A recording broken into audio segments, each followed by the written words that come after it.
2020, and the whole world is here as well. If everybody in the world loved everybody in the world,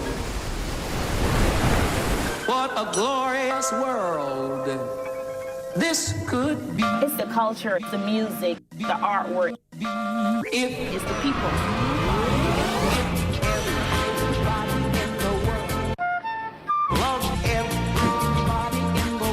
Deutschland by Nacht. A glorious world this could be.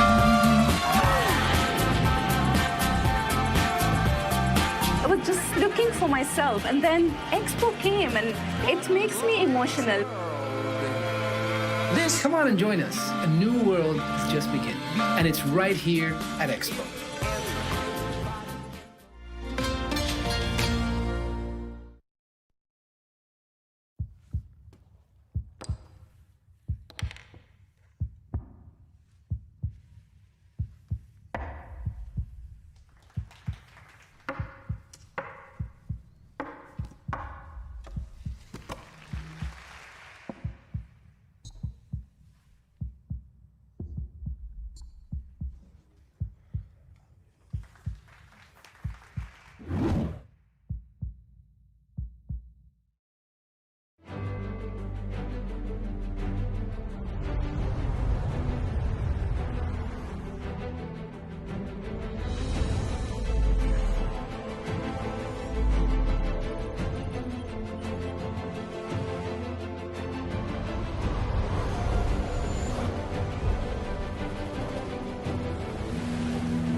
It's game 9 of the 2021 FIDE World Chess Championship, Danny, and we are...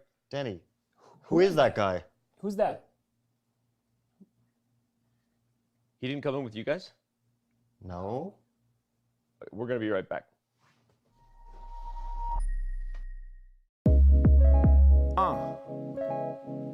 One, two, 1, 2. Yeah, chess.com in the house, come on. Harry Mack in the house, come on, yeah. Turn your volume up right now, y'all. We about to make this happen. Look, come on. My name is Harry Mack. I had to hop on camera and spit. Welcome to the FIDE World Championship. 135 years, that's craziness. Been going down since 1886. Match format with 14 games. Many queens will be captured, the kings will be slain. Check out the way I'm unraveling the rhymes. This is sure to be a true battle of the minds. Just so it don't remain a mystery, I'll take a moment to walk you through the history. I said we gotta show love to the masters. 27 years strong, that's Emmanuel Lasker. This next name here is an honor. Said it's the end game master, Jose Capablanca. Can't forget Alexander Alekhine. Ayo, his technique matches my style of rhyme. Why is that? Well, he's the master of attack, and I'm the master of causing disaster over tracks. But when he died, who's gonna be the next leader? FIDE came with a 3-year feature. Soviet reign for 24 years. Cold War pressure, it had us in fear. In comes the American Bobby Fischer. He had to get the crown, I'm just painting a picture. I be in the shuttle straight blasting off. I be slaying my rivals like Kasparov. When it come to spitting, son, I'm about to get it done. Won't stop till my rating 2851. I'm getting loose with the style. That was the past, let me take it to the now. Coming off top with the clever words. Time to introduce your first competitor. If you don't know, this is a reminder. The endgame magician, Norwegian grinder. Triple crown winner, go hard for him. Of course I'm talking about Magnus Carlsen. Is he the GOAT, the greatest son? Highest score ever, 2881. Can anybody test the crown? Well, I guess so. I mean, if anyone can do it, then it's Nepo. Cause he's never been the wannabe. Give it up, y'all, for Jan Nepomniachtchi, the ill Russian. The one that's causing a concussion. People pay attention from the moment that he's touching. The first pawn, making the move that's dynamic, intuitive, the way he's doing it. Yeah, gonna be an exciting challenge. Nepo about to keep the game in balance. Going down 2021 in Dubai. Chess.com, we gon' keep it 2 live. Twitch exclusive, so keep it locked. We got Fabiano Caruana up in the spot. My man Robert Hess and Daniel Ratchet. Yo, the gameplay guaranteed to be intense. FIDE Chess Championship, it's on. Keep it locked right here at chess.com. Peace.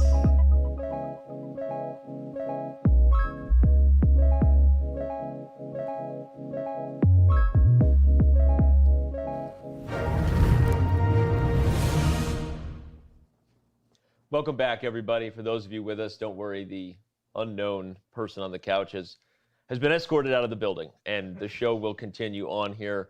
It is Game 9, as we said, for the 2021 FIDE World Chess Championship. Chess.com's broadcast today will be brought to you by Coinbase, and it will be led by the two guys sitting here on my left. We start on the end, as always. Grandmaster Robert Hess, looking fresh after that rest day. You're looking good.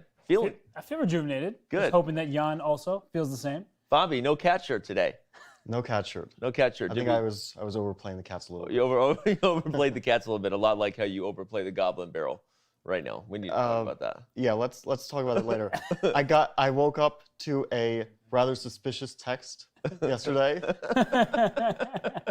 Bobby didn't know that because we're friends on Clash Royale, I can watch him. So I wake up, and it's a couple hours in. I grab my phone. I see Bobby's already, playing Clash Royale, and had to give him a little bit of advice. So I know people think this is somehow secretly sponsored by Clash Royale. No, we're just giving them a ton of free advertising because Bobby's addicted to the game. All right.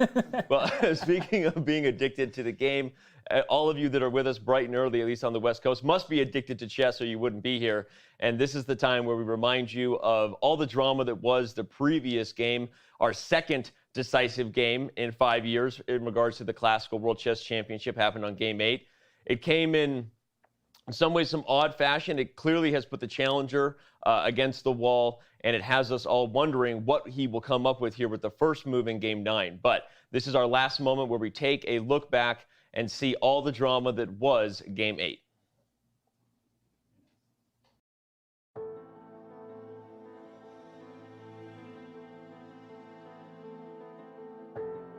This is day 8 of the 2021 FIDE World Chess Championship.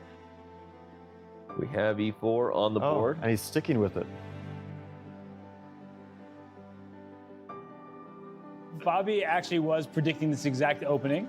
And Yeah. what made you think that he would go for this line? Because it's what I would do.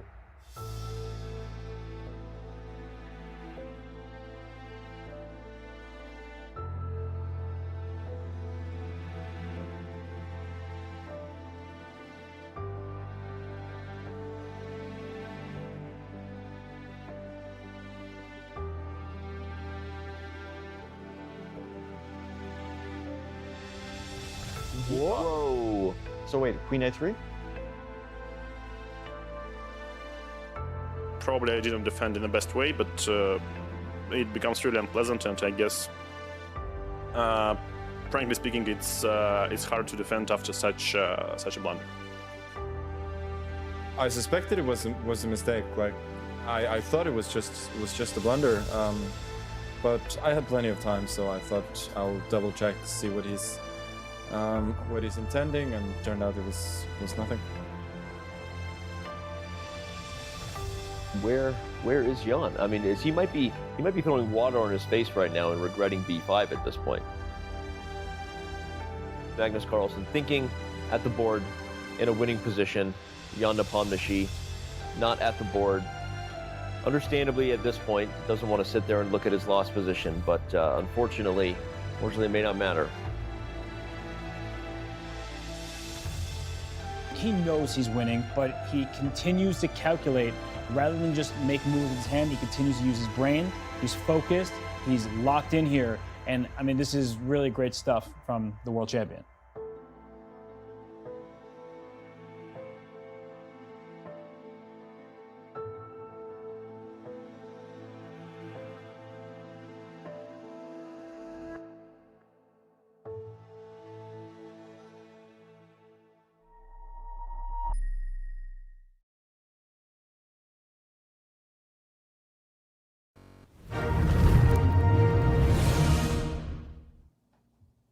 What an odd day it was, day 8, game 8 for Jan Nepomniachtchi's team. I'm sure they're very happy that it's behind them, and now they start looking ahead to game 9. We're going to start talking about all of that, make our predictions in a moment, but let me remind you, videos like that are available on our YouTube channel. This broadcast is also being live to our ChessCom Live new YouTube channel, which at some point may be the exclusive home for a lot of the live shows that you've become accustomed to every week. Your Title Tuesdays, your Arena Kings, and many others. So make sure you head over there and hit subscribe to get alerted when we go live. Let me also remind you that some of the best moments of these shows are available at our chess.com clips channel. Some really really great stuff being shared there, really instructive and insightful moments by Robert Hess and Fabiano Caruana, as well as some funny and silly things that we've been doing both behind the scenes here and on set. So head over to our Clips channel and subscribe there as well. So, all right, coming up, we also will have guests as usual. Every day we are joined, and as I always say, when the game ends, our show just begins. Today we have Levon Aronian, once again, an amazing Super Grandmaster who's been joining us, giving amazing stuff. The banter between him and Fabiano is something you really don't want to miss. Jon Ludvig Hammer will once again join us from Norway. And then we have a good friend of mine, Rainn Wilson, best known as Dwight, the character Dwight from the show The Office. And you're going to want to tune in and see what Rainn has to say to all of us. I know he's been following the match, was texting with him last night, talking about the historic win Magnus had in Game 6. He's a Magnus Carlsen fanboy, that being Rainn Wilson. So, all right, coming up, like I said, it's time for us to make our move predictions. We will make our result predictions. We'll let you know where we stand, talk a little bit about the standings over at chess.com's Vote Chess feature with tons of cash on the line. Plenty more ahead as we get set for Game 9 of the 2021 FIDE World Chess Championship.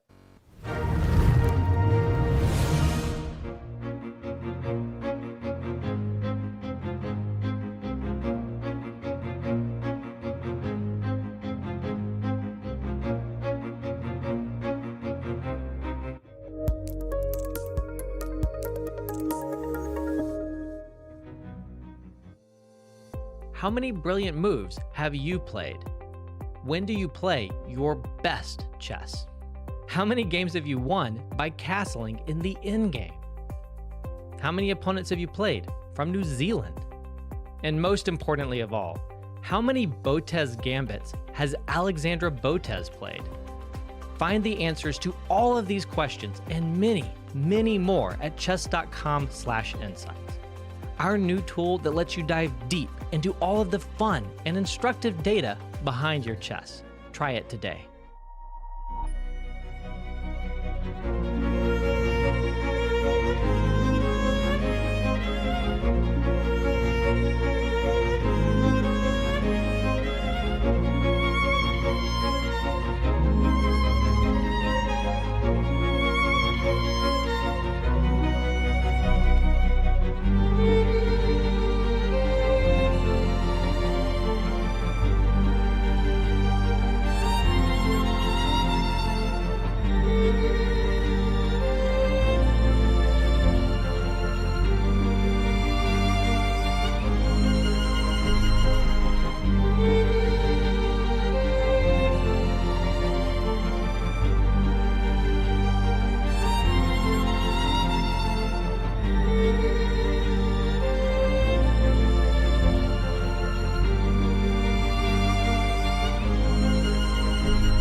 Mike Klein here with chess.com following round 8's press conference. As you know by now, Nepomniachtchi has fallen down 2 games and there's only 6 remaining.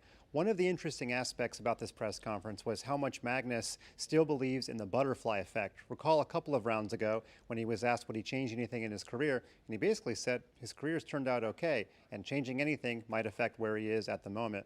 And he said today that round 8's win is actually kind of a culmination about what happened in round 6. That being that both players were a little bit tired, but also that Jan may have felt the need to press a little bit. So that one mistake on move 130 in round 6 is still affecting the match almost 48 hours later.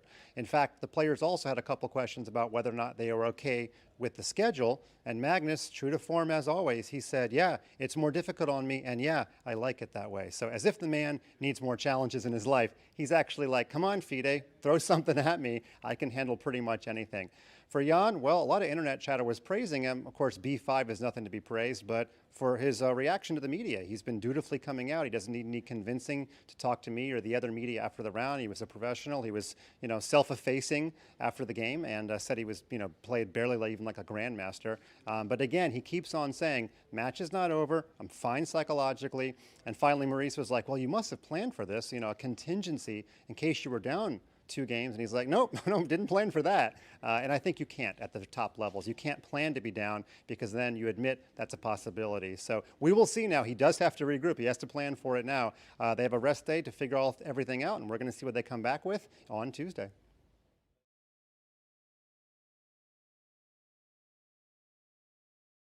From Mike Klein, our correspondent on site as usual there. Really a lot to unpack potentially. He mentioned Magnus saying he wouldn't change anything about his career at this point. The butterfly effect, you can't if you're happy with where you are, you wouldn't change anything. I think obviously as his legacy continues to grow, depending on where this match goes, we'll talk about all that was Magnus Carlsen's career to maybe win a 5th World Championship match.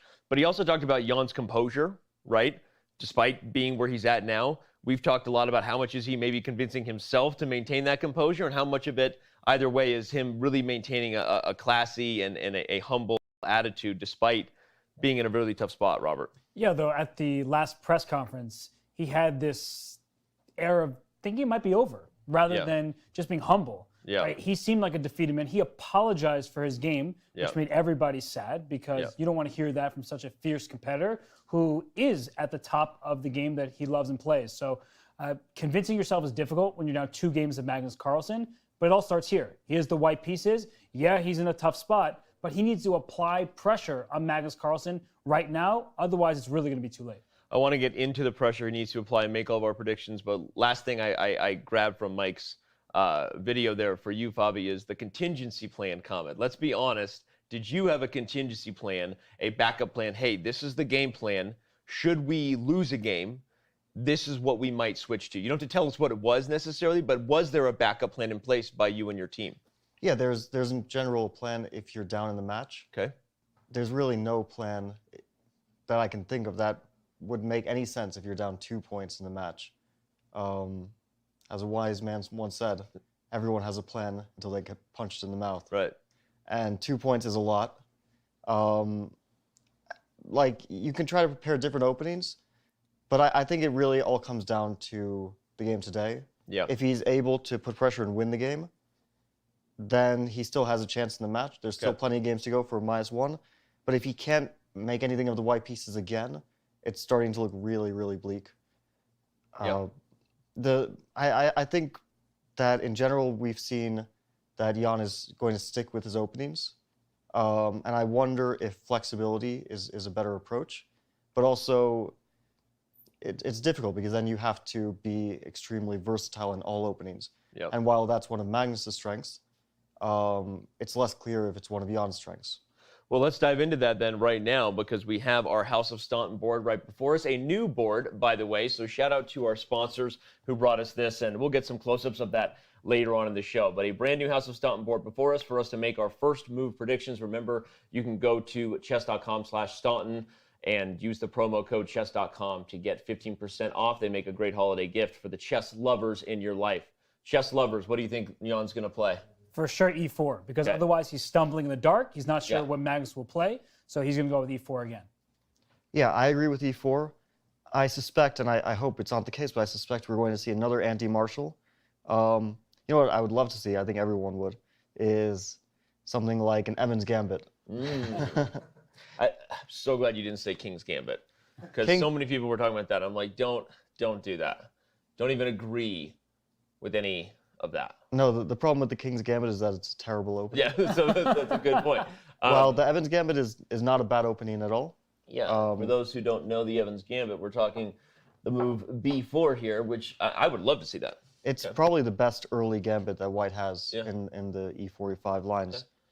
All right, well, I'm going to also agree with you guys that mainly because of the lack of information Jan would have if he played anything but e4, I don't see any way to change that. What will his team have been able to do on the rest day against what we anticipate will be another Lopez, another Marshall, or another anti-Marshall by Jan versus Magnus? So we will see. Now it's time to dive into the result predictions, but before we do, we have an update on where we all stand with our result predictions. So here they are. We have Hess sitting at 3 of 8, and Fabi is sitting at 5 of 8, I think. Bring it out. Okay, so Fabi's on a roll right now. I think I'm tied there with you, though. So don't worry, Robert. You know what? We take our chances. We take our chances. You know, not all of us are playing it safe over here. Yeah, with all your draw predictions. If we had predicted all draws, we would have been doing much better. Much better. we would have been, although we would have been only 6 out of 8, actually. Which is a lot better for you guys. Still a lot better for us. So, all right, well, it's time to get into our result predictions for today. Obviously, we're going to start with you, Robert. Your thoughts on what is obviously going to be a huge game for the match. Yeah, whenever I predict a win, I seem to struggle with my results. So I'm going with a draw. I think that... You want to improve that standing there? Yeah, that's really the reason why. I also think that it's important for Jan not to go too far. Okay. And if he's not taking the necessary risk, then it's hard for me to see him winning. Okay. Bobby? I'm going to go out on a limb and give you guys a chance to get back in the race. I'm going to predict that Magnus takes it with black. I think that Jan's going to go for it. He knows that this is one of his last chances to make an impact in the match. But I also think there's a good chance that that could backfire, could overpress. It would be very bad for the match, but I have a feeling that Magnus will win. That is a huge prediction. And it had me sitting here pausing, reflecting on whether I was going to still go with my prediction, but I am, and I'm going to find it. Where is it? There he is. Give me that happy Jan. Let's get a happy Jan Nepomniachtchi today. Come on, crowd. Come on. Give this man a W. Looking great here, and that's what we all want to see, okay? I'm predicting with the white pieces, mainly because it's now or never, mainly because I also believe there has been some evidence of advantages with white, although failed conversions, at least on those middle game advantages. I think there's a decent chance that Jan gets a good position, and today we see something happen that we haven't seen previously. He has the aggression in him, right? That we say, where's that critical moment firepower that we know we've seen from Jan Nepomniachtchi in his career? And I think today he finds it, and I think we have a close match. So there's my hopeful storyline. Let me remind everybody else that they can go to chess.com/events and cast their vote. Today, you should have been doing so every day for a chance to win tons of cash prizes. But our quick video reminder shows you head over, you click the vote tab. It's easy peasy, beautiful. Chess.com. Chess.com. All you got to do is head over there and cast your vote today. So, okay, we also want to remind you of our Vote Chess prizes. They are right before you. Lots of cash on the line. $3,000 for first place, $2,500 for second, $1,500, $1,250, $750. Those are the top 5 prizes, but there's tons of diamond memberships. There's diamond memberships being randomly given away just for participating. And let's bring up our standings from the community. We've got a man known to so many of the professional chess community right there at the top, Simon. Because he does so much for chess.com. For those who don't know, Simon is a staff member, and he is the backbone of so many of the regular events you watch, working very hard to make things behind the scenes be seamless. There's he can't rig this system. He's guessing a result unless Magnus is in his pocket, right? Unless Magnus and Jan are cooperating, there's no rigged approach to this system. And so we were discussing it. We were like, should a staff member be eligible? I'm like, he's playing fairly like everybody else. Why not? We're all chess fans at chess.com. Simon loves the game and loves top level chess, and he happens to be doing well. He's also not winning clear first. He's tied with someone who I can't read from here, Marcelo and a bunch of 9s.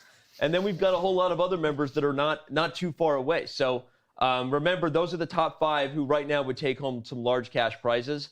But we also have, as we said, lots of premium memberships being given away. And so you should play along at chess.com/events today. So, okay, we're gonna take our last break before the first move of Game 9 is on the board. Will it be E4 as we predict? Will something even more surprising happen? All I know is you're not going to go anywhere because chess.com's coverage of the FIDE World Chess Championship will return in a few.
Score stands at 5-3 in favor of the world champion. But we've had some terrific games so far, and we expect more of this to happen here at the Dubai Exhibition Center at Expo Dubai.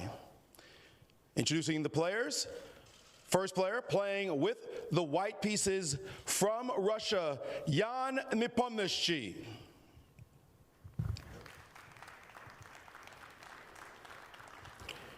And playing with the black pieces from Norway, the world champion, Magnus Carlsen.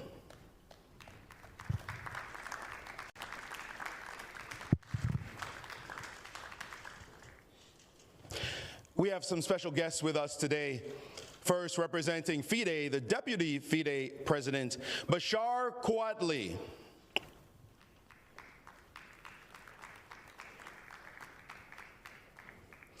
Representing Chess 24, Ayelen Martinez. And one of the bright young stars of our game, here to play the first move, Indian Grandmaster Praggnanandhaa.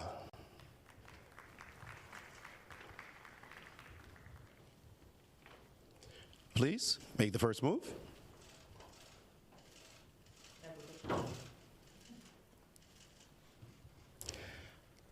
Let the game begin.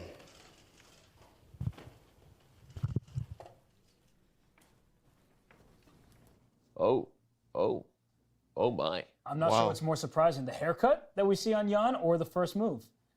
We have things to talk about today, that is for sure. We have the English on the board. We were all wrong.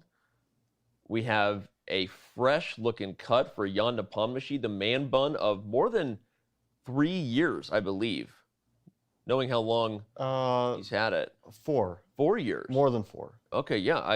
In the 2017 Paris Grand, not a Grand Prix, but one of the tour events, Chess Tour events, that's where he first went with that haircut. I like the change. Yeah, it's good.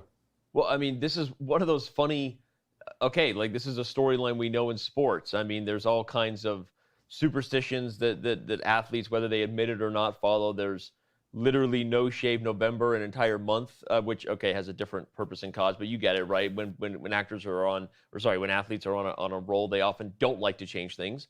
And when they aren't playing well, Robert, they often do like to change things, right? Whether it's they don't use the same pen, they shave, they put on a new jacket, or in this case, they get a full haircut, Robert. I think it's distracting, honestly, to your opponent. Like, you do not do anything wrong, but now your opponent might be thinking, wait, this is a different person than I've been playing.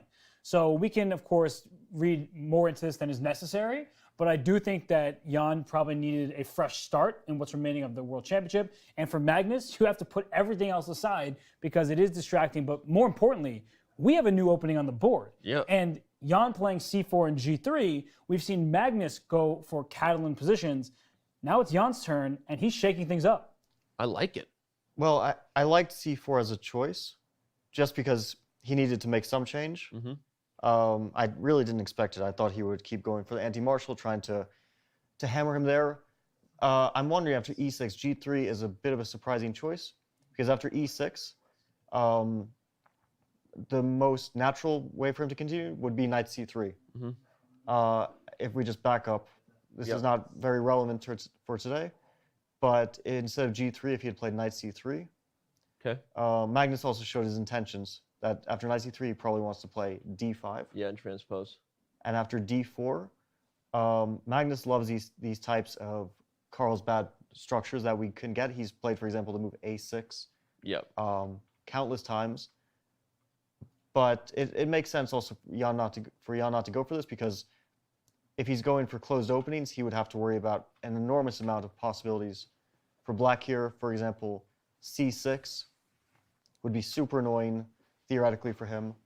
So it makes sense he's going for more of a Catalan structure. This is actually how he beat Alexienko in the candidates. Yeah. I don't think it was exactly this move order, but basically that game was knight to f6, knight to f3. It might have been a different move order, but pretty much is D takes c4, queen a4, knight b to d7, queen takes c4, a6, queen c2. I think this is how he beat Alexeyenko,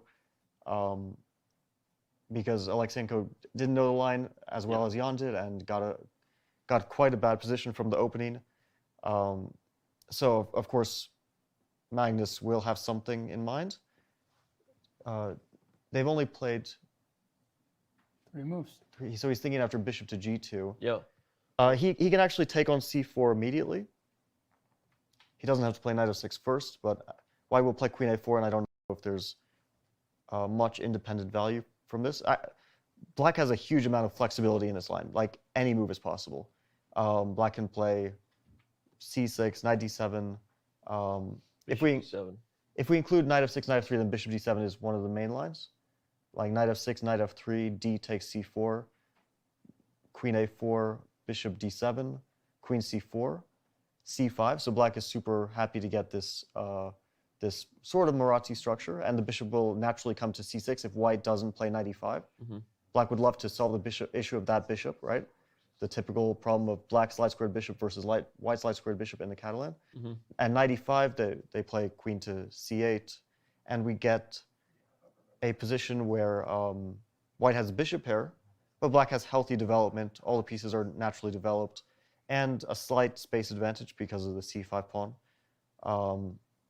I think queen takes d7 is more usual because the knight is better developed on c6. And yeah, this is a super healthy line for black. But Magnus has other choices. What would be really interesting, I don't expect it, would be d4. It's not a bad move, either after knight f6, knight f3, or immediately d4. And then we get a reversed Benoni, where black has made the move e6, while it's more natural to put the pawn on e5. But e6 is not a bad square for the pawn. And this gets very sharp and interesting, but probably not what Magnus wants in this game, to play a super risky line when his opponent is nearly in a must-win situation. Well, at the very least, if you're Jan, you're starting off on a different foot than what the last few games have given you, right? Magnus Carlsen spent some time thinking on the move c4, so maybe he was also a little surprised, had to double-check his prep. There's no way he wasn't ready for Jan to try c4 at least once in the match. And now he's thinking again, because of this slightly, as you obscure move order, and he is D4. Indeed going. For those who don't see him on camera, Fabiano Caruana just put a big smile on his face. He is excited about the game we're going to get today, I will tell you that. Yeah, I was checking this not too long ago with the idea to play with black. I really didn't expect that Magnus would like these sort of Benoni positions, because white will play knight f3 followed by e3. Yeah, so let's do the main line. So knight f3, likely knight c6. Right? Yeah, this is an interesting choice because black has two options. One is to play c5. Right. And then white can either go for Benoni or for a Benko gambit, a much better Benko gambit. Yep. So c5 is one option. Like, this would lead to, if white plays e3, a pure sort of Benoni structure, right? Right. e3, knight c6, ed4, cd4. It's considered a pretty decent line for black. I was playing this from the white side against Lenier Dominguez. So whenever Lenier plays any opening, you know it's a good one. He's one of the most well-prepared and also has one of the healthiest approaches to the opening in the game. So this is one good line for black. But like you mentioned, also knight to c6 is another good way of playing it. It's emphasizing development over securing the center. But this gets sharper because then white tries to play very aggressively in the center, castle e3, then take knight c3, and trying to maybe e5 is probably a bit too liberal because then the e-file opens and things get ugly for black. So knight f6 and bishop c5, sort of trying to secure the center with pieces rather than pawns. So you said that if Lenier Dominguez Perez plays an opening, it must be good, and you're saying he's played this system for black, so you were preparing it against him. And so are you expecting that Magnus will play c5 a la Lanier, or you think that he'll go for some of the sharper stuff with knight to c6? Well, I think there's two possibilities. Either he would play c5, maybe first knight f6, and then later c5, or at some I don't know if it makes so much of a difference which moment black plays c5. Okay. So this is one option, or the other option is, let's say, knight f6 castle. He plays knight c6, and after d3 he plays bishop c5. This is the other possible option. I could see either of these two happening, depending on what, because Magnus has prepared this line for the match. He's not trying to adjust to the match situation. He's just going with his preparation, which is to play this d4 line. So he feels it's more important to stick with his guns rather than play something a bit more solid, but something he's not as ready to play. Super interesting. I mean, Robert, your thoughts on that? You've been deep in thought over there. Magnus, as Fabi said, going for a line that is, it's a line that could yield 3 results, right? This is going to be a double-edged game. So we get what we want as fans, but is Magnus going to be happy in the end? I think it's smart, because if you play for a draw, you often aren't playing your best chess. And we've seen that in so many tournaments, time and time again. Players have a lead, or they're just saying, I want to be solid. And then when you're playing solidly, you're thinking about the result too much, and that can be a huge distraction. Chess is an objective game. So I think this d4 lines, it's good from Jan's point of view, but also this is still the opening stage. And as Fabiano has been indicating, there are many different lines that Magnus can play. And what I'm most curious about is Magnus clearly came to this match prepared with a certain idea in mind, but will he have 2 ideas? And then he's just choosing which one he wants and trying to read Jan's play and expression. So I do think that he's recalling lines. I guess me to believe that he didn't expect c4 in this game, but he can't be totally shocked considering Jan played it, as Fabiano highlighted, against Aleksanko. So if he played in the candidates on that great stage, he's of course going to be ready for it on the even bigger stage as the World Championship. So Fabiano, I kind of expect knight c6 rather than c5, but I guess we'll see in a few moments. Yeah, it really depends on his preparation, but you called it knight to c6. Why will I don't know. I think that we'll see. I don't know. I think first castle, because of d3, black gets an extra option of bishop to b4 check. Right. That's an annoying check, because let's say d3 bishop to b4, and if knight d2 is not, like, you're kind of keep blocking your bishop with the knight, and then black plays a5, stops that b4 later on. A3, and the bishop can drop back even to e7, for example. That knight on d2 is just not a great piece. Right. It doesn't want to be there. It wants to be potentially on a3 and c2. That's a great square to go to. Or it wants to wait on b1 for white to play e3 and then develop to c3 later. So first white might castle. It makes sense. Instead in the game position after knight f3, knight c6. And he did just indeed castle? He castles. Knight to f6. Black might as well develop now. d3. Bishop to c5. I think we might see this line. It's actually an interesting line for white. For black and for white as well. And here, since white can't play e3 so easily, and a3 threatening b4 just is met by a5, the way that white should approach this position is by knight b to d2. And if castle, knight b3. Wow. Once that bishop moves, let's say to e7, now white can comfortably play e3. Black can take on e3, or play maybe e5 as well, but take on e3, bishop e3. And now it's a battle between, can white play d4 before black can develop his pieces comfortably, either with e5 or with a5 and some sort of quick counterplay.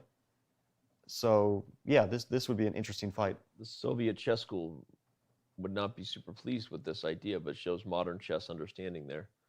Well, I also think that this is the type of position that Jan prefers, rather than bashing his head against these closed anti-martial positions.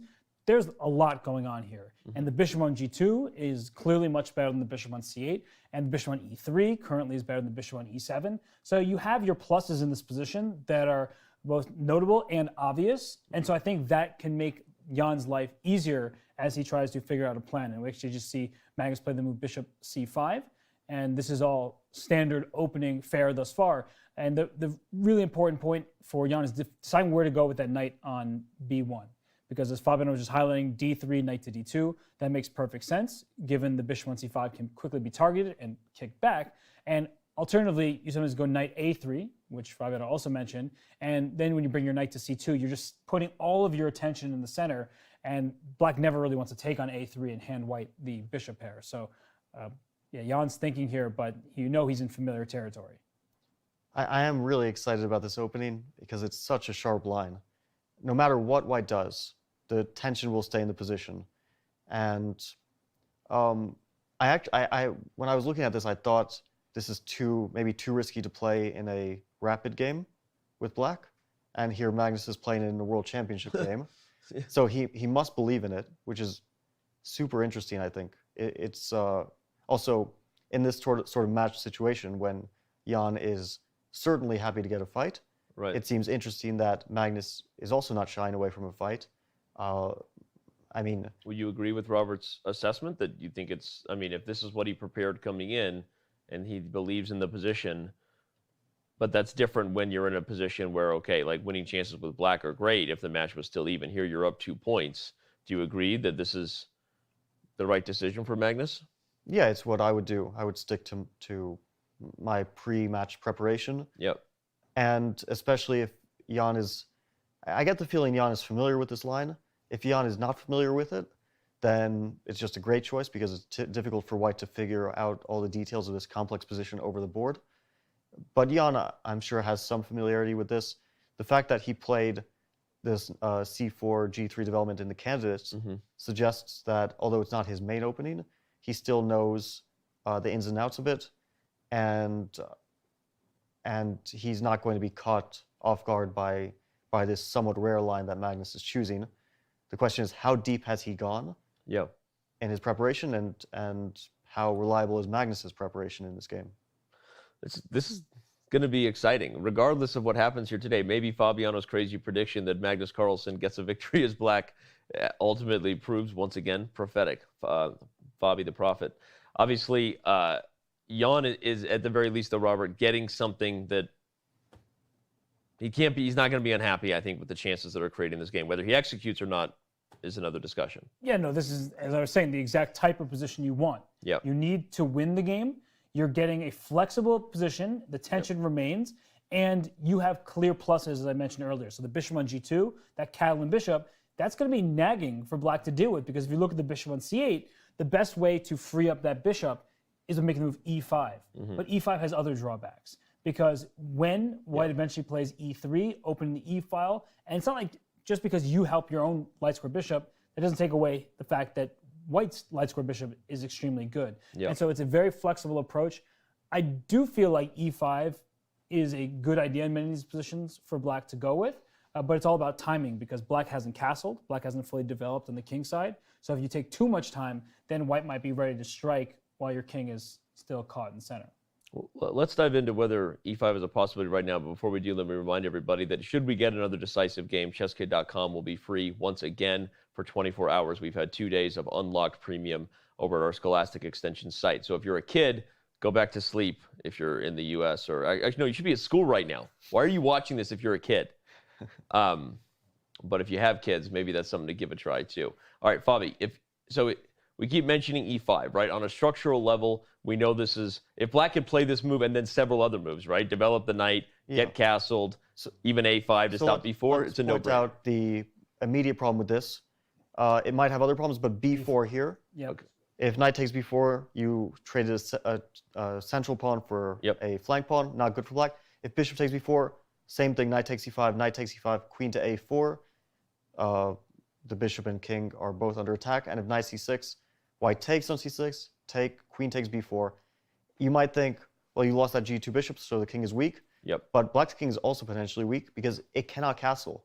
Bishop to a3 is coming, and that king will have no way to get to safety. And although white's king is a little bit vulnerable, after bishop to h3, let's say rook to e1, there's no real way to continue stacking pieces on the king side for black. And e3, bishop to a3, all these moves will generate a winning attack for white. Or something funny, I've had this position like 5 times from the white side in blitz games. So I'm quite familiar with it because people fall for that, trying to expand the center, protect, but b4 is a strike because the king is still in the middle. So e5 tactically, again, does not work. This is, of course, a very common tactic you just pointed out also in certain variations of the Benoni, if the colors were reversed. So that means you have to see a more logical developing move. First, there are two options for the knight, knight f6 and knight e7. What's the main line here? So the reason I don't like the knight on e7 is, let's say black plays knight e7, white plays knight b to d2. And although it's possible for black to play a5 and drop the bishop back to a7, and maybe this is how he would have to play, let's just say black continues developing with castle after knight b to d2. Now knight to b3, and you might be able to save that bishop with maybe b6 or something. Not a move you want to make, because you don't want to lose a bishop pair, and there might be tactics along that diagonal. And if you make a move like bishop to b6, c5, well, your bishop is nearly trapped. It can still go to a5, but it certainly doesn't want to be there, and you are losing material here. So that's why I like the knight on f6, because it keeps the e7 square open for black's bishop to drop back. Although black loses some time in this case as well. After knight b to d2, castle, knight to b3, bishop to e7, white also spent time developing that knight to a rather unusual square on b3. Usually they say knights on b3, b6, g6, g3 are not well placed for a number of reasons. One is that they sometimes get hit by pawns, like a5 in this case. First, black will take on e3, take an a5, and if black is allowed to play a4, not only has he gained space, he's also kicked that knight again, and white loses another tempo.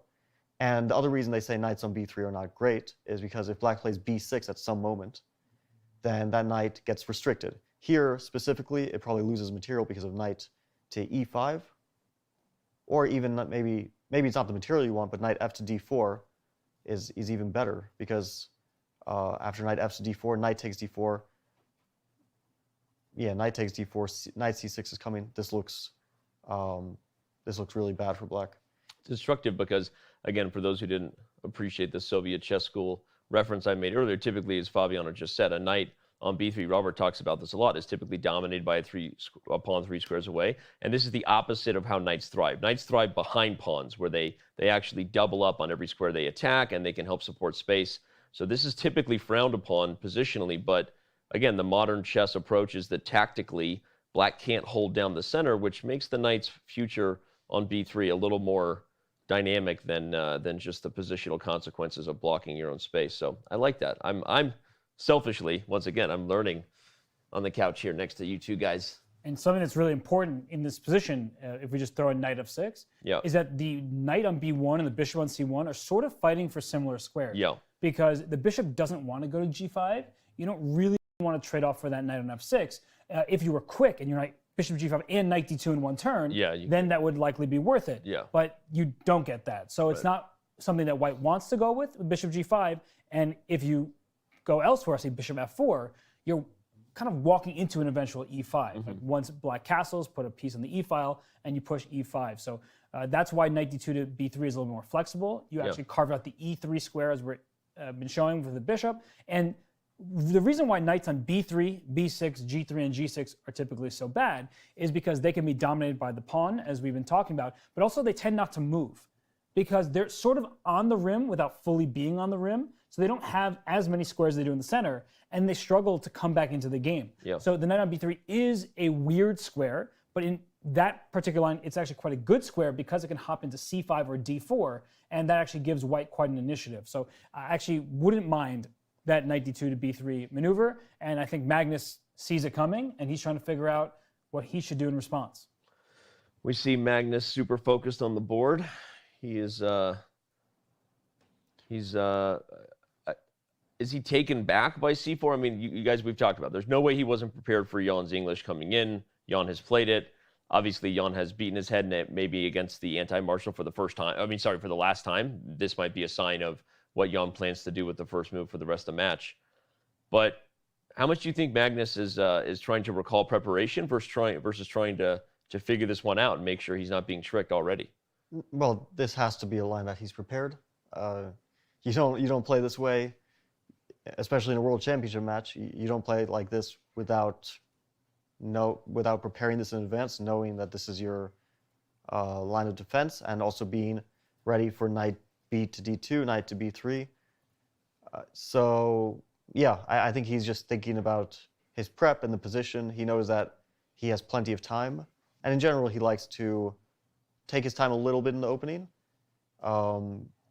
I think probably he's trying to get a more human sort of understanding of the position because, of course, preparation in advance, a lot of it is done with computers. Yeah. And you don't always get that human element. So he's probably just thinking about the position on his own, but with that, so it's sort of like a cyborg. First you have the machine, and then you want the human side of it too. Sorry, I have to say it, Robert. I have to point out. What do you have to point You out? want to point out what we see on the screen right now? What? It's just Magnus sitting, thinking, trying to figure out what to do next. It says FIDE. Well, I mean, someone had the great idea of their logo making it so basically the entire thing is illegible. Sorry. But FIDE World. Oh, no. And then it says Championship. Championship. You know, I was paying attention to chess, listening to Fabiano, but now that you pointed out, I'm not going to be able to unsee it. Go to chess.com, go.chess.com/merch to pick up your Hess Championship gear today. I'm not kidding. If you missed the memo, we actually have exclusive gear because there is only one true Hess Champion, and he is here. His name is Robert Hess. You can't spell chess without him. And the Hess Championship lives on. Oh, Robert. That is hilarious. It says championship. They're promoting me. Oh, man. Robert, there is an empty chair there, so if you want to take a flight over, you know, you can maybe be there in time for game 13. You could go sit down and say that the Champion is here. The Champion has arrived. Oh, boy. right. Well, Jan has returned to his chair, and knight f6 had been played by Magnus, so I expect we'll see knight d2 to b3. So as we were talking about earlier, the move a3 is too obvious, right? If you play a3, you're trying to go b4. But that actually helps black, because if you go knight d2 now, first of all, the bishop can retreat to a7 if it's ever attacked, but also black can make the move pawn to a4. And that's such a thorn in white's side often because if you push your b pawn, you can take en passant. Now here, it may work out because black is so far behind in development, but that's something long-term that black has in the bag. So you don't actually want to encourage black to play a5 because that's a move that he'd want to play anyway. Yeah, no, it makes a lot of sense. And this structure, again, is a very common, I guess, mistake black can make in the Benoni if the colors were reversed. For those who don't know what we're referring to, we should let me just real quick show everyone on the analysis board here what the Benoni is. The Benoni starts with d4, and then after black plays knight f6, some different move orders possible, but essentially c4, c5, d5, and e6 is how we get this structure. And again, white has a number of moves, but if you take a snapshot of this position, looking at it structurally, it's some very sharp things on the board here. And often as black tries to strike with a6 and b5 to support the queenside pawn chain, white will play a4. You get these positions where there's a struggle here, and as we pointed out, potentially a4, a5 ideas can be positionally disastrous for black. So, okay, not going to go too far down that rabbit hole, but just as we refer to the Benoni structure and you take a look, this is almost a closed Benoni because white we have not seen e3 and e5 yet, as we just saw in the main lines, but that's what we're referring to. And typically when you want to attack in the direction of your pawn structure, it's why we keep referring to things like this. So, sorry, Fabi, take it away. So the thing about these positions is that one tempo is extremely important. And if black is given time, then he has a structural advantage. He has more space in the center. That's why white has to strike very quickly. We already saw Jan play knight b to d2. This means that he's familiar with the line. He also looks pleased to see it, I think, because he knows the line and he knows that white can fight for an advantage here. So he's happy with the opening outcome.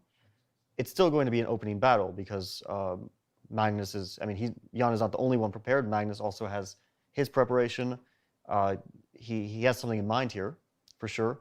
I think it's going to be to castle and to play bishop to e7, but we shouldn't rule out other options. There is the move a5 instead of castling as a very natural one. The point is after knight to b3, the bishop drops back to a7. So black is saying, I don't want to lose time by playing bishop c5, e7. I want to make use of my bishop on that diagonal. The question here is that at some point that bishop might be blunted with c5. And I don't know exactly how white goes about that. But at some point that bishop could get a bit weak. For example, if white plays bishop to g5 here, let's say a natural looking move, and after h6, take, white might try rook to c1 and later c5 to kill that bishop off. Not forever, of course, but at least to limit its influence for the moment. White certainly has other options besides bishop to g5. But yeah, now this is an interesting moment. Magnus does have a choice, and it's a very critical choice. It's between two. They look like similar positions, but the bishop's placement on a7 or e7 makes a huge difference. Yep. No, it's going to decide the direction of the middle game depending on how Magnus approaches this position. I suspect your first instinct of bringing the bishop to e7 is correct, but let's look down that line a little more. If castles, we break the rule that every Russian schoolboy knows, put the knight in front of the b-pawn, but we do so to change the dynamic of the center. I think d takes e3 is kind of the move, right? e5 is... Yeah, let's see why e5 is maybe not as good. White first takes on d4. Black takes with the pawn, because if knight takes, the e5 is hanging. And here, white needs to find some way to get to that, after e4, white needs to find some way to get to that pawn. It's not easy, because you can't directly attack it. But you can take away, possibly defenders of it, with moves like either bishop f4 or rook to e1. Let's try bishop f4, because that looks like... I wanted rook e1. Yeah, maybe possibly rook e1 is better. And at some point, white wants to try this knight e5 move. It opens up white's bishop on g2, and also takes away a defender from d4, which at some point in the future, let's say black plays h6. I don't know, just some waiting move, which of course he doesn't want. And white, instead of knight e5 immediately, white prepares it with bishop to f4. I really want to play knight e5 and be able to take back with the bishop. And then you really put pressure on d4. The bishop also exerts pressure on f6. Yeah, we could even show it in some line like this, where it feels like black is striving for a4, but knight e5 comes in, and there's already things to figure out here, maybe? Yeah, for example, if c5 to defend that pawn, bishop takes f6. Right.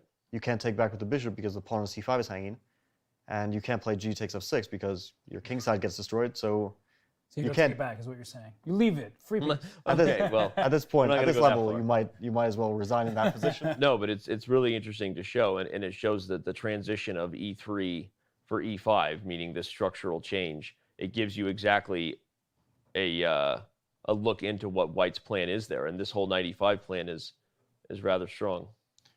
Yeah, so I think that d takes e3 rather than e5. On the one hand, d takes e3 gives up the center. So that's not exactly, if we go back one move, d takes e3 after e3 gives up the center. But on the other hand, black can play e5 at some moment and then develop his pieces very harmoniously. Bishop to g4, bishop to f5. This kind of forces white's hand to play d4 after e takes d4 to take back with the knight.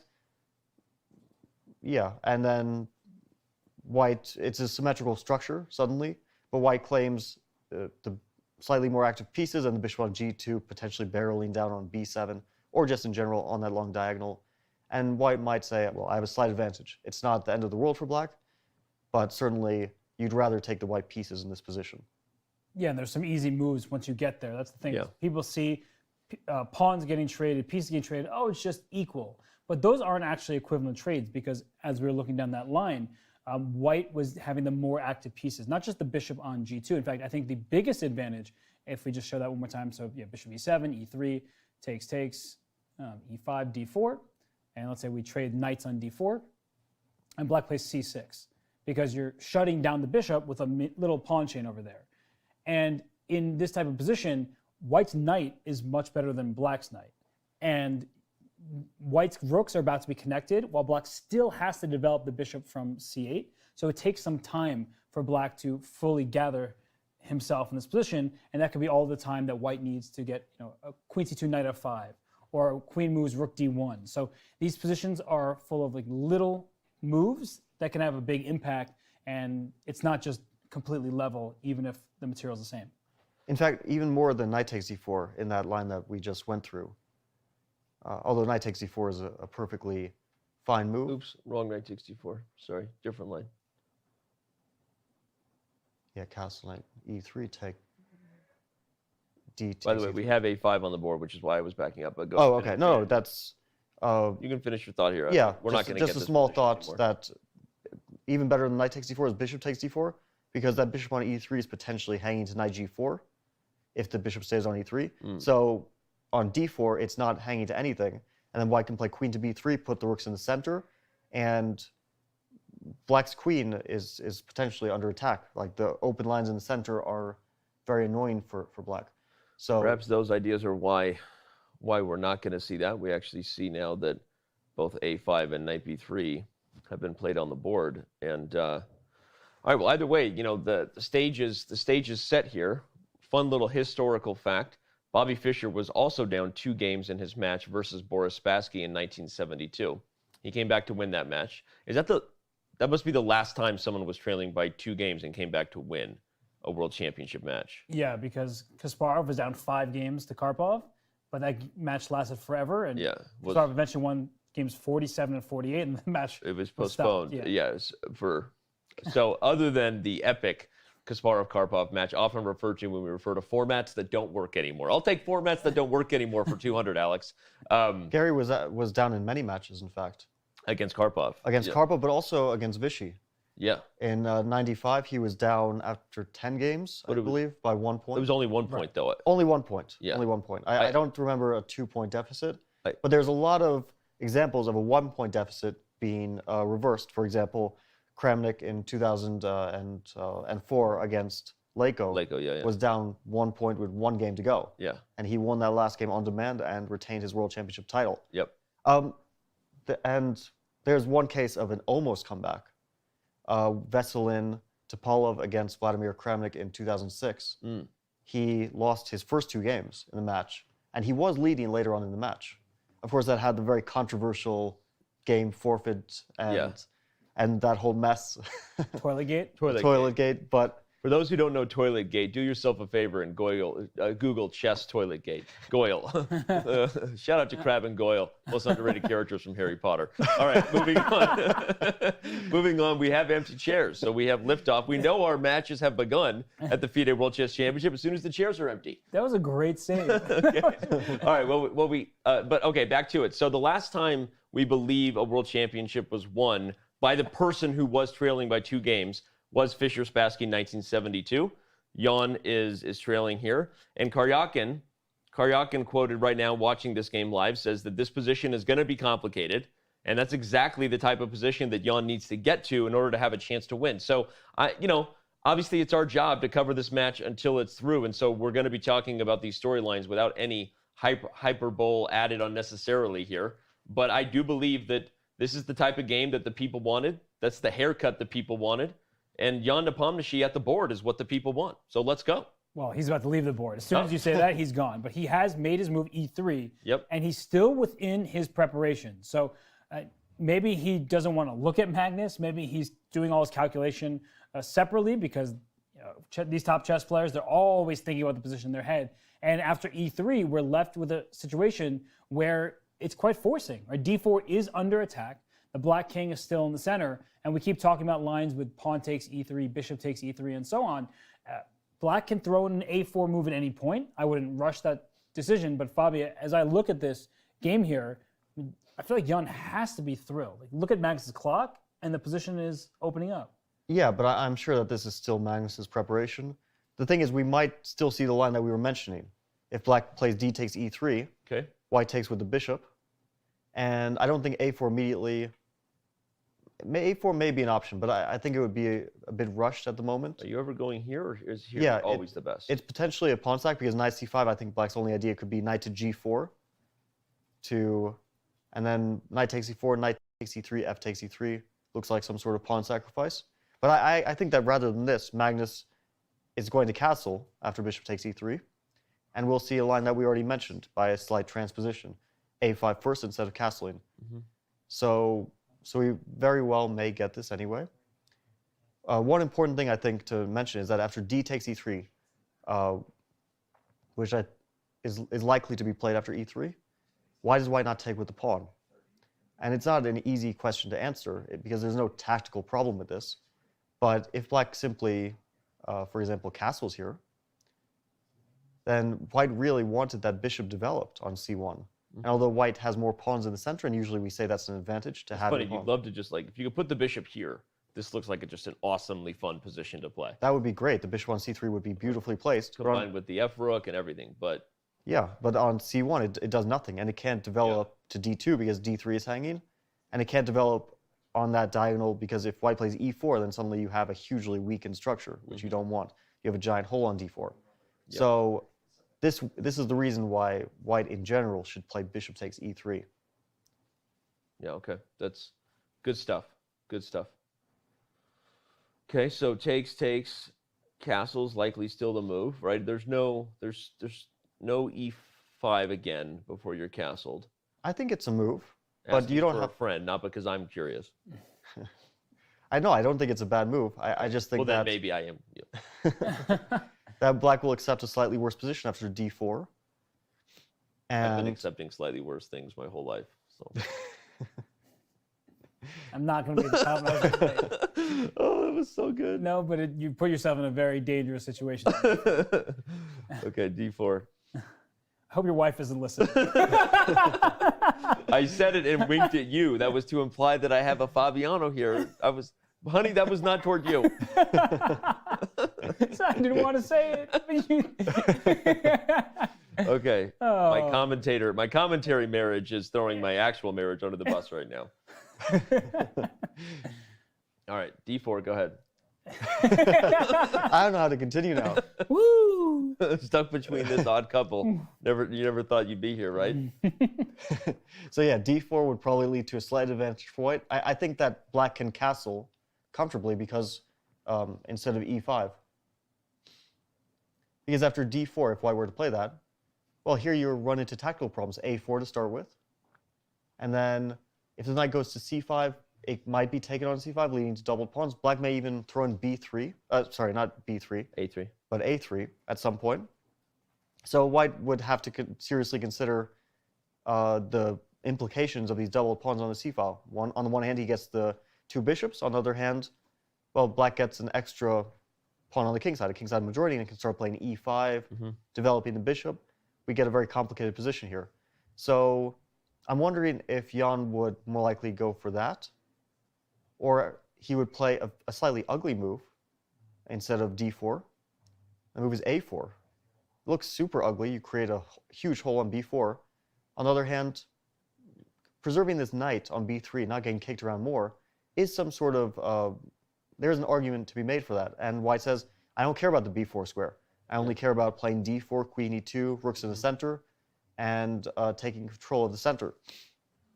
So, funny because outpost squares like that, okay, like it's an outpost square. Put a piece on it permanently, but without the follow-up, right? Without targets for a knight to attack from there, or without pressure where the pieces can build up often behind an outpost square. That's a typical strategy. If you have an outpost square in the center, right now you use that as an outpost to put your rooks behind, your bishops behind. But there's something to be argued for an outpost square that's kind of on the edge of the board, right?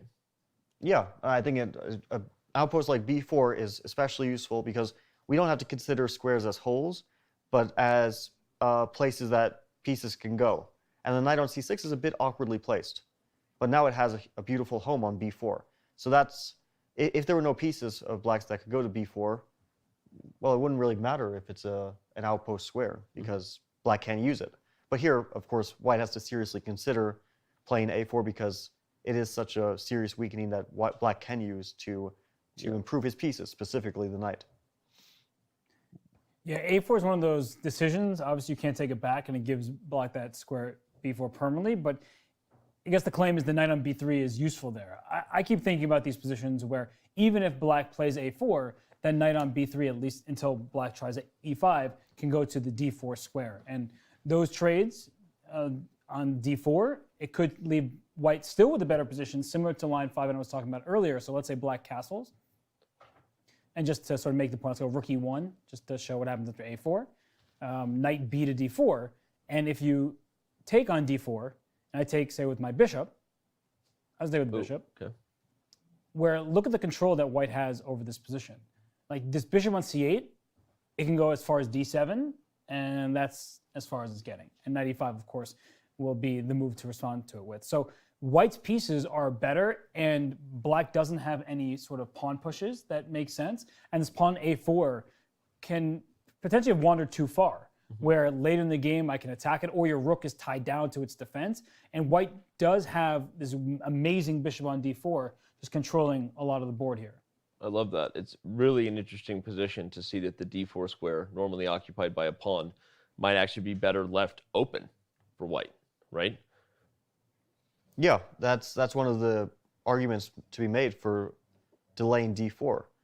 It's difficult to say with which move white should delay it. H3 maybe? H3 is certainly an interesting option. It's a generally useful move. Even if, let's say, black plays e5 here, and white plays d4, and black takes, and white takes, let's say, knight b takes d4, knight takes d4, and now knight takes d4. I was going to say, now you're switching on me. Here, bishop takes again would be good, but now you're saying this. And what's the difference? Yeah, there's no knight to g4 g4 here. I see. So white's knight is beautifully placed in the center and can maybe hop to f5 at some point, queen c2, rook's in the center, knight to f5 is an idea. So h3 is useful not just in this specific position, but pretty much for the rest of the game it will be useful. And the inclusions are h3 and a5, so two different rook pawn moves, but h3 is far more useful covering g4. a5 doesn't do anything in this particular position. So whoa, it looks like Magnus hops right over to g4, so you haven't played h3 yet, and that makes a lot of sense to me. It does make a lot of sense. White doesn't want black to take on e3. That structure may not be a bad change for white, but you really want your dark squared bishop. So where does the bishop go? It can go to c5 tactically, because after a4, white has bishop takes e7. Let's say queen takes e7. The knight goes back, and white says, or possibly forward, yeah. And white says, well, you still haven't developed, you haven't castled, you spend your time playing knight g4, a4, and I'm the one with all the development. Yep. So white can possibly claim an advantage here, although black remains very solid. So bishop c5, other moves, I'm actually not seeing anything else which makes really good sense, because on f4, you get hit with e5. So do you really want this? You don't want to go back to c1. Doesn't seem like after a4 you start to get pushed back more and more. Yeah, anything but c1. Anything but c1 basically. So c5 looks like c5 looks like it's the move. Maybe queen to e2. White saying, well, on the one hand I lose my bishop pair, on the other hand I really value development here, and I'm ready for d4 and rook to d1 and other developing moves. But I think that we will see bishop c5. Jan's already played bishop c5, and doing so quickly, again, continuing to suggest to us that whether Magnus is in prep or not, his clock is more indicative that he is not. Jan is definitely still recalling knowledge of this position, whether it's direct X's and O's in terms of the prep or just the ideas. Jan is playing very confidently. I still think they both know this position. You really think so, even with Magnus's I get the feeling. time management? Yeah, he's taking time, but he could be recalling what he already knows about the position. It's just black's play is not natural. First of all, playing d4, it already suggests black has something in mind. And then playing a5 and knight to g4, these are not like natural. The natural thing is to castle, and we would tell any person who's beginning to play chess and wants to improve that what do you want to do first? Develop your pieces, and what do you want to do after that? Castle. That's the first two things you want to do in chess. You don't want to play a5, knight g4. If we want to explain why the world champion is playing this way, it's because of concrete considerations. So he's throwing out the classical principles of chess, and he's playing moves which are kind of unusual. There is a reason for that. Yeah, it's forcing, as Fabian was saying, because this doesn't seem cohesive at all. You went a5, and now you're going knight g4. Your pieces should be paying attention to all sides of the board, but here it didn't really, if you look at the position now, it doesn't really seem to make sense with the black king in the center. But there's something about the bishop trade that Magnus is aiming for, and the bishop on g2. That's the long-term advantage for white. We look across the board at the minor pieces. It's the bishop on g2 that is best. And what black would really like to avoid is allowing white both to have that bishop and an advancing center, because the bishop on c8 looks stuck behind its own pawn. So at some point, black would love to get this move e5 in. It's actually quite difficult to do so with your knight on g4, because you can't play e5 and then keep your knight g4. White can always play h3 and just kick that knight right out of there, and then e5 pawn becomes a target. So at this moment here, we were talking about how a4 is met by bishop takes e7. Humor me for a second. I'm wondering, though, if you take with the king on e7, we've seen... Okay, okay. I know it's... This is not the bomb cloud. It's not the bomb cloud, but it's seemingly ridiculous and probably not good. But there are times, right, when you want to be quick and just like take control of the center as black. Yeah. But here your king is in the open and you're still not fully developed and your knight is on g4. You don't have the pieces all connected with each other that would make that acceptable. But there are moments, right, in certain openings where you, in the French, for example, where you take with your king on e7, because the point is that the foundation is there. But this is a position where your pieces are all over the place. Robert, I respect the idea. Not here. No, of course. Not now. Of course. We humored you, and now I'm gonna ask chat to humor me real quick, to vote by spamming emotes of your favorite player. Cast your vote. Let us know who you're rooting for. We know that chat is typically biased toward Magnus, but makes me want to ask Robert, everything you guys are saying, obviously true, and we're assuming the world champion is still in preparation, but I'm wondering if this is an early sign of being biased toward Magnus, a little Magnus bias-itis here. Well, I'm definitely not suffering from that today. Okay. I've been questioning the time management. I'm looking at the position, trying to figure out what Magnus' exact plan is. Because he wants to control the center, but the way he's doing it right now, his pieces are all over the place. That's what I'm saying. Right. Like But I do think he has an idea, to Fabi's point. Okay. Like, he's not just playing moves like a5, knight g4. Well, one, he's a good enough player, of course, to make this up on the fly and it'd be a good idea. But I do think that these ideas don't make traditional sense. So he's still within the realm of his preparation, but it's really important not to make one misstep, because one misstep and your position could be terrible. You're sitting passively, and it's not just passive in the sense that we've seen in the anti-martial, where the position's closed, and if white doesn't make every single accurate move, then black is immediately okay. Here it's like that's going to be a nagging advantage for white, so I think that Magnus is really trying to display pinpoint accuracy here so he doesn't suffer in the near future. The only thing I'm calling out, Fabi, everything Robert just said I agree with, except the one last point is, which is we're making an assumption that because these lines are very forcing, that they must be good. But I'm looking at clock management, and I'm looking at Magnus right now as far as his body language, and again, we're giving the benefit of the doubt that a5 and knight g4 are going to work out in some way to deal with, you know, the forcing lines we've been looking at, but they look good for white. So what do you think? I mean... Well, the opening outcome is good for Jan. Okay. He's gotten a fighting position. He's up on the clock. He knows the position well. These are all definitely good things for him. I wouldn't say that it's a major opening success yet for two reasons. One is that Magnus has, he knows something about this line. I think it would be absurd if he didn't, and he's just playing this way in such a hugely critical game. The other thing is that after a4 for black, we reach a very logical sequence of moves. Bishop takes e7, queen takes e7, knight b to d4, knight takes d4, knight takes d4, knight to f6. And although white does have all the development and looks to be having all the fun, the position is simplified. And if black makes a few more moves, castle, short, c6, rook to d8, e5, these are logical developing moves. White is in a position where he's the one who has to force the matter a bit, because black can improve his position more easily than white can. And the knight on d4 is maybe an aggressive piece, or possibly a target for black to kick around while developing. So this position doesn't seem clearly better for white to me, although if I had to pick a side, I would probably pick white, because he is the one with more development for the moment, and can try to move that knight from d4, possibly to c3, get d4 and claim a space advantage. But even though I think Jan should be happy about the opening, I don't think that he should be thrilled just yet. And he has to still watch out for one thing, which is, so far he's playing quickly and in his preparation, right?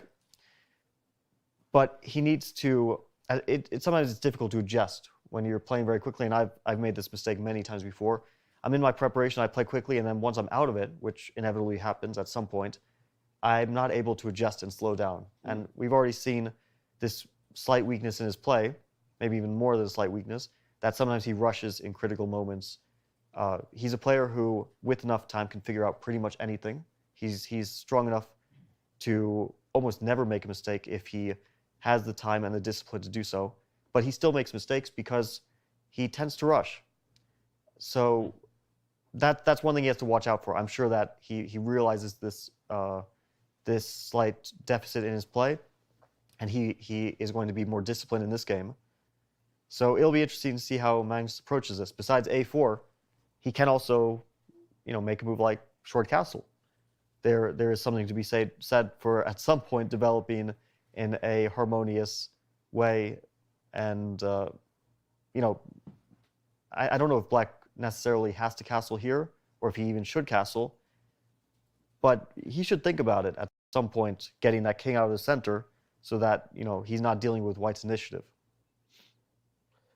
Agreed, although we see Magnus is still thinking hard. Yeah, I did like knight g4 because the side with less space, especially less space in the center, wants to trade some pieces, right? If the bishop had remained on e3 and the bishop on e7, that would have been a better piece for White. So I do like knight g4 from that practical point of view. And yeah, I think after the bishop went to c5 is in the game, Black can castle. I'm guessing what Magnus is concerned about is letting the pawn eventually go to d4 and White just claiming all the space in the position, and then Black stuck being like, I don't really have a plan. I'm waiting for White, and I'm going to stop White's breakthroughs, but I don't have a plan of my own. So if you do castle here for Black, and I take your bishop on e7, and you take with the queen, and the question becomes, can I get d4 to work? And that's not an easy move to make because there's a rook coming to d8. And with a4 also on the horizon, perhaps I'm undermining your pawn's defense immediately.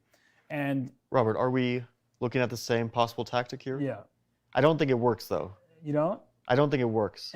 So I think guys, I'm in on this inside joke too. I also see the tactic, but let's show it for everybody just in case, because I know you guys see the tactic that I also see. So let's show everybody just in case they don't see it. So after d4, a4. Okay. Obviously, yep. The most obvious move for White, or the most natural move, is knight to c5. Maybe it's not the best move. Everyone needs you to go show a couple more moves, even though we all see it. There is a move knight takes d4 here as an option. Right. Yeah. And if queen takes d4, there's e5. And of course, and that's because the bishop now guards the knight. Yeah. Because the move that some people were first thinking in this tactic, rook d8, would be good to win the knight, but you lose this knight. And so I obviously saw that along with everybody else, and now we're all good. But e5 is key because it removes the queen from defending the knight and protects the knight. It's just good for everyone to see what we see. Few problems with this line. One is rook f2 e1 here. Okay. And that's a pin, a very difficult pin to deal with. And rook d8 seems to take advantage of the point that you were making earlier, right? Where the queen has to move, and then you're going to win the knight on c5. But rook takes e5 here is a pretty nice move, because now your queen on e7 is under attack. And if you take my rook with your knight, I take back, and I have two minor pieces for the rook, and that's a winning advantage for White. So glad we showed everybody that. There's an even bigger problem with the line. Which is, knight to c5, knight takes d4, and without getting into any crazy details, just knight takes d4 back. Oh, because you just hit the knight right away. Yeah. And after queen takes c5, queen takes g4, e5 looks like it works again, but then the knight goes over to f5. And when you threaten checkmate,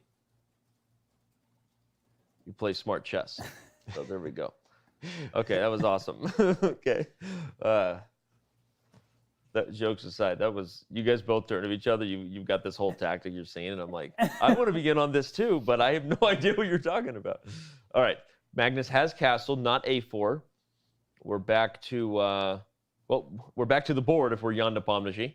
But that is actually an important line that we were just showing for multiple reasons. One is that Black's idea is clearly to aim down the d file at that pawn, but also you need to make sure that you're not blundering tactics like that, because it looked like White was just going forward. d4, knight c5, those are all very logical moves, but if there's a pitfall of knight takes d4, then your whole position collapses. So the players are thinking about lines just like that, and in general, pushing the pawn d4, you're going farther away from your other pieces. That means that Black can attack it. So the knight on g4, though, that's the problem that Black has in this position and many others, is it's an awkward square that can easily be kicked or is just hanging in a variation like the one we just saw. Does it ever make sense to play d4 before trading on e7? Because we've been trying to display the ideas by making the trade on e7, but it definitely makes sense. Just to reinforce the bishop's position and try to get black to trade. Yeah, it makes sense. It's a difficult decision for white, in fact, because both bishop takes e7 followed by d4 and d4 immediately are extremely likely, natural, and also look rather similar. Here it might get concrete. Because you start to wonder about bishop takes c5, knight takes c5, and then b6, which is probably not good because of the knight on f3 moving somewhere, but it has to be considered. Yeah, so many knights hanging here. Yeah, I think the knight on g4 hanging is a really important factor in this position. If the knight were on f6, maybe black could consider this and even sack an exchange at some point. But with the knight on g4, too many things are hanging. So d4 makes a lot of sense. It might actually transpose because after d4, black can play a4, and then white is sort of obligated to take on e7, play knight c5. So the position that we saw is a pretty critical one. Here, of course, black doesn't take on d4, but yeah, maybe rook d8. Yeah, just maybe instead of the crazy tactics that we all saw. Rook d8. I do think, though, that one additional option for white is to retreat the knight rather than jump forward. Now, I wouldn't want to do that, right? Playing knight c1 rather than knight c5 doesn't look very good because you're just giving black all the space. So in some positions, you want to retreat because that doesn't allow the tactics for black. But on the other hand, that's a win. In this position, it would be for Magnus because you pushed a pawn up, the knight just goes back to the starting rank.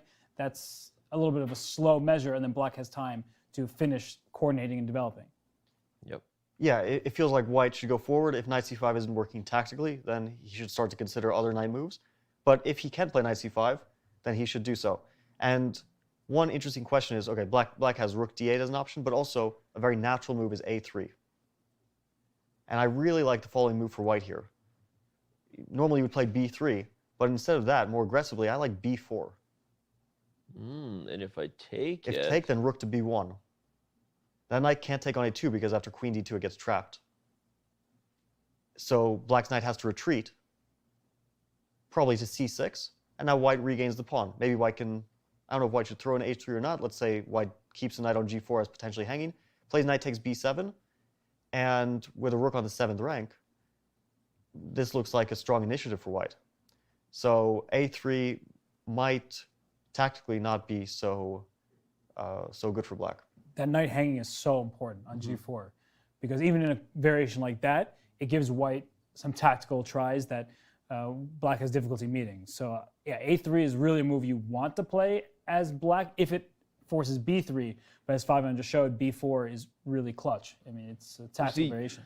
Jan is dialed in, and I'm drawing attention to Jan's focus at the board because of what you said, Fabi, about that trap even the best players in world can fall into. When you're in your preparation, you're playing fast, confidently, as you should be, but you have to make sure you have the discipline to slow down and not rush as soon as you're not. And I don't know that Castles puts Jan out of his preparation, but it obviously, might put him in a position where he wants to double check and make sure that he's following the right line. Because you've talked about that. The high levels, to a certain point, you're literally following the recipe. And then after a while, it's like, okay, I know this is sort of the recipe, but let me make sure that I'm not messing up or mixing ideas, right? One idea is super effective here, but not in the other position. You think that might be kind of what he's pausing here really, really quick before he goes forward? I think that he's been moving instantly up to this point, so now that he's starting to think, this suggests that he no longer knows for sure what the best move is. While for the previous moves, he knew what the best move is 100%. He still, of course, has a good idea of the position because he's obviously looked at similar positions and he knows the typical themes and ideas. Now the question is implementing them in the right way using his calculation. It's, in general, assuming that he's no longer in his preparation 100%, it's a good moment for him to stop and think. He has plenty of time, and this is the first decision he's having to make. And it's very likely an important one, although a lot of moves may look very similar. The small differences might make the difference between playing for an advantage or the game being sterilized and having nothing. And he really needs to play for an advantage. He can't let even the tiniest advantage slip up. So thinking at this moment, a very good idea. definitely not a time to rush, even though the instinct is to keep playing fast to put pressure on your opponent, psychological pressure. Right. And that's a tool that Jan likes to use, and he does so very well. In this situation, you know, the stakes are too high to try that trick. Right. It's a moment when he really just needs to be playing the best moves. So we may see one of those options, d4, bishop takes e7. I don't think it makes sense for white to play h3 because the knight is better off on another square besides g4. So black would be happy to play knight f6 and get away from a hanging position. Yep. So d4, bishop takes e7, tough choice. They may even lead to the same position. But d4 feels slightly more flexible somehow. I mean, why allow black, let's say, bishop takes e7, queen takes e7, d4, rook to d8? Why allow black options like that when you could play d4 first and tell him, okay, now play a4 and then I'll trade? Or you can trade immediately on c5 and give me the development.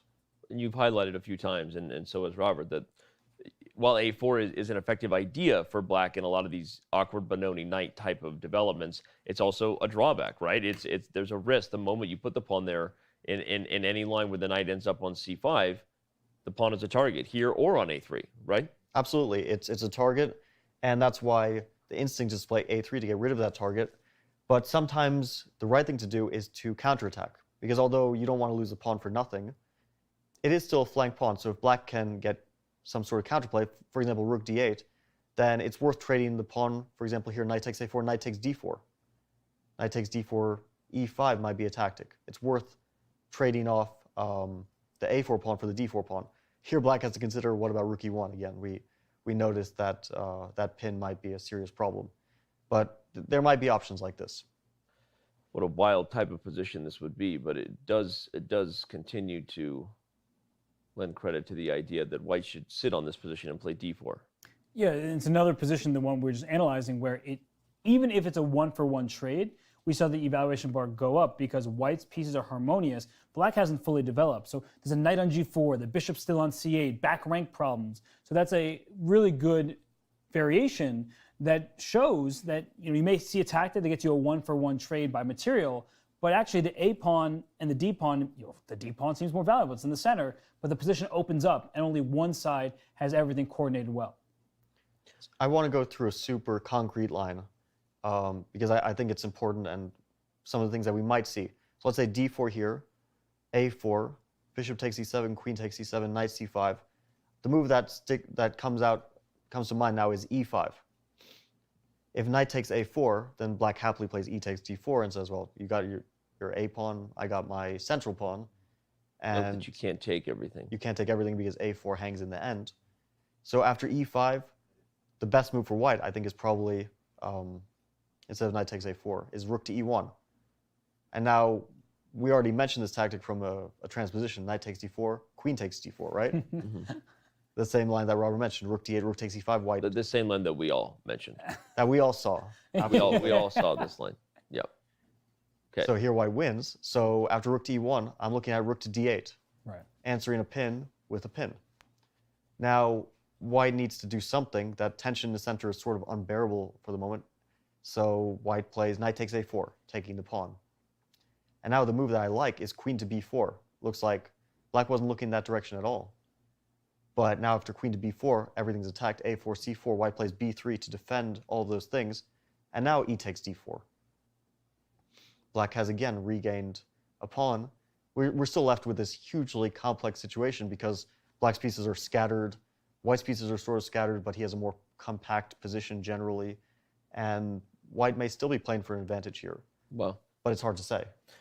Takes a 2800 to bring balance to the forces, they say. Nothing like a crazy line that somehow you were calculating lines that Stockfish agreed with. Is it Fabi or Stockfish on the couch here? Have you ever been accused of being half man, half machine? I don't want to get into this, but actually, let's not talk about it. All right. Well, a sophisticated chess robot sent back through time to join the Chess.com broadcast. Welcome to Fabiano Caruana's debut as a chess commentator here. If you're just tuning in, where have you been? This is the 2021 FIDE World Chess Championship, and it's Chess.com's coverage.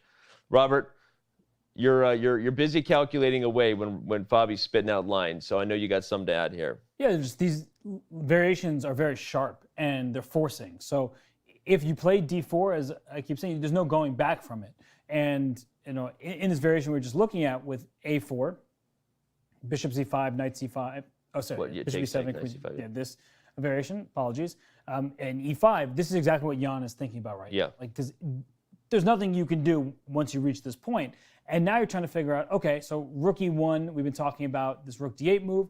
I can potentially say, can I go queen e2 to go for a pin? Can I throw in an h3 move here? There's gonna the knight actually guards the queen. So right, the queen is defended, so it's going to be a problem. And knight takes d4, queen takes c5, just wins a pawn for black. But these are the type of moves that you have to think about. So rook e1 is the most obvious move, but perhaps there's a moment you can throw in the move h3. But even when h3 attacks the knight on g4, it doesn't mean the knight has to move, because you can take on d4, then c5 is hanging. So these variations are so sharp, and Jan needs to think about it right now, not just stumble into the line and then hope that it works out for him. He doesn't want to play d4 unless he's mapped everything out in this sequence.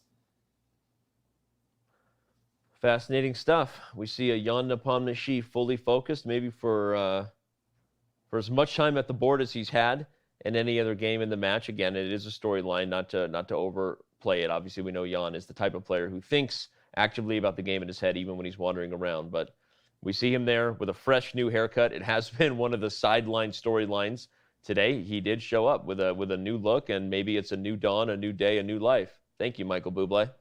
First, Nina Simone, and I made that reference last game. First of all, don't call me out like that on pop culture in front of everybody like that. We have talked about that. You're just feeling good.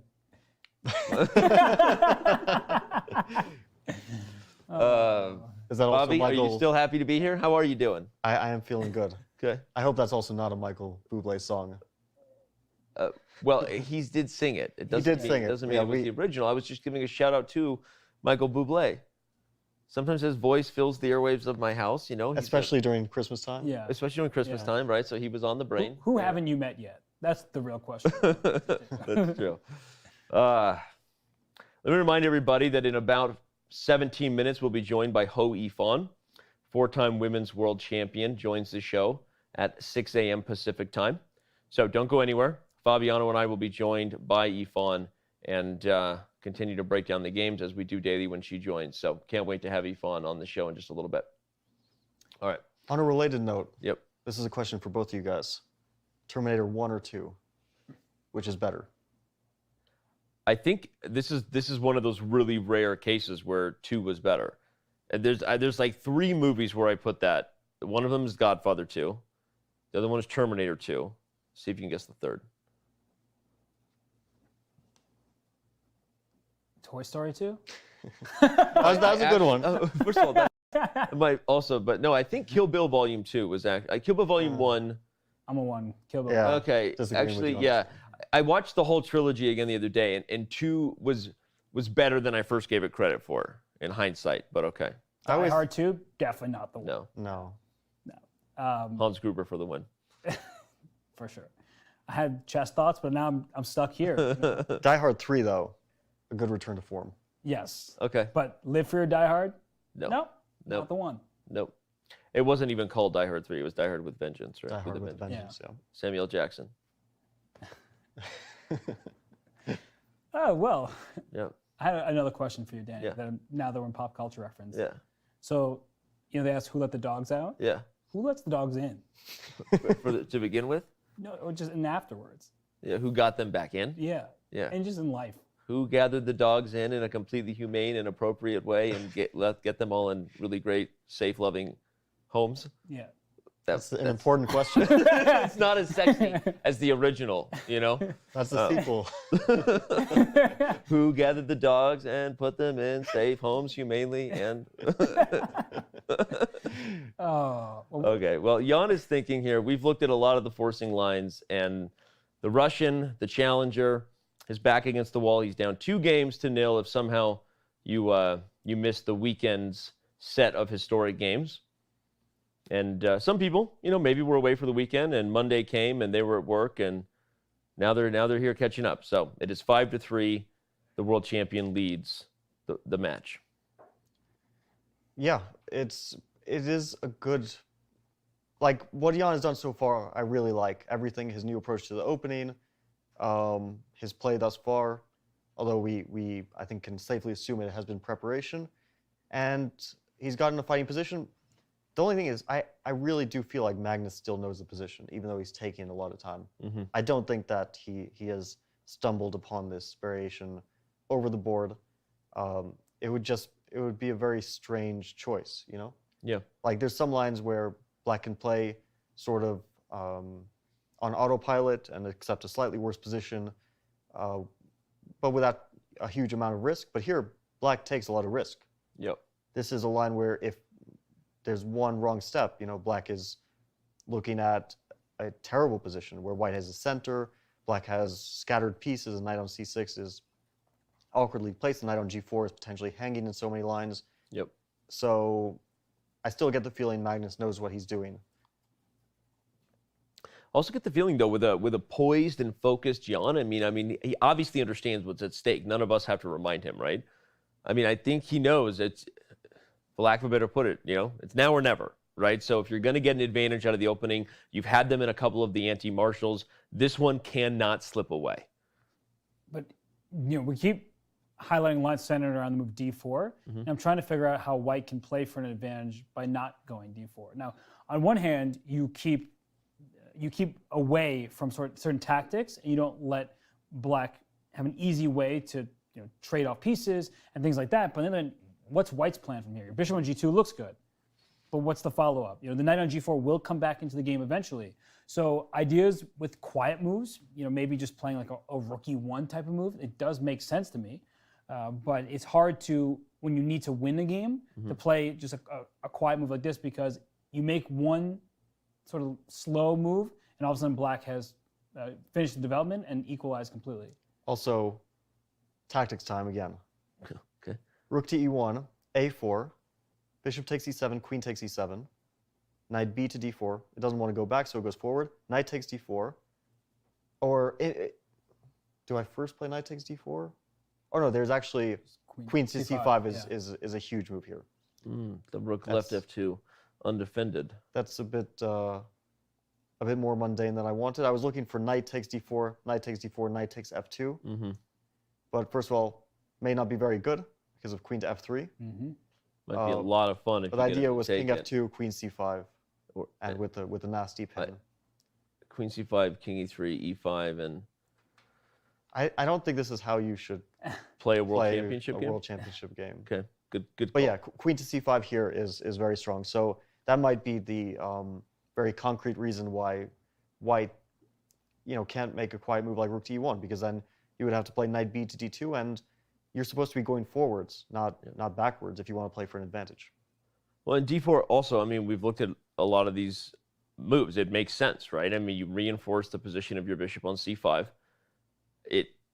We've been unable to find a better move than a4. It kind of forces Black's hand. Is there any other move? I mean, maybe retreating the knight to safety, right, to avoid tactics, but that feels wrong, right? And that's like almost submitting to the fact that something about the knight g4 idea was suspect.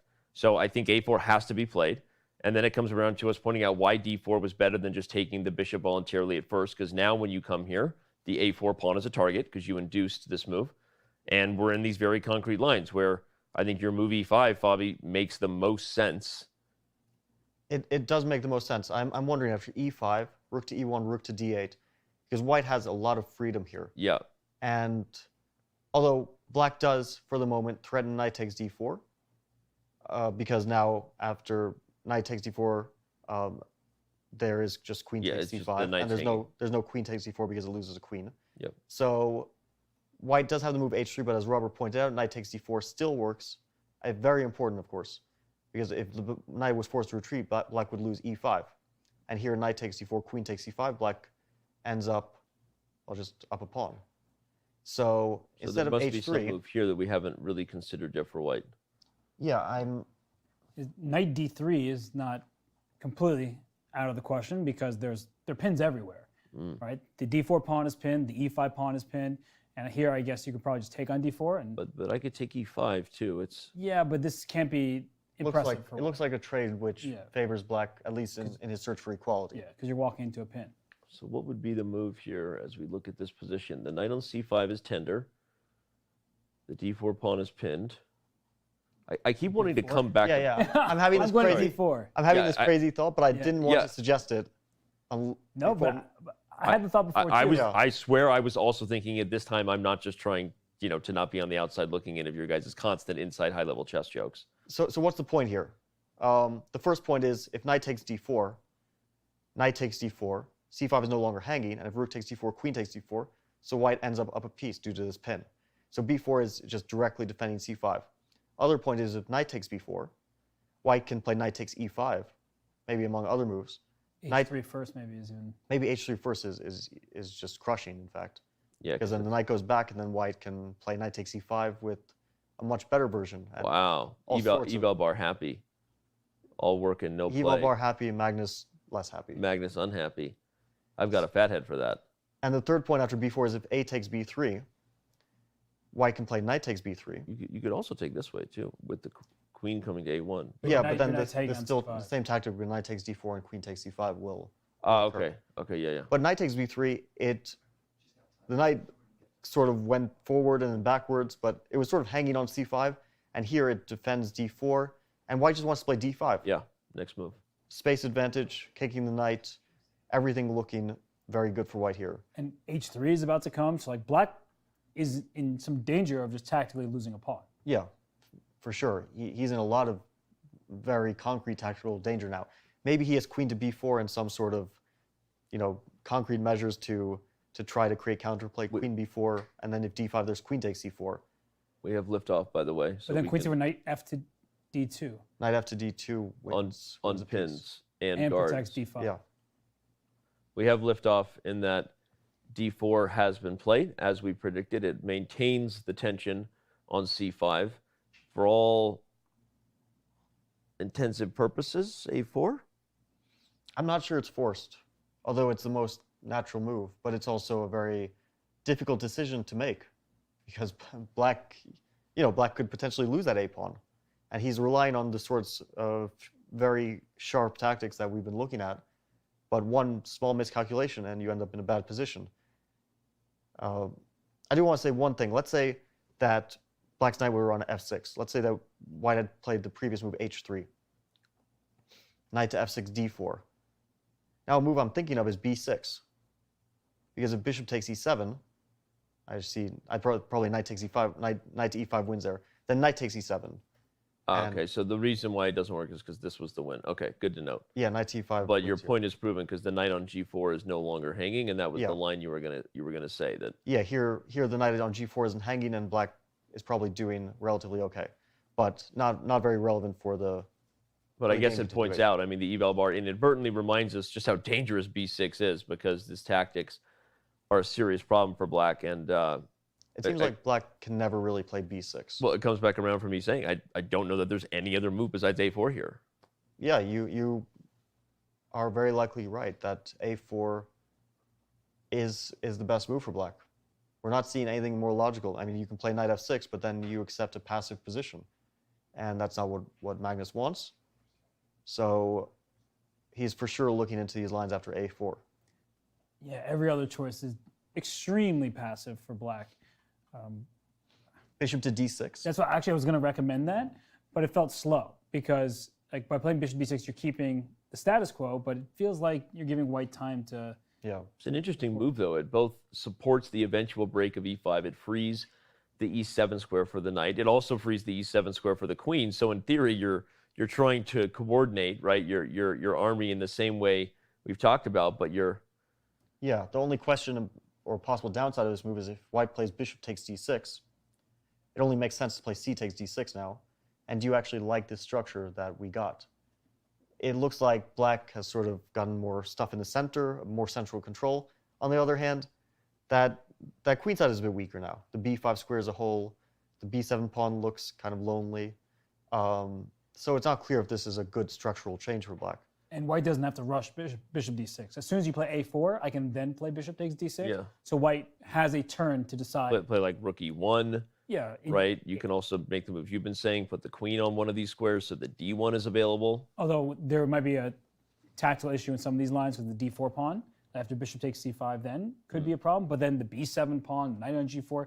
Yeah, there's a lot happening here. And I think bishop d6, it makes sense if you are not certain that these variations, like the roads we've been going down where white eventually plays b4.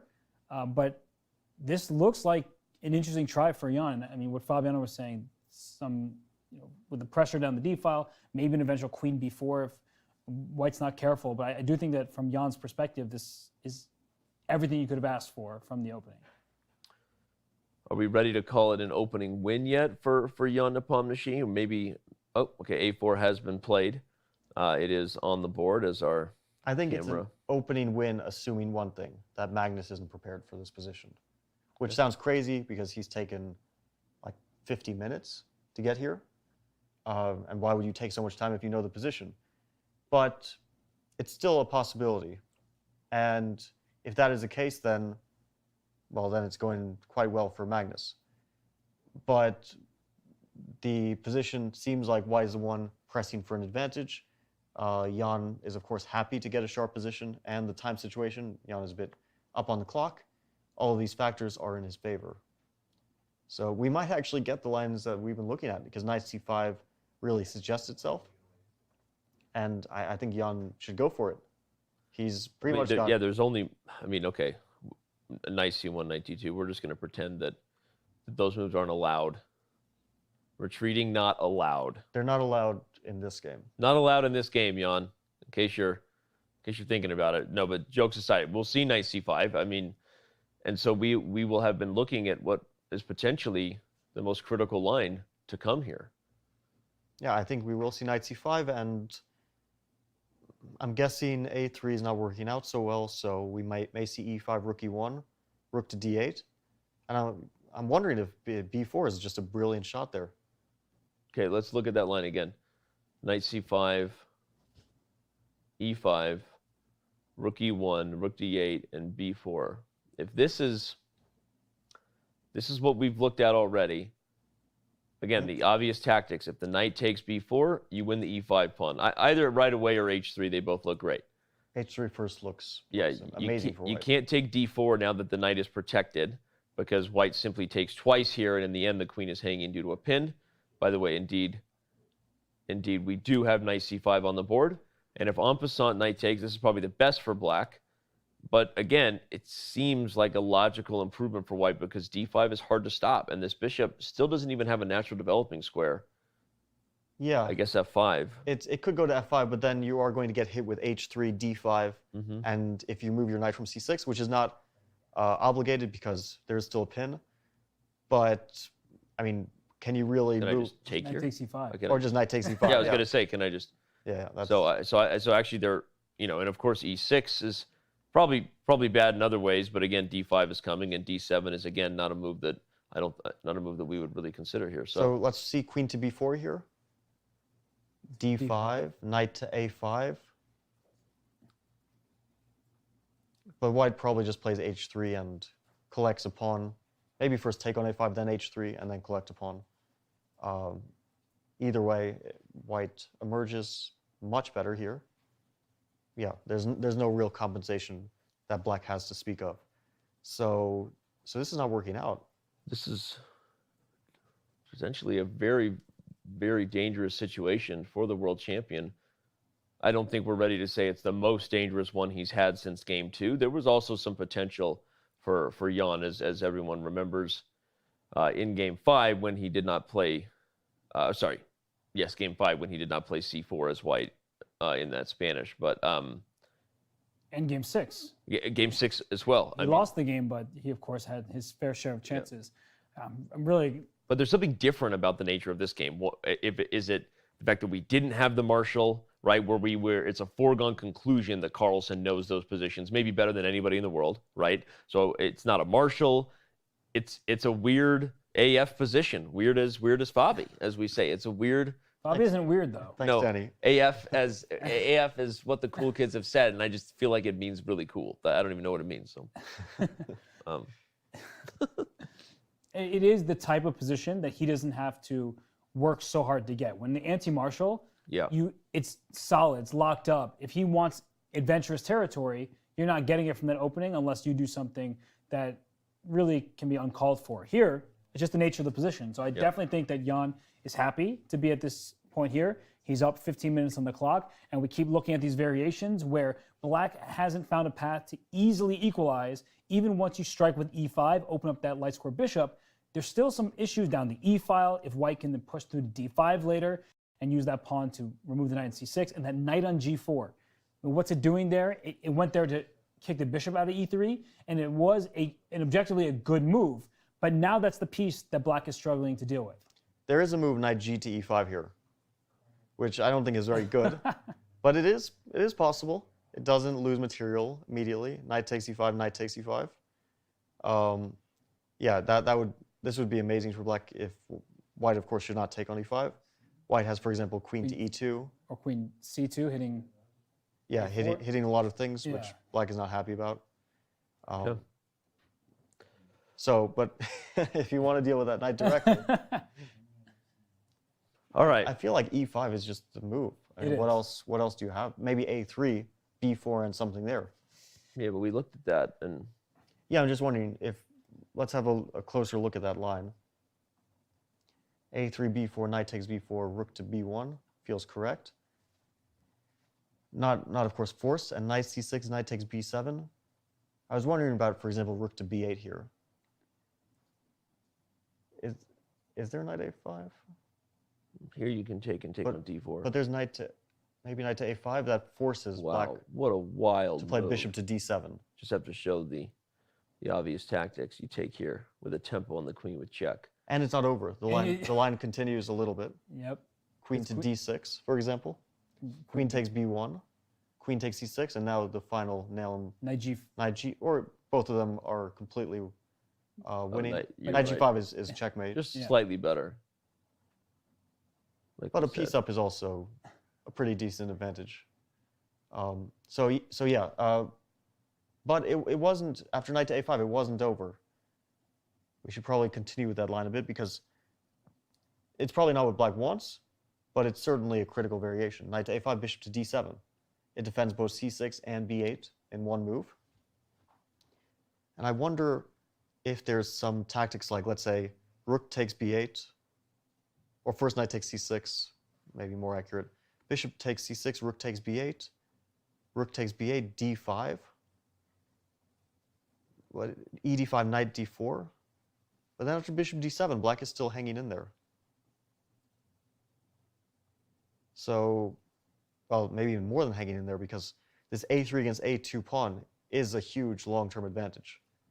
So maybe a3 is back on the agenda as far as a candidate move for Magnus, but those lines don't look very nice for Black anyway. But am I correct? Has it been played already?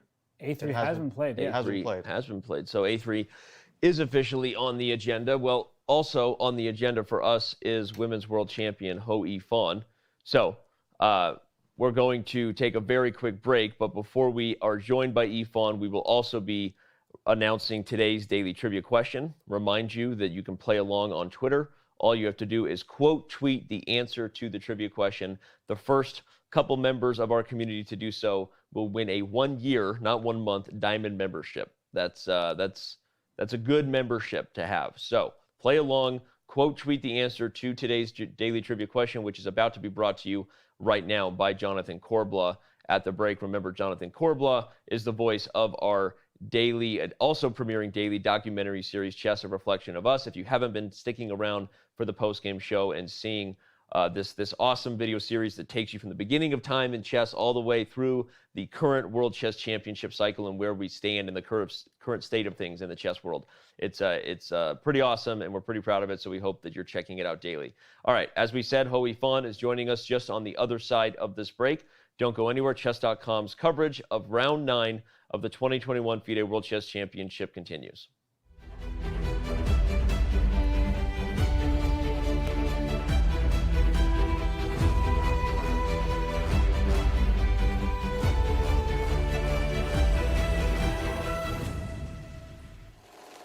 Hi there, Jonathan Corbla back at the World Chess Championship playing site with another trivia question for you.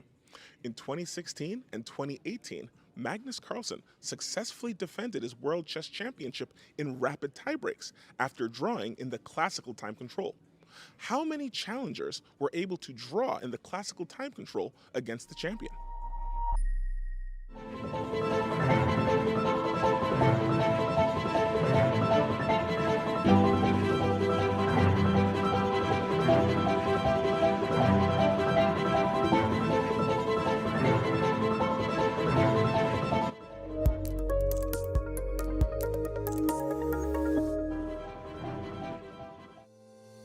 How many brilliant moves have you played? When do you play your best chess? How many games have you won by castling in the endgame? How many opponents have you played from New Zealand?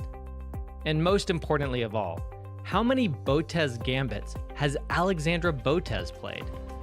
Find the answers to all of these questions and many, many more at chess.com/insights.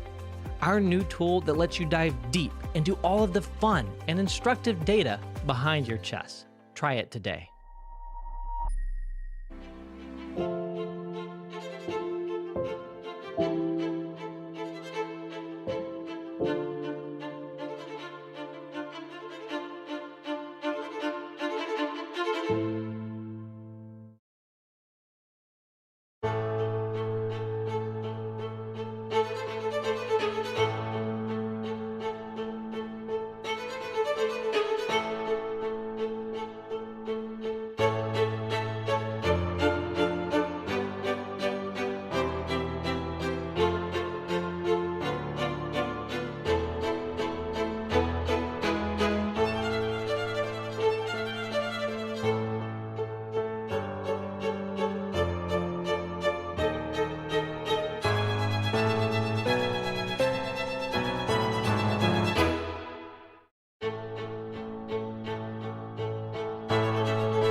How many brilliant moves have you played?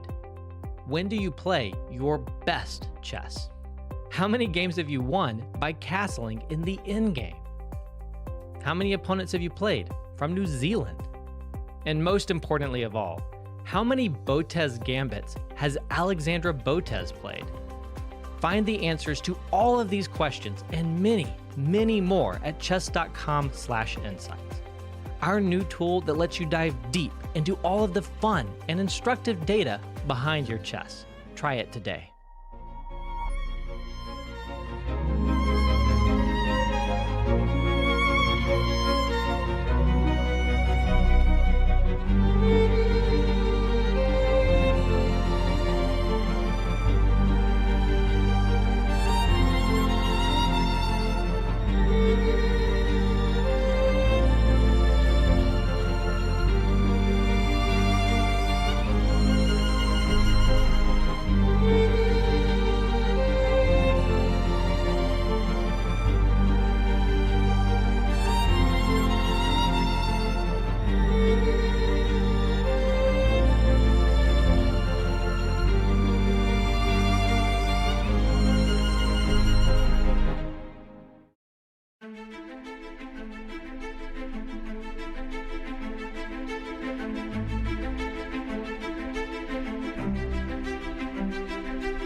We're back here as Game 9 for the 2021 FIDE World Chess Championship rolls on. Coverage brought to you by Coinbase, and now it brings you Hou Yifan. As usual, she joins us at about the 90-minute mark, and, well, we have a lot of action. In this segment, we typically take questions from our subscribers only in chat, so now's the time if you're a subscriber. If not, subscribe now. Ask us a great question. I got this handy-dandy red button today, too. If I press it, someone gets a diamond membership. It's like magic. I press it and they get a diamond membership or a sub. All I have to do is press this and it happens. So, good questions today are going to be rewarded. Yifan, let's dive right into the chess, even though the chat is going to be bringing us some good questions, because we have a very exciting position on the board here. Well, yes, actually, when I checked the game earlier, it was like A3, but actually a lot happens in the last two moves, right?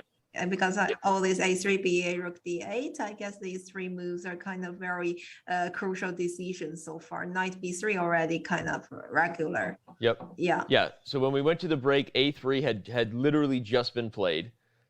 B takes a3 was played very quickly, which by itself is interesting because we were looking at so many other lines with Fabiano and Robert.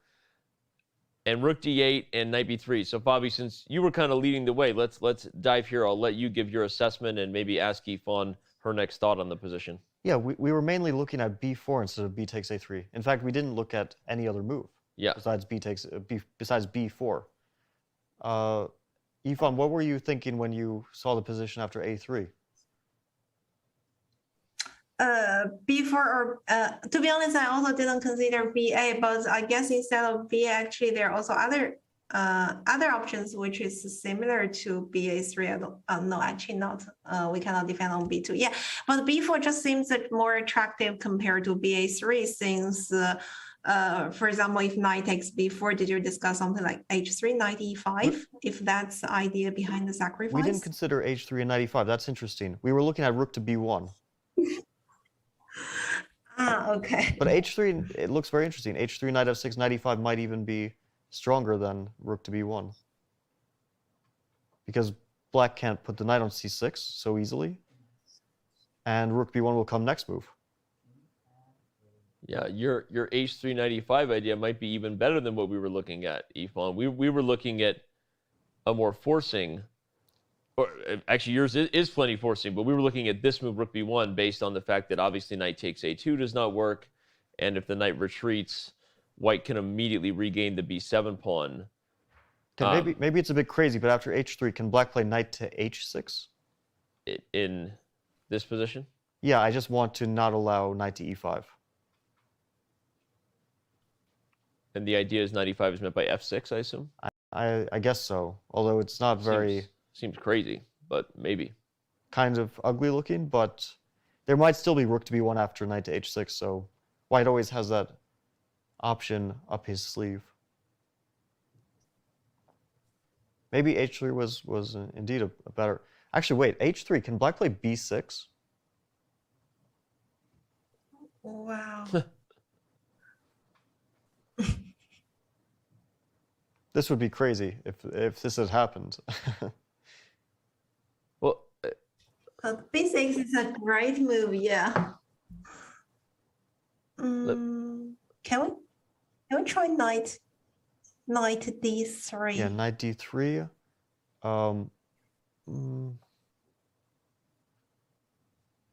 Don't have to trade, because. But I think maybe trade on d3, queen d3, knight to f6, and if knight to e5, I have the rook a6 square, trying to hang in there. It looks so dangerous for black. But maybe black could try to sacrifice the rook, like bishop a6. Yeah, possibly. But it feels like queen to f3 or something. Like, is it really enough compensation? Or rook f to e1 and then d5? Because black has no real attack on the king side. What makes me curious is, I mean, back to the more kind of macro discussions of the match in general and the players and what we've seen. A3, so B4 maybe was better, and the computer also kind of likes our B4, but Jan played B takes A3 super fast. Again, so do we think he had already calculated a ton of lines with B4 and just knew that they were no good? Or do we think he just is confident about something with B takes A3 here? Well, to be honest, it's a bit, let's say, the decision is very interesting because due to the match situation, of course, white wants to maintain more opportunities. But if white wants a win, B4 should be more attractive. Yeah. Let's say if white is Carlsen, I guess B takes A3 making more sense because that's solid, definitely solid. Probably keep some initiatives, but it would be hard to imagine, let's say, after BA3, white has some huge advantage because I feel like black just somehow release the pressure a little bit after B takes A3. Yeah, I agree. It feels like he had a good chance here with b4. It's not like, white is winning or anything, but certainly black would be under a lot of pressure after b4. All the lines we looked at looked very dangerous for black. And after b takes a3, Magnus didn't take, but I wonder why black couldn't simply play rook takes a3. I mean, I understand the pawn on a3 is not running anywhere, so he can make other moves, but yeah, like what? Rook d8 feels like such an appropriate Magnus move to play, though. I mean, as you just said, the pawn on a3 is not going anywhere, and now black has sort of solved. It's like all the lines we were looking at, but black is up a tempo instead of white being up a tempo, right? The pressure is coming to d4 fast, e5 is coming, the c5 knight is suddenly vulnerable, and white, what is white doing in the main game? He has to retreat the knight because of all those tactics we've been pointing out where knight takes d4 is a threat. And a3 can be taken now twice. Maybe he wants to keep the option of queen takes a3. That's why he's keeping his options open to see later how, because maybe after knight f6, if white plays rook to e1, which is what happened d5, now he can consider taking with the queen so that he's no longer under d5 as an idea. It just, again, like, and I hate it because obviously, like, I don't like sounding like a broken record on these shows and repeating the storyline, but it just feels like b takes a3 was played too quickly. And whether it was, sensing something, about the moment, getting too excited, like you said, probably, where you were in preparation and then you take for granted that maybe your advantage is actually not as big unless you continue to play accurate moves as you thought. I don't know what else to say about it, but all of a sudden we're in a position where, if anything, I like black now. I think that Magnus should feel more relaxed by this new development. He certainly looks a bit more relaxed. And yeah, Jan took 5 minutes on this decision. Even if he rejects b4, I mean, like, you should take a bit more time before you reject it, right? And then you have a reason to do so. Yifan, what do you think? Are we just living in an echo chamber here of Jan is playing too fast in critical moments, or is it? What are your thoughts on this? Well, actually, just before I joined the commentary, I was discussing with Simon, and I said that if Nepo still cannot win, because I joined at the moment when black played the move a3, I said if he cannot catch the chances of this game, will be more likely that the match is kind of already decided. Right. So apparently, I felt like this is really a good chance for him because, a real game drives some advantages, and also let's say this knight on g4, the bishop on c8, black just felt like kind of undeveloped and the pieces were kind of disconnected, right? So yeah, I also agree that Nepo should spend a bit more time to decide which move to play, because after ba3 you just have a bad pawn structure, and that would be a long-term advantage for black, and what else to hope for? Well, and that's where we're headed now, and I'm going to head over to the Twitch chat for our first really great question for the day, because this is as good of a question as I think we've ever had from chat in a World Chess Championship match coverage. I want to ask it to both of you. SOPH, so Soph P1 wants to know, how, if at all, does your relationship change with your seconds after losing a game in a match? I mean, to me, that's a fascinating question, because obviously there has to be tension added to the room. Everyone's feeling the pressure to deliver. And maybe your relationship with your seconds can change post-match, right, depending on how it goes. But Yifan, I'll ask you first. How does it change the environment if you're trailing in a match and if you've lost games? And does that change your relationships with how you're approaching your team and the work they're doing for you?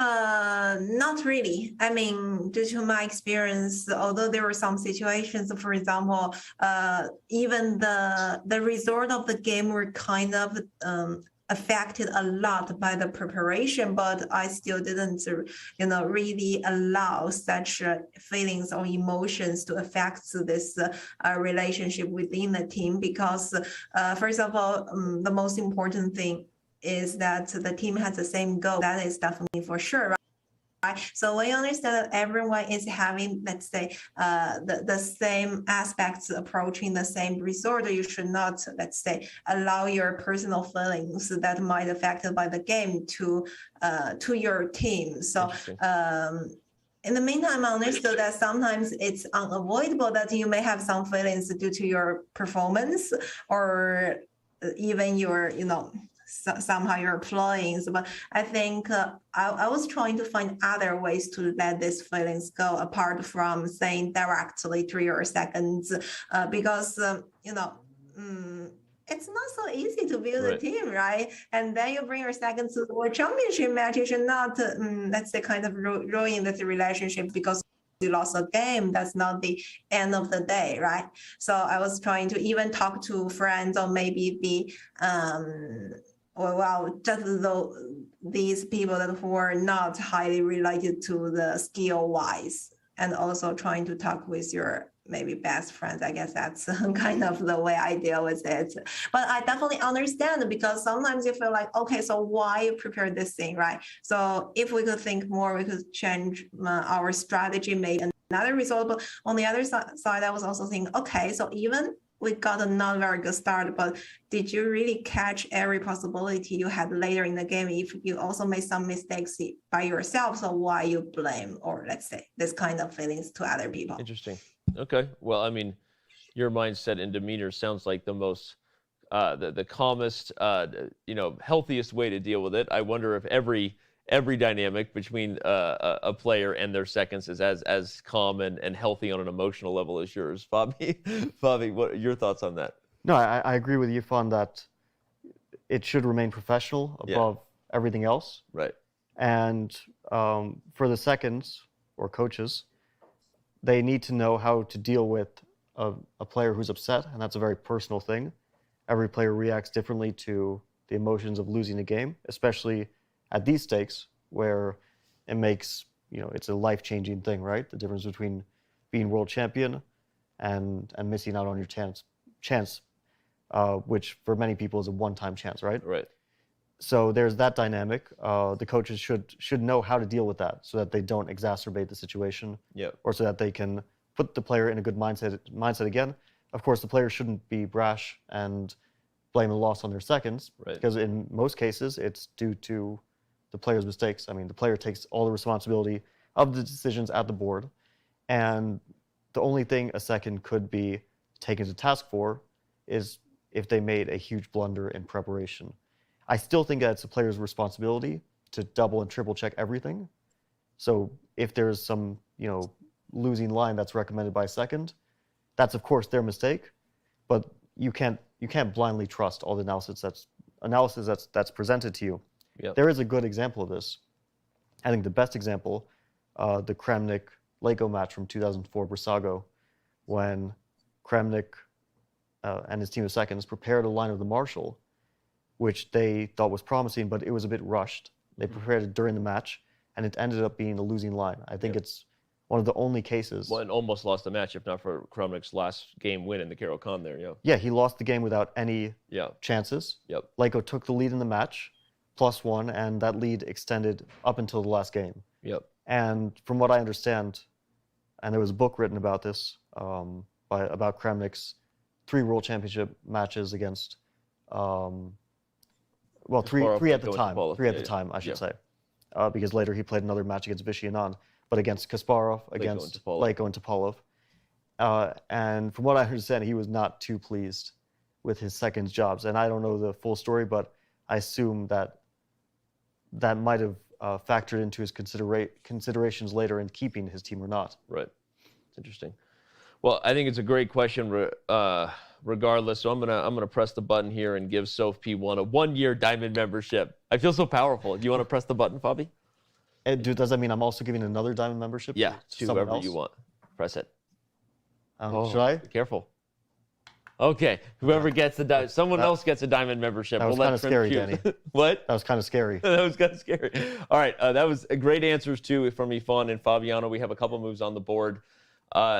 Queen takes A3 and Queen E2, and I guess again, as if you're just tuning in after our last break where A3 was left, we have Fabiano and Yifan with us, but a little bit of a surprise that Jan played B takes A3 here rather than this B4 that we deemed to kind of be the critical idea and the best way to maintain an edge, especially if we consider Yifan's idea which is to maybe meet knight b4, not with the move that me and Fabiano and Robert were looking at, but maybe even an h3 and knight e5. And, you know, obviously it's not totally forced, and maybe Magnus could do something different, but this is a position that would seem really difficult and challenging for black, unlike the one that we have on the board where already Magnus has coordinated and, dare I say, has just as good of a chance of winning this game as Jan does at this point. It's still a challenging position for both of them, but less so for black. He has more freedom in his decisions. He has one problem left, the bishop on c8. If that bishop were on g4, well, black is doing amazing. Bishop on c8 is still a very passive piece. Black has to find a way to develop that piece. Okay.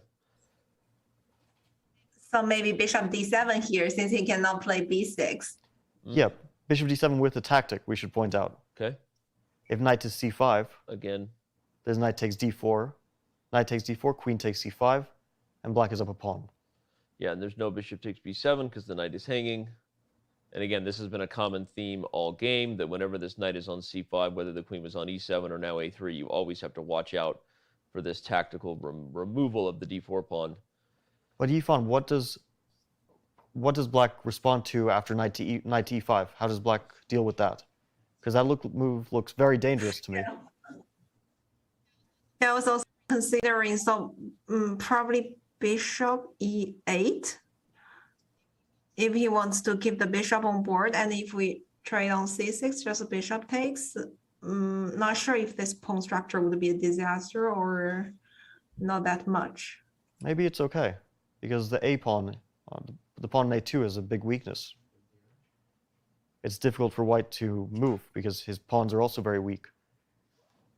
Maybe queen to f3, but then rook to a6.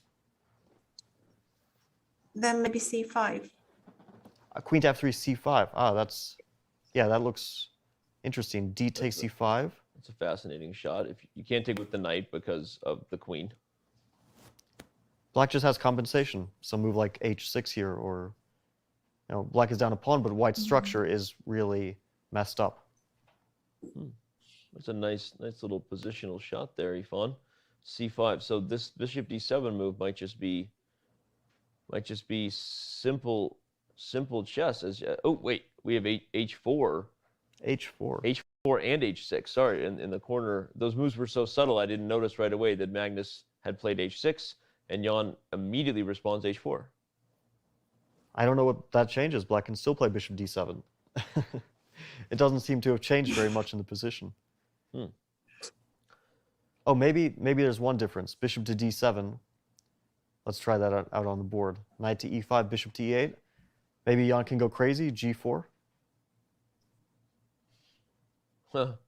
I'll take your pawn and just call the bluff. Yeah, take, g5. I'll just play the most obvious moves until I blunder. I think you're playing great moves.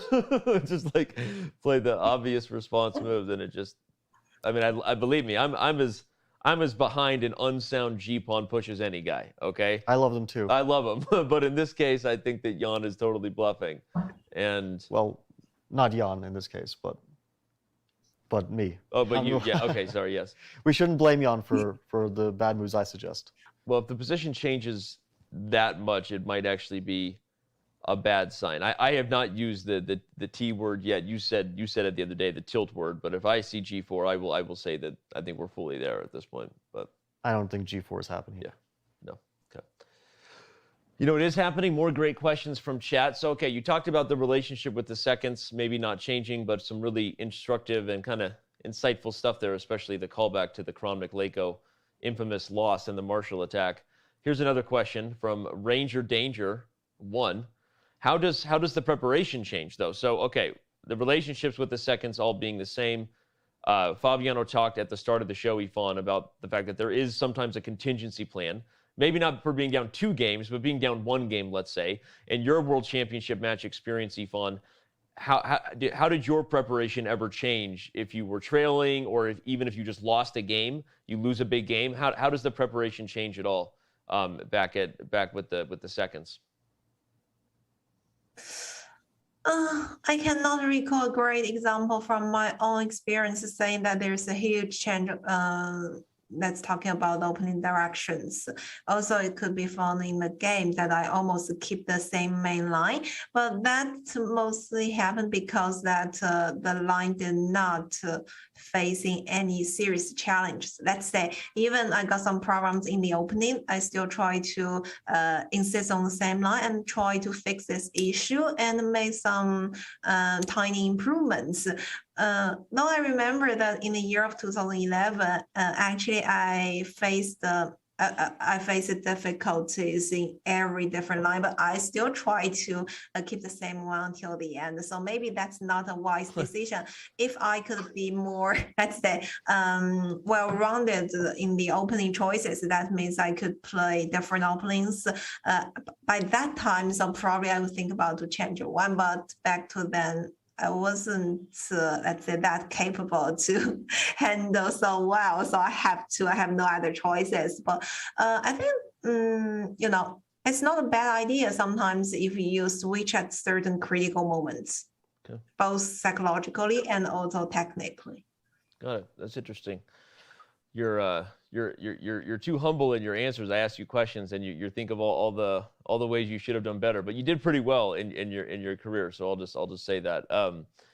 We have one more question I want to give as we bring up the look into Magnus again because it's relevant, and I think that it's obviously been a storyline because it's what everyone sees.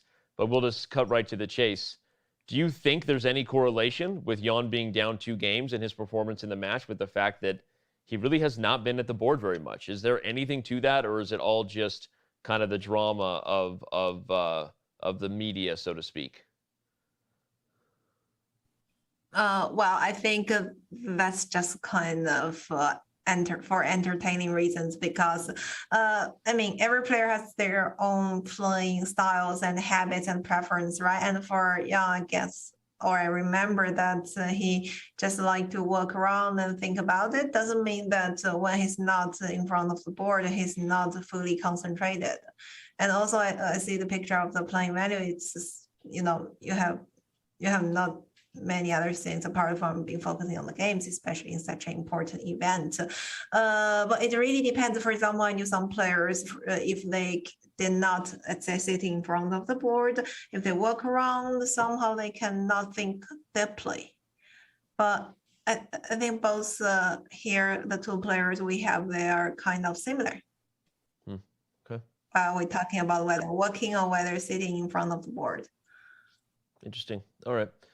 Well, obviously it is a discussion for that reason, and probably because he's losing the match and has made some kind of quick rush decisions, you sort of add to it. But whether being at the board or not has led to any of those rush decisions, maybe not so much, but Well, Danny, you know my opinion.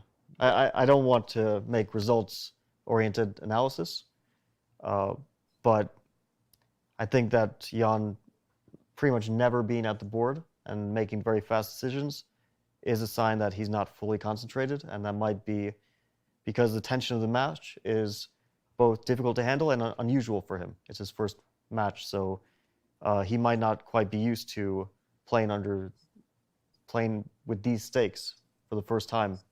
I have a feeling that him getting up so much is some sort of a bad sign for his overall psychological outlook. Well, it's different too, because at any other tournament, it's not a match. There's games to look at. There's friends you can chat with in theory, right? I mean, it's a different environment, right? And the level of effort that Magnus is putting in, okay, like you can physically see it. And again, so if I'm walking back statements that maybe if he's not at the board, Jan is leaving the camera and he's focused on the screen and the monitor, I don't know, right? But in general, like you can physically see and measure the effort that the world champion is putting in, right? As we see, and it's interesting, right? And it's not something we saw in the Caruana Carlsen match to talk about Fabi like he's not here, There were a lot more scenes of both of you guys at the board mutually with hands on head, I feel like fighting each other. I was almost always at the board. I don't think you, in some ways, some people were like, hey, Fabi, blink twice if you're okay, is a little bit of a different personality, style, but, so interesting. Well, All right, back to the position. Let's talk a little bit about this H4 idea, because clearly it's given Magnus some things to think about. As we say, he is head in hands, focused. Yeah, I think that the line that Yifan mentioned with bishop d7, e8 is a very good one, but it's also kind of unusual to allow your pawns to be doubled. Yeah. So maybe there's that hesitation there for him, that he doesn't really want to allow that, damaging of his pawn structure. Well, is there something else, Yifan? I mean, you had that really nice idea of meeting something like queen f3, a direct attack with this positional shot. But is there something else here for white? Maybe not queen f3. Is there like a rook d1, or is there even a queen e5? What are your thoughts on this position if it occurred, Yifan? Yeah, but I was just thinking, for example, how white could improve the position, because the A1 rook were kind of stuck there, right? And rook d1 probably is a very good option, because that would free the knight on b3. But then the next step is where this knight is supposed to go. E5 probably a good square, but that would be a long way to be maneuvered to that square, right? You could go to c5, but that would face knight d7. Oh, no, maybe not knight d7, maybe just holding there. Yeah, I was just thinking maybe black should just kind of stabilize and waiting here and see what's the next step from white. Okay. Is there anything to this queen e5 idea that I suggested? I mean, maybe it's super... Queen e5 looks very natural. Black can protect with rook to a7. Yeah. But also maybe some counterattacking rook, or actually maybe queen to d6. Yeah, I kept queen looking. To b4, yeah. C4 just felt tender. I was highlighting it. Yeah, c4 is a bit of a weakness too. Also, queen to d6 makes, of course, then you allow the pawn potentially to run. But like queen to d6, and if a4, there's queen to b4.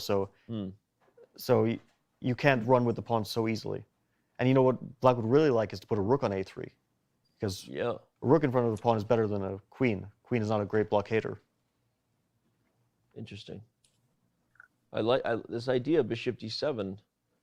Yifan feels really natural. It's also not just a good move that you suggested, but also at this point hard to see a different move. I mean, what other moves actually is black potentially? I mean, okay, queen b4 voluntarily based on the point you made that the rook belongs on a3 Fabi certainly should be a candidate move, right? Just putting the queen there with the idea that you might eventually get rook on a3. Maybe. Then you're worried about rook to b1 and knight to c5 at some point coming. Okay, yeah, okay. It's a bit of a potentially, it's not a bad move for sure, but it's a bit of a slightly risky move. Okay. But I know we were talking about Jan's time management, but look at Magnus's time. Yeah, that's true. He's got how many moves does he have to make? 22 to make. We can see he's really been thinking in this game, and yeah, that I guess that is the other side of that storyline as we talk about the time control. Remember, everybody, you have to reach move 40 in order to get more time. And right now we have 21 more moves to make. So, well, yeah, 22 for Magnus, and that means he has less than 2 minutes a move on average to get to time control. So that's not a lot of time. Yeah, it's not. I mean, this is actually... Okay, we had a game where both sides were literally under 10 seconds, and if you weren't tuning in, the historic longest ever World Chess Championship game in history, Game 6 in which Magnus won, Jan made his 40th move with 5 seconds on the clock.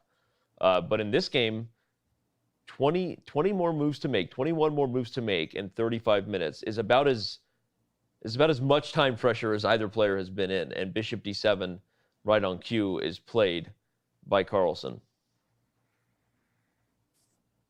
Yep. Yifan, were any of your matches without increment? Yes. No, matches. Well, I think some events, for example, our national championship and our league, even now, I guess, without any increments. Okay. But if talking about the international events, it's very hard to record. But no World Championship matches were played with the time control that is now played. No, not for sure. Yeah. Well, I mean, it's interesting. It's an interesting storyline, and I mean, Magnus himself has kind of been on record as being in favor of it. He feels like the clock should be part of the game, and he likes the drama that it adds. But again, as we just showed the fans a second ago, the time control is no increment, so you have those real dramatic moments where someone could literally lose on the clock despite their position on the board. So, all right, Yifan, this has been awesome. Thank you for bringing your insights for what's on the board, and this is it's going to be a wild day. Well, we'll ask you to go on record because we've had a lot of drama predicting results around here. Your thoughts on where this game is going? I don't think it's that easy for you today to predict a result. Your thoughts? I gave a win for white before I joined the commentary team, so I think I have to keep the same result, though that's probably not my current prediction, but yeah, that's Well, one. we appreciate your integrity. And all right, so Yifan, you're in my camp here. We both predicted a win for Jan, although I agree with you. Now with the position I see on the board, feeling a little less confident that white can get the full point here. So, but we'll see. Thank you for joining us. Either way, we will see you tomorrow. Wednesday, December 8th, Yifan will be back, and enjoy your evening where you are, and we'll catch up with you then. Cool. See you tomorrow. Bye. That was awesome stuff. Yifan was giving us some hot lines there. This bishop D7, I mean, she was right on everything. She predicted this bishop D7. We'll see if she's right about this potential idea where knight E5 might be met by bishop E8. So, yeah, okay. I think, yeah, this is actually an impressive idea, because at first I thought, well, you allow the doubling of your pawns and a passed A pawn for white. Doesn't look very good. Yeah. But now that we're seeing it, and this is Magnus's idea, I think for sure after knight E5, it looks like an excellent one. Yeah. All right. Well, we'll see if Yifan's analysis proves as prophetic as Fabiano does on these shows. It's great to have these two brilliant minds together. Let's keep everybody together. Don't go anywhere at the break, because when we come back, we will dive into what your votes told us, the results of both the chess.com/events vote. Where do we stand with that? There's a lot of cash on the line. The results of your chat votes, and of course, everything that will still occur on the board for Game 9 in the 2021 FIDE World Chess Championship. Chess.com's coverage brought to you by Coinbase. It's Expo 2020, and the world is here as well. If everybody in the world loved everybody in the world, what a glorious world this could be. It's the culture, the music, the artwork. It's the people.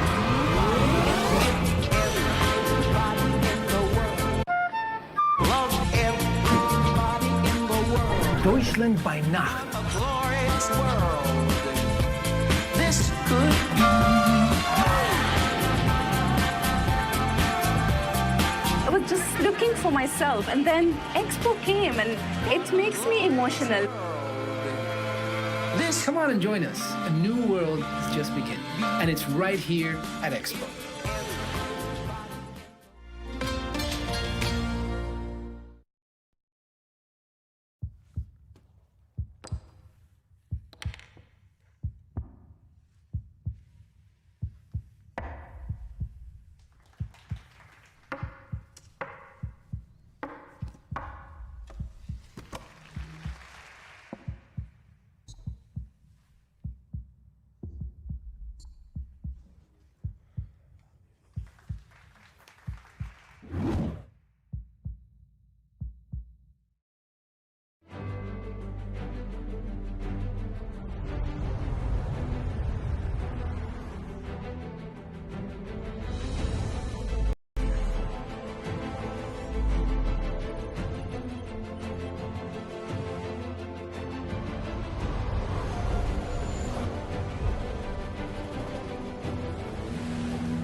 Chess.com is proud to release Game Review, a simple, streamlined tool to help you learn from your games.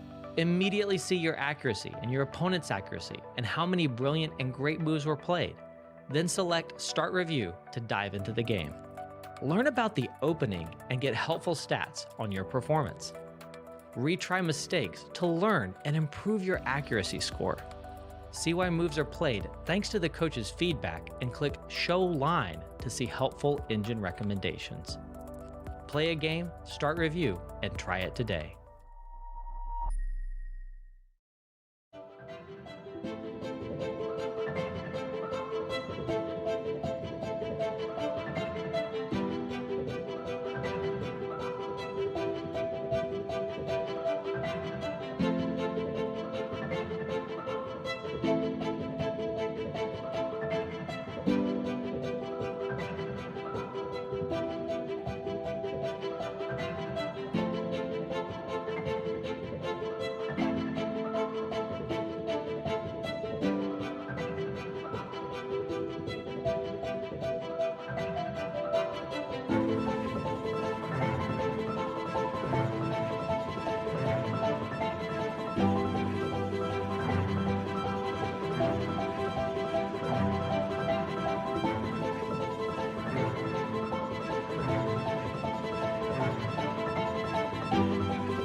In case you didn't see, our partners at Coinbase are sponsoring Chess.com's coverage of the 2021 FIDE World Championship, and boy, are we thankful. Whether you're an experienced trader, been doing this for years, or just thinking about making your first crypto purchase, Coinbase is the place to go. Visit coinbase.com/chess and get $5 in free Bitcoin when you sign up and verify your account today.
Did you know you can watch top chess events right on your phone? You don't even need to download an app. Just open any mobile browser and head to chess.com/events. You can see what's happening right now, check out top games, see results, and so much more. Try it for yourself at chess.com/events.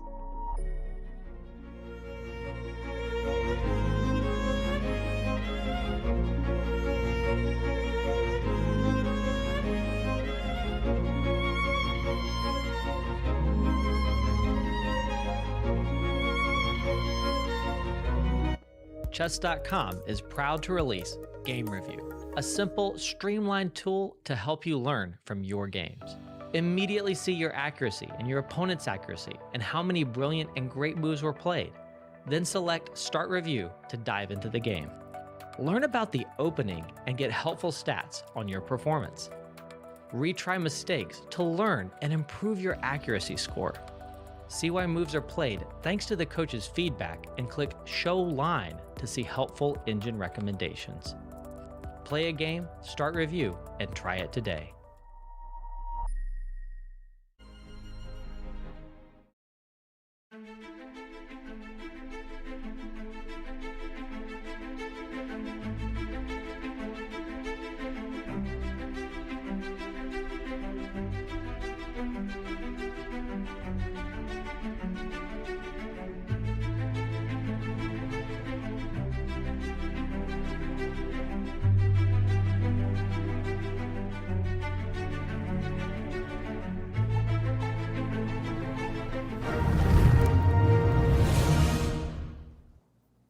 We return now with coverage of the FIDE World Chess Championship on chess.com. It's brought to you by Coinbase. We are now rejoined. That was weird. That was weird. Yeah, that was okay? super weird. What happened to me there? You're not supposed to agree with us about it being weird. No, that was weird AF again. So Fabi's not weird. Fabi's not weird. It's not weird as Fabi. Weird as friendly can be.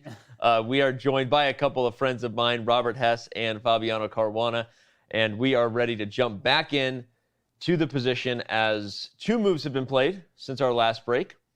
We saw bishop knight e5, bishop e8, and then queen e3. So the idea that Yifan suggested for black is executed by the world champion, but Jan stares down the tension on c6 here, Fabi. Instead of trading, he moves the queen up one square. He keeps the tension. He makes it a difficult decision for Magnus. But I'm kind of attracted to one move now. This move provokes knight to b4. Right. With the whole fork of queen and two rooks? A royal fork, as they say. You're picking up Danny's expression now. Is that Danny's expression? Yeah.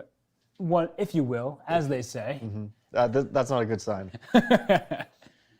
Yeah, I mean, this move, as you're saying, it welcomes knight to b4, and actually, I caught you right before the move was played during our break. Instead of queen e3, I was thinking rook e to d1 because both moves defend the d4 pawn. But as you're saying, Fabi, queen e3, it sort of welcomes that knight jump. Yeah, I wonder if it's a provocation, if he wants to see knight b4. Maybe because it leads to... Because queen e3 isn't a necessary move. It doesn't really seem to have much difference compared to other moves, right? So you're saying he wants the fork. I wonder if he wants it just to keep the... He also likes to live dangerously. He certainly does. And, well, what's White's reply here? Because that looks... There are a lot of moves. There's rook e to c1. Looks like a sensible move. Then black can play c6. Or black can even play bishop to c6. I'm wondering if black wants to force... Yeah, because c6, like, it does leave that bishop on e8 rather dead. Yeah. Although it's still pretty solid. But maybe bishop c6. It's kind of forcing a trade on... Yeah, this was Yifan's idea to, again, just remind everybody that if a big structural transition happens, the point was this is not nearly as bad as it looks to the eye, because White's pawns, c4 and a2 in particular, are just as weak and vulnerable. And again, a move like this puts the queen on pre to a super cool positional tactic, c5, taking advantage of the pinned knight. And if you take with the pawn, it's actually black who really, really is enjoying these ugly ducklings here. Yeah, so maybe knight b4 and bishop c6 simplifies Magnus's task a little bit. Yep. Although black sort of lost two tempi here after all the trades with c6, but the two tempi are rook e1 goes to c1 and queen e2 goes to e3. Didn't really change anything. I mean, it doesn't seem like it makes much of a difference that white got those two extra moves. And let's just point out knight b4 why white shouldn't take on b7. That is a hanging pawn, but then knight to c2 comes, forking everything. Let's say queen moves somewhere, e to e2, we can try. Now knight takes a1, and if bishop takes a8, otherwise black is simply up in exchange, then knight takes b3. And after all these captures, black ends up a piece. So that's why knight to b4 is tactically justified. It also seems like Magnus is kind of getting low on time. He's taken his time. He had a difficult position. So maybe starting to make forcing moves to make sure he doesn't get into a really precarious clock situation where, you know, he has to make 10 moves with 2 minutes or something we saw in that sixth game. Doesn't happen again, because although it worked out for him then, it's not a good general strategy to be in that you're super low on time. So I like knight to b4 here. Well, plus, Robert, are there any other major candidate moves besides knight b4? No, because you definitely do not want to take on e5, and the pawn will take back and b7 falls, and that's just asking for trouble. So that's clear that it's not what black wants to do, even if you can maybe get away with it. But that's probably one of the things that Magnus is calculating. Like, can I just trade and then move my knight? And if knight b4, I mean, there are so many possibilities for white after knight to b4. Right, rook c1 was mentioned. Rook e2 is not out of the question. That you can move your queen somewhere to make sure you don't get forked on c2. So these options are actually quite difficult unless black say with a high degree of certainty, I'm going to play bishop c6 and that's going to work out. But let's say you play rook e2 here for a second, bishop c6, and I take you on c6 and you take back. Like this type of position here, white has everything under control right now. And I think from the perspective of like the long-term edge, it would be white, but in the short term, black's about to strike at the center. c4 and d4 hanging pawn structure can quickly be targeted. So, you know, I don't think you have time to make use of your bishop on g2. You might just have to take on c6 and then hope that your outside pass pawn has some potential in the event of a queen trade. And that actually is something I would be worried about. That if bishop c6, you know, take on c6 and like knight c5, if we trade queens, you take with the pawn on e3, like there's this outside pass pawn. Immediately black has rook a3, so you're not in time. You just shut everything down and black will just seize the initiative and is much better. But like if you're not move by move in time to stop that pawn, then it becomes a concern. Move by move, we see queen b4 is now on the board from the world champion. Queen to b4 is saying, I want to take on e5. After you take back, I move my knight, maybe even to h7 or to d7, and then b7 is protected. And black wants to solve the tension in the center in that manner. If white plays, let's say, rook e to b1 to try to target that queen, maybe black can still take on e5. Pawn takes, and maybe knight to d7. Or maybe knight to d7 is inaccurate because it doesn't cover the d2 square. So white has knight to d2. Maybe knight to h7 is actually a good move as well, because the knight is very bad there, but after he goes to f8, it's not doing so badly anymore. Computer doesn't agree. What are we missing? I think knight to c5. Oh, knight to c5. Yeah. Ouch, down. I think your initial intuition was right, because after knight d2, you probably just have queen c5. So knight d2 for white, queen c5, you force the queens off, and e5 is falling, d2 is hanging at the end of these lines. Yeah, the thing is that although white wins material, let's say bishop takes b7, queen takes e3, f takes e3, white is up a pawn, but rook comes to a3. I mean, look at that structure. Yeah. Everything is potentially falling. e5, e3, a2, all of them are weak pawns. So white can't be materialistic and go for a line like that, because, well, the more important thing are the long-term factors, not just the fact that, you know, you won a pawn and things are great, but that black has enormous compensation for it. So I wonder what, after queen to b4, there's a sharp knight c5 option. Then knight takes d4 is the question. And probably this knight c2 tactic is the main factor, although white might win b7 with tempo. Knight c2 comes with even more effective tempo. Hitting everything. Hitting everything again.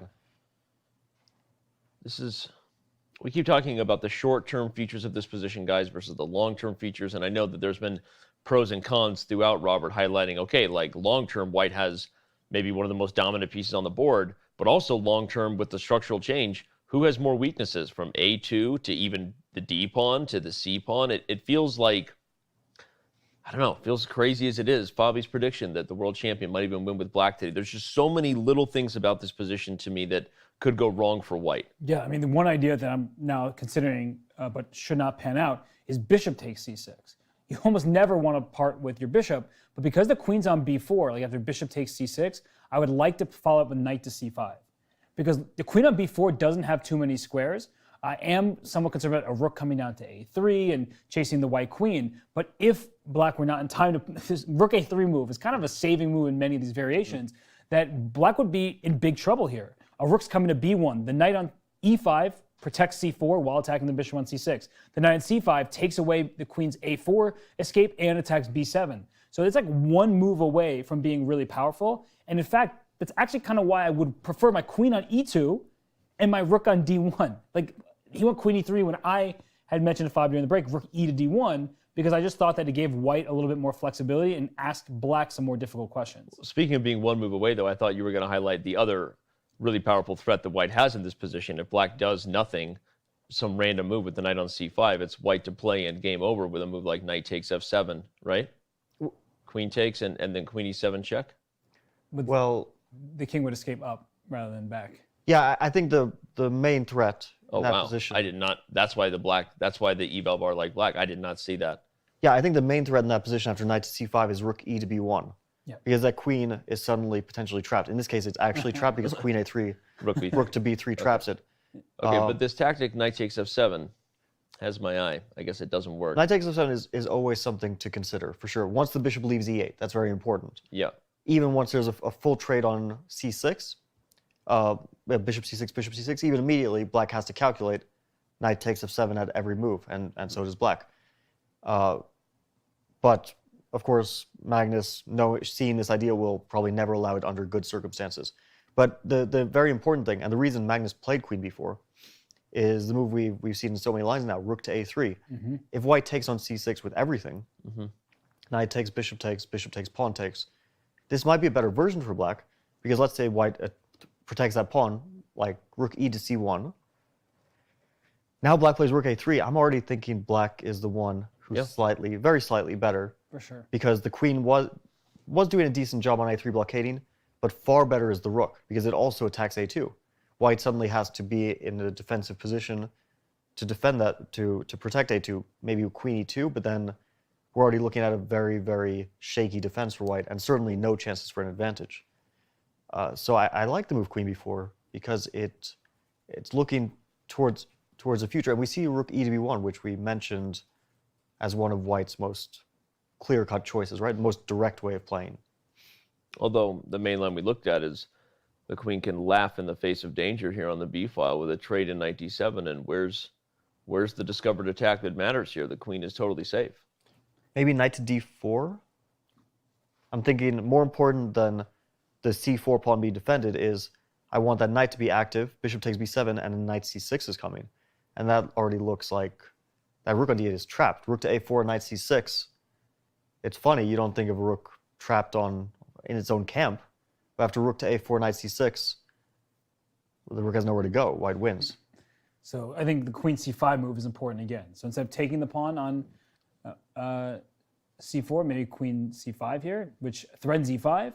If you take on b7, there's always rook a3 ideas, and e5 is going to fall next. So this rook a3 move in every possible continuation is such a thorn in white's side. Well, let's continue with this line because it's very interesting. After queen c5 feels like the right move. Not here, but one move previously. Rook to b5. Right. Now you probably have to take c4. Yep. And it's very sharp. With the rook on b1, white was winning. With the rook on b5, there's no knight c6 stuff anymore because that rook will be hanging. So if bishop takes b7... But at least there's no rook a3 here. There's no rook to a3. But rook a4 doesn't... Rook to a4 attacks everything, and there's no knight c6. The rook on b5 is the problem, right? Otherwise, white would be winning a rook. So queen takes c4. Maybe white has rook to c1, continuing the initiative. Probably take on a2. Rook takes c7. It's so sharp. White is basically counting on active pieces because already all the pawns have been traded off on the queen side. But there might be knight takes e5 here, right? Mm-hmm. Knight takes e5, yeah. Just and that but just. But at knight e5, there could be like knight e6 if you're not careful. Danny would be happy about this, but of course it doesn't work. Well, there's queen a1 check and knight g4 forking the king Yeah. and queen too. Yeah. Rook d1, queen Rook a1, d1. whatever. Yeah, so tactics don't work. Also, white would just be trying to make a draw here because he's just trying to trade off all the pieces and pawns. So if tactics aren't working for white, this might be a very safe choice for Magnus. After knight takes e5, can Jan think about queen takes e5? Yeah, for sure. But if black plays queen takes c4, Do I take on b7 first or play rook c1? That's Rook c1 feels more accurate. it wouldn't worry me in either case because I feel like even if you win both those queenside pawns, and I guess you will, white's pawns are not. white's pawns are also super weak, so it will be enough for some sort of equality. Rook c1 even allows queen b5, and I think black shouldn't be too worried in endgame, even if he's down a pawn. White's a2 and d4 pawns are kind of weak. It's probably lead to more or less a balanced situation. Certainly something Magnus is happy with. He's been under pressure, and he will take the first chance to liquidate if he can. I'll predict now, speaking of things Magnus will be happy with, is that somehow we're going to end up with an endgame where all the queenside pawns are gone, and black has 4 and white has 3 in the end. That's a super important factor, that the more compact structure, it's not an immediate advantage, but it's a long-term one, and we might see that in the endgame as either compensation for black, for the pawn, or even a direct advantage. Right. Probably only a slight advantage in the best of cases for black, but still something that he can be happy with. Well, the world champion, happy with his current lead in the match. He's up 2 games, 5-3 if you're just tuning in. And doing pretty decently in this one, right? Yep. I mean, what you're saying, Fabiano, about the pawn structure and what Danny was highlighting is that white has these hanging pawns, right? Pawns like to have chains. They want to be protecting one another, and Magnus did take on e5. So if you take with the pawn on e5, it looks like we're going to see some trades over here. And there's something about that, first of all, not playing b4 from Jan, and then also playing queen e3 so quickly. It's not a bad move. The engine registered it as just another one of those moves that keeps the game approximately level. But I felt like rook e to d1 at that moment would have kept a little more tension in the position, more options available. Yeah, I think that Jan is trying to blitz Magnus because he notices, of course, we all see the danger of Magnus being low on time, but that doesn't really matter if Magnus gets a relatively simplified position, which is what seems to be happening now. Yeah, no, the trade on e5, clear that Magnus sees the end, right? He sees a position that he can start trading, and he went knight g4. So we were looking at knight d7 to stop knight c5, but he goes directly after the queen, and that knight has been in a g4 a few times today, and it likes that square. So his idea is after white plays queen to f4, he's going to play h5. That's not a very good thing structurally speaking, but the active knight on g4, which is very difficult to kick out because white doesn't want to play f3, right? You've got all these positions where the knight on g4 is quite literally a thorn in white's kingside. That knight is an amazing piece. It sets up all sorts of tactics in the future, and f2 is a vulnerability, e5 is a vulnerability, and white doesn't have any obvious moves here. Like, you can play f3. It would be fine if this won the knight, but the knight simply drops back to h6. I was going to say, I'm looking at this diagonal. Tell me there's something more. I hear Danny vomit. I don't think you need anything direct. I can't give check as a c5. But look at the move Jan played. He went queen back to e1, which encourages a queen trade. If you don't trade queens, f3 is coming, right? f3 traps the knight. Yeah. You give white a free move. So even queen takes c4, we mentioned rook c1 ideas, but f3, is the knight getting out of there? I don't see how he gets out of it. Pretty fascinating. So let's say Magnus trades on e1, because he probably should. This means that Jan is winning a pawn, but because b7 is hanging and f3 is a threat, so he has to deal with the bigger of the threats, which is f3. Let's say he plays h5 to deal with that. Bishop takes b7. Rook to a3, for example. I see black as having fully sufficient compensation here because of the weakness of a2, c4, and e5, and black's extremely decent pieces. The rook on a3 is just a monster. And the knight on g4, for the moment, is a monster. It can be kicked out with f3, but then it might find a nice home on f5. Knight to h6, f5. Pawns can't go back, right? So the moment you start doing things like this, you have new targets. On g3, the second rank opens up. This looks, it's double-edged, but this does look like compensation for black. Maybe white can do something crazy here, like play c5, c6, just try to block black's bishop out. Yeah, it's a difficult position. I think at least Jan is keeping a significant edge on the clock. That's a big thing. So if Magnus ever comes into serious difficulties, that could be a decisive factor. That's probably his main advantage at the moment, that he has that huge time edge. I think queen e1 surprised Magnus. Just based on the reaction right now, he was likely expecting the queen f4, queen e4, something attacking the knight and bringing the queen to a more advanced square. But queen e1, for the second game in a row, has come as a surprise. Here, a very different situation than when Magnus played it. But I think the lines we're looking at, where the queens get traded and black goes down a pawn, for sure, both players recognize that Magnus has great compensation for it. But when that pawn remains on the board, and you're like, I have compensation, you're telling yourself that you do, and you're calculating that you do, but there comes a point where you really want to be sure that you see a clear out. Because if you remain down an outside pass pawn for too long, and that pawn can start pushing up the board, then you're in trouble. But with the rook on a3, I don't see how that pawn ever really... I feel like, I'm looking at this, I don't see options for black besides capturing on e1. Because f3, there's no way for no square the black queen can go to stop that threat. And here I'm wondering, okay, h5 is the most natural move. And that's because the knight is about to be trapped. The knight is about to be trapped. A very kind of shaky way of trying to retrieve that knight is rook to d3. But I'm wondering if that's not a bad way of doing it, because the rook could come to c3, and it might also be an active piece that's annoying white. It's a fascinating move. And knight takes e5 becomes a threat in some positions, right? Yeah. With the rook hanging on a1, but if immediately there'd be knight c5. But still, his knight to f3. Yeah. So in this position, if black were given a move, knight takes e5 is an option. An immediate threat. I think white should probably take on b7, right? There's also knight c5, but I don't know why that is a better version. Rook to a3 now. The rook really belongs there. And like bishop e4 or something almost. Yeah, bishop e4, rook slides over to c3. e5 is hanging, so white has, look at all these weaknesses. They're all attacked. a2, c4, and e5. a2 is not really threatened at the moment, but white's rook on a1 wants to move to d1. So then there's rook takes a2. Yeah, this is... It's kind of a hilarious defense. Like, you think about defending, by teaming up on something, but you're just actually going after every single pawn in white's position. In that, well, rook d3 is a super tricky move to spot. Obviously, if Magnus does, that would be something. I mean, what an active defensive move. I think that h5 is the more human approach, because with h5, your knight always has a square. h6 cannot be taken from the knight.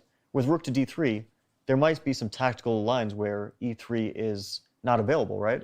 So you're kind of tactically trying to hold that knight together rather than doing it in a more stable way with h5. But both moves are playable for sure. Queen e1 and rook e1 are on the board. We see Jan immediately return to recapture the queen, and I believe Magnus has already played the move h5. Indeed, it is before us now. And yeah, let's remind everybody again, as far as the time control goes, we are on move 25. That was 25 h5 by Magnus, which means we have 15 moves to go before reaching move 40. And again, absolutely critical with only 17 minutes on the clock. That's about a minute a move, a little more than a minute a move for Magnus, which is not very much if the most critical position is ahead. And I wonder if Jan had the black pieces, if he would have played rook d3. Because Magnus has shown time and time again, He's fully comfortable being down a pawn, being down some material, because he senses the activity is enough compensation. And here he goes rook a4 directly after the pawn on c4. Instead of a3. Interesting. This is asking for c5. I suggested this move when it wasn't at all being compelled. And now I do kind of like that pawn on c6. It looks very funny. Can black play c6 and trap the Trapping the bishop? Oh, You would no. do that, Robert. I mean, it works. Uh-oh. that's not good. What a move, c6. Okay, so don't trap your own bishop in the corner there. General chess advice. General chess advice. Bobby Fischer taught us that. Shout out to bishop takes h2. Wait, so what does white do in that case? There's something I'm considering here. Like, let's say you play knight c5 for white, rook takes c4, and if I play rook c1, so I'm giving you the e5 pawn. Now, you could take on e5 right away with the knight, and maybe that's tactically sound, but because if you take the knight, you lose the rook with check, right? That's clear. So, can you take on c1 instead of take on e5 just for a quick sec? My main point is after you take on e5 as black, and white now can play a4, because the knight on c5 is there. This looks really scary. Yeah. Maybe there is a way out for black, but that's an outside pass pawn. We talk about this all the time. The quality of a pawn in an endgame often offsets the quantity. Black is up a pawn now, instead of being down one, but that's the best pawn on the board, and a very scary one. No, so this is a fascinating line, but let's continue it for a little bit, because I think this is one of the lines that Jan will consider and maybe even play. Maybe we even go for this rook from that point of view, because then if knight e5, we can just stare down the tension and play a4 right away, can't we? Yeah, let's just say that if black takes on c1 in either case. Okay. So, yeah, right here? Yeah, knight e5, yeah, So rook it doesn't c1, matter. rook c1. We'll do this line. Knight e5, a4. Why is that pawn on a4 dangerous? It's dangerous because of the bishop on b7. Otherwise, black's rook could get behind the pawn and cover very nicely. So the move that I like here for black is bishop to c6. And it works tactically because if bishop takes c6, knight takes c6, knight to b7. Yeah, knight takes c6 would probably lead to a huge simplification. Knight to b7, rook to b8. That's why white can't just pick up a piece immediately, because c6 is hanging, but so is b7. And the move you mentioned, knight takes e6. It's a little better for white than f takes e6. But it's just going to be a draw. Rook takes e6. I can play... I'm wondering... I don't think I want to go behind the pawn. Sorry, in front of the pawn on a8. I think I might want to go behind the pawn. Yeah, I was thinking you go here. Well, you can check and go to a1. That way the pawn doesn't get as far. Okay. Yeah, so it starts to get very concrete. Rook d1, king g2, rook to a1, rook to c4. White needs to stay on the side of that pawn. Now the king will try to activate. Black might play c5.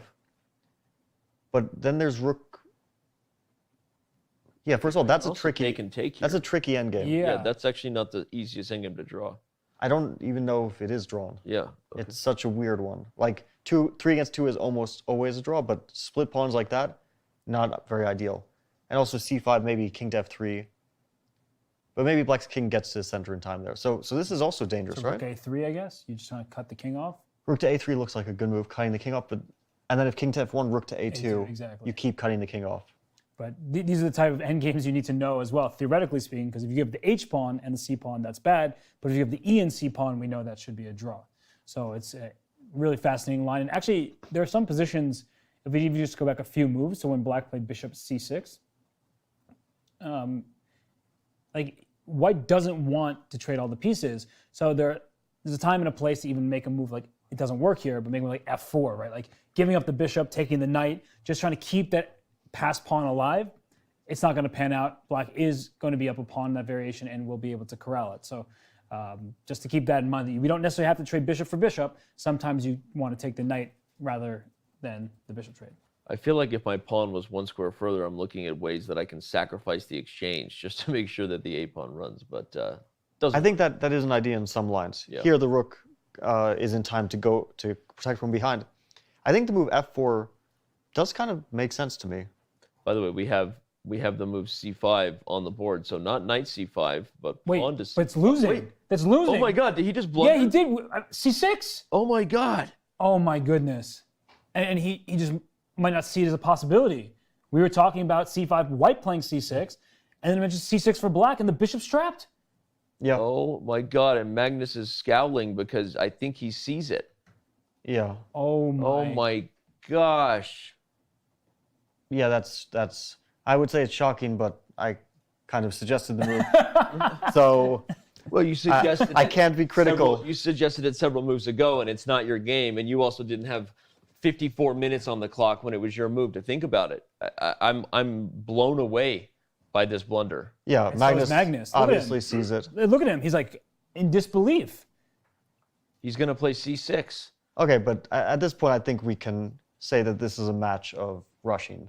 I mean, at this like, point, it's been decided there's by no holding back anymore. I mean, this is he has plenty of time. Magnus Carlsen is about to get under self-induced time pressure.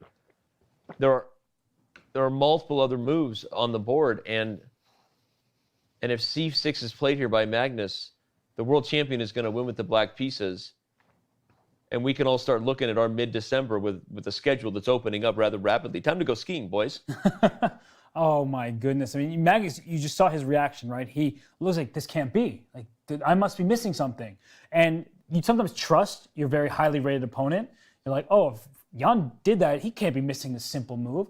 But it's because white is pressing and white's trying to win the game that maybe you don't even consider that black could suddenly trap your bishop on b7. And c6 is about to be played by black. The bishop on b7 is going to be lost. And Magnus is going to take a 3-point lead in this world championship. And he's going to answer all doubters. There are going to be no questions. Is Magnus going to be the world champion? He said, yeah, I'm actually going to crush this one. And it all maybe comes back to game 6, that really long fight, and it was tilt from there. But no, but I'm just like sitting here, just like we were getting. First of all, we're knee deep analyzing knight to c5, which actually has a lot of merit to it. These outside past a pawn lines start to become 2 result positions for white. Okay, maybe he doesn't win, but he's pushing. And yeah, it's also there's no. I'm like thinking of a way to make it tricky after c6. There is no way because you don't actually have an inroad into black's. Like if you could get your rook active somehow. But let's say c6, rook e to d1, just rook to b8. There's no way to invade because d7 is so well defended. There's no way to get to d8. Magnus has played c6. Magnus has just played the move c6, and as we return to the live game, what is Jan's expression going to be as he returns back to the board? We're going to go full cam here and make sure that we capture this moment because unfortunately it is, as you said, Fabi, making the storyline of this World Championship match very clear, which is one where the challenger, I mean, as you said, he was not at the board enough. Chat, by the way, in a rare occurrence, voted Jan as the more likely victor. That's at 55%. And I guess, not that uncommon. Chat is often wrong. By the way, earlier they voted Terminator 3 is the best Terminator. Oh my God, Chat. What? That's the worst thing that's been said. That's the worst take you have ever had, Chat. Terminator 3. Okay, but votes on events were only 23% for Jan to win. Chat predicts wins no matter who it is every single time. Look, the chat voted 2% draw /events. Chess.com/events voted 59% draw. They don't believe in drawing. Yeah. They're not artists. I'm going to guess we're going to see a shakeup. We'll stay at this scene here, but let's bring up the standings currently on the Vote Chess events. Let's see. I'm going to guess that Simon at the top and his partner both voted draw today. If I had to guess, they went with the safe result. I bet we're going to see a shakeup there in regards to who's taking the cash prizes. So remember, even if this World Championship match gets away from the challenger, it doesn't mean it needs to get away from you. Tune in every day. Make sure you cast your vote for a chance to win. Because I bet we're going to see a shakeup there. I bet not many people predicted a win for Magnus Carlsen with the black pieces. Fabiano, be quiet. Fabiano, be quiet. I'm starting to be optimistic about my chances in this contest. I know I'm not in it, but hey, if you predict every result from here on out, you could make a comeback. That's true. But you also win our predictions internally here. So. Okay, we also have a storyline that's been raging behind the scenes, and apologies to those of you who've been following it. Our position here is we don't really want to dive into this controversy unless we actually felt like it was something worthy discussing. But having reviewed the footage, I actually think there's something to this, and we're going to look at this. So look at this, what happened here, guys. So the knight was adjusted. I believe he was clearly adjusting it because of the body language of that not being a way you make a move, but he doesn't say adjust, and he doesn't say jadub. Can we get a fact check? What move number was this, please, guys? This was move 18. This was before move 18. So move 17 for black, correct? Okay, so sorry, I'm talking to the staff here. So look at this happened behind the scenes. Look at this again. Yeah, that looks to me like a simple adjusting. It is a simple adjusting, and so I don't think that the arbiters made the wrong call not to hold it, and maybe he really whispered it under his breath, and we can't see under his hand. Yeah. But at the same time, he did touch his knight. I don't really get the controversy. First of all, when nobody can hear you, you don't really talk. Right. It's strange to, like, if your opponent's there, you say a jest because to indicate that you don't intend to move that piece. Yes. But if nobody's there, then yeah. I mean, I think that's exactly what happened. I think he was clearly adjusting, looking at his body language. It's very clear when someone wants to move a piece and when they don't. There would be a hesitation after he touches a piece, and there might even be a slight movement with the piece indicating. Also, if we go to the move in question, like let's just put that position on the board is after White's 18th move, right?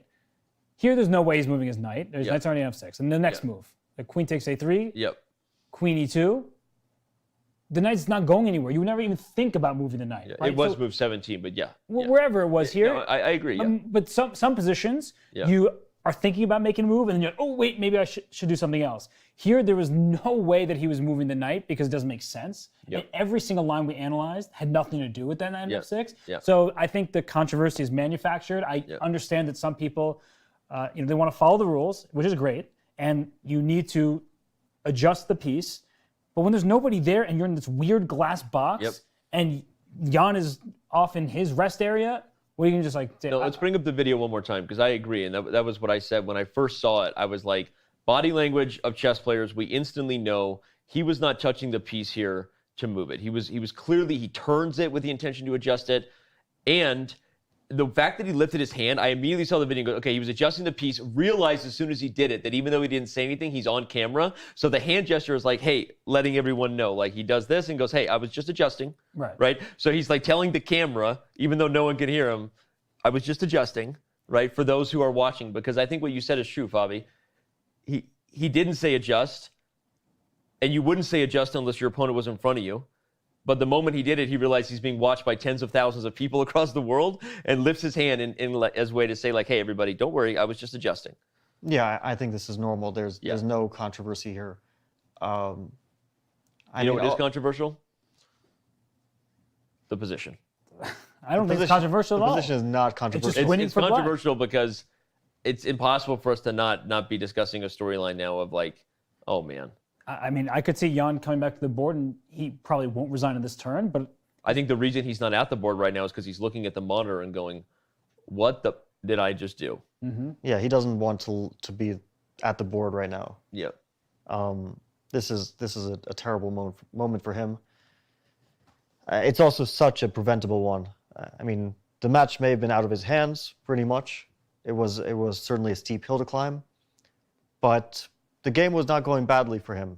Maybe he didn't make the most of his advantage, but he was still up on the clock. We were looking at some lines. They didn't look easy for black. Knight to c5, rook to c1. I like that suggestion. It looked like at least black has to prove the draw. And yeah, just another rushed moment.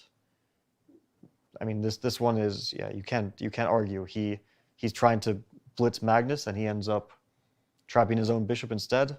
Now it doesn't matter how much time Magnus has. Even if he had 2 minutes here, there's nothing you can do because all of black's moves are instantly made from now on.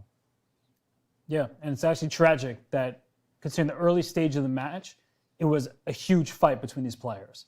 It was Jan in game 2 with the black pieces having a shot there, both sides making inaccuracies, game ends the draw. Then with the white pieces, Jan pressing a bit, Magnus holding steady, maybe Jan not maximizing, then surprising with the Petrov. There's so many interesting narratives, and now we're left with this kind of bitter taste in our mouths of, hey, if Jan had played less quickly, if he had sat at the board more, and if he had just maybe been more confident in himself, this would have been the tight match it was expected to be. But now we're here, and not only has Jan started losing games, his winning record against Magnus that everybody was talking about, which we were saying prior to the World Championship, it's a whole lifetime ago, he no longer has a winning record against Magnus Carlsen after this game. Yep. Well, and it's also, it was what everyone wanted. It was a decisive game in the World Chess Championship for the first time in 5 years, that being game 6. It was a historic win, will go down as the longest game in World Chess Championship history.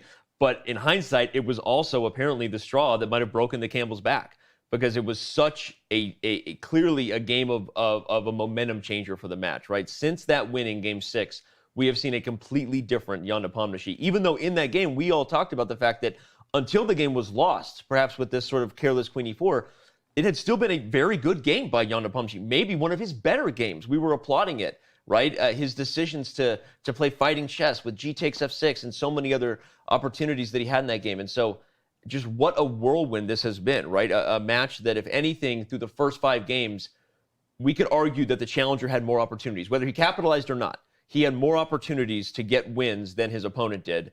Game 6, everything has been different since then. Yeah, I think Game 6 was one of the most exciting games in World Championship history. Yep. Maybe not the most exciting game, but certainly in a long time have we seen so much drama and so much excitement, and also, from a chess point of view, a lot of content. Yeah. It was a very interesting game, both from the opening. Maybe the opening was a bit of a slow-paced opening, but then the middle game was super exciting. Jan took a very brave decision to play rook a to c8. I don't know if it was a good or a bad one, but we can't really criticize it because it certainly showed his intentions to fight, as well with g takes f6. And we were thinking, well, this looks like a man who is ready to fight for a win, even with the black pieces. Yep. But I think he was ready to play on equal terms with Magnus. But once the match score went into Magnus' favor, he wasn't ready to play with his back against the wall, pretty much. Yeah. And to try to slug it out, maybe slowly. He might have to slowly try to take his chances. Instead, like, this is not the patient approach. Yeah. Since that game, he hasn't shown any patience or any long-term match strategy besides to try to blitz Magnus in every game, which doesn't work. You come back to that term you mentioned, because I'm going to bring it up again, because you said a few games ago, to blitz Magnus. You said that maybe that was something Jan tried to do in a previous game where he played too fast, and that was not going to work out. And here again, we see that regardless of no matter what we want to say to give Jan the benefit of the doubt about c5, what happened after c5? One is a blunder, and guess who knew right away it was a blunder? Magnus. So it's not like I'm not giving us credit with the eval bar, but you know what I'm saying? Like, obviously Magnus knew it was a blunder instantly, right? And so you can't not draw attention to the storylines that unfortunately were before the candidates, before Jan Nepomniachtchi and this incredible challenger we saw rising to the occasion to maybe take the title in this match. It's the things that were unfortunately the storyline of his career before that are going to be the storyline of this match, right? Playing too fast in the most critical moments. It was predicted by Magnus. Yep. We heard his thoughts before the match even started, that Jan is an exceptional player. When he's feeling it, he can beat anybody at any moment in many games in a row. When he's lost, he might tilt, and it's exactly what we're seeing. And that's the shame of it all, because Jan Nepomniachtchi is an amazing chess player. He earned his spot at this stage for the World Championship. Magnus has been playing pretty good chess. He, by his own admission, would say it's not his best chess ever. But the storylines become about how Jan is making mistakes rather than Magnus playing super well and defending the title. Right. And that's not totally fair to Magnus. It's not totally fair to Jan. But a mistake of this nature, this is a one-move blunder. And the match ends with a move like that. Yes, he was in a tough spot regardless. He was down 2 games. He's Magnus Carlsen. He doesn't lose games very often. He hasn't lost in a World Chess Championship since 2016 in a classical chess when he lost to Karyakin. So good luck to anybody. But the point is that you're handing your opponent a championship on a silver platter, and that's disappointing to see and to say, because Jan Nepomniachtchi is an unbelievable talented player. He works extremely hard. We know he put in the effort for this match, and then it becomes reduced to like a matter of a few moves where he slipped, and maybe he has earned some of that criticism, but it is sad that that's what's going to be the conversation around this World Championship. Yep. And as we take a look in to the glass box, it's an all too familiar scene, unfortunately, and Magnus Carlsen, obviously, despite having a plus 4.1 advantage according to our Stockfish new NNUE 14.1 cloud server engine here, meaning it's accurate. Black is winning here. the game is over, he's still working hard at the board and is poised to defend his title, win a 5th World Chess Championship match, and cement his place and his legacy as perhaps the greatest of all time. On like the issue of rushing, I can speak a little bit to it from personal experience. Please.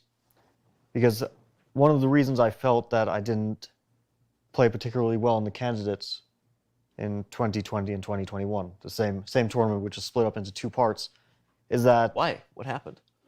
Sorry. Well, at least in the first part, I really felt that I was rushing, and the first part was maybe not the deciding factor, but I ended it with 50%, and Jan, who eventually ended up winning, as we know, and Maxime were both on +2.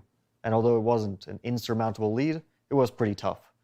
And I was just rushing because I was nervous, and I felt nervous at the board. Sometimes you know that you shouldn't be doing something, but it happens anyway, because you just can't control yourself. It's a difficult thing to even give advice on, because sometimes you just feel jittery at the board, and you know, like obviously Jan's a very experienced player. He knows that he should be taking time at critical moments, and a lot of the moments when he hasn't taken his time have been critical moments. Like especially, I mean, C5, even if C5 isn't a blunder, it's still a critical moment because it's not obviously the best move compared to, let's say, knight C5. You know, even if black doesn't have C6, it's not clear that C5 is better than other moves, right? So he should be taking his time in these moments. And I assume that he knows that, but he just can't control his impulses. Yeah. And it happens to everyone. It's you know, in this case, it costs him the chance at becoming world champion.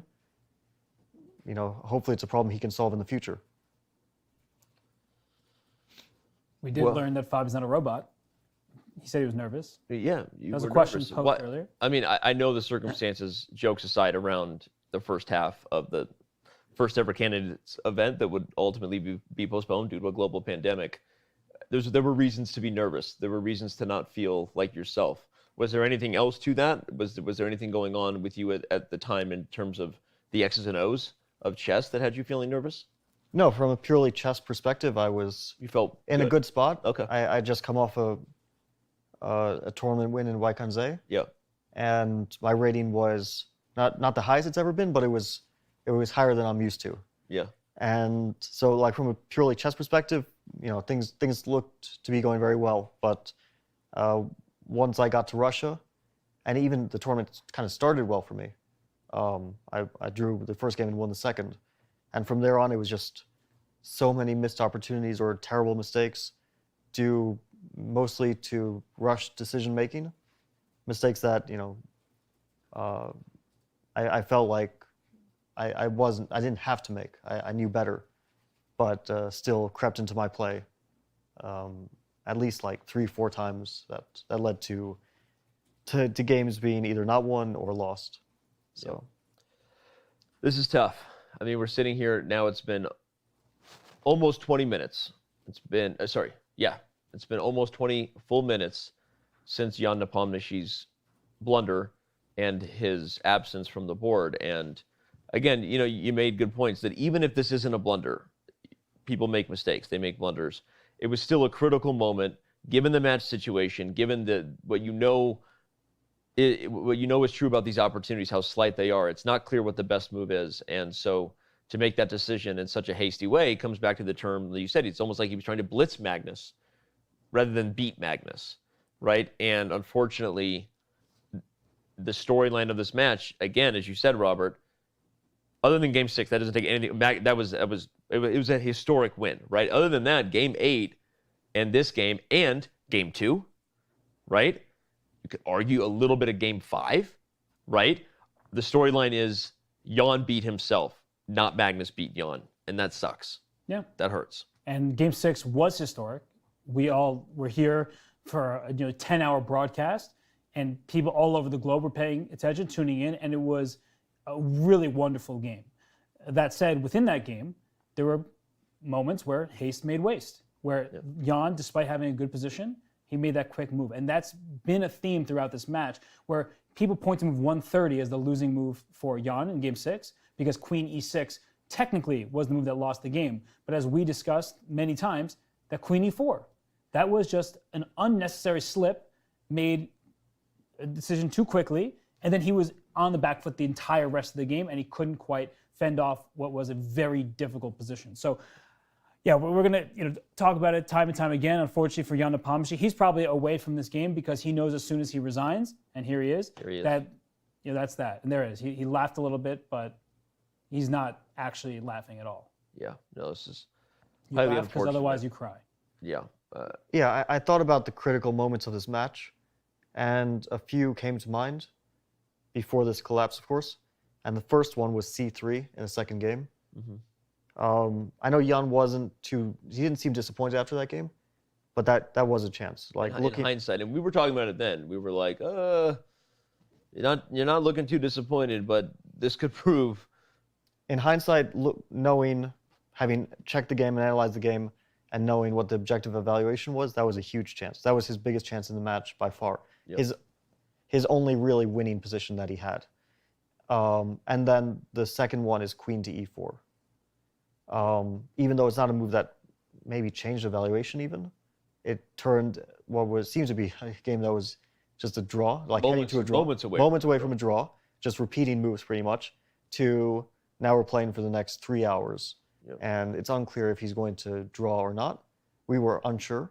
We thought, at moments we thought he's going to draw, at moments we thought Magnus is winning. But in any case, he shouldn't have gotten into that situation.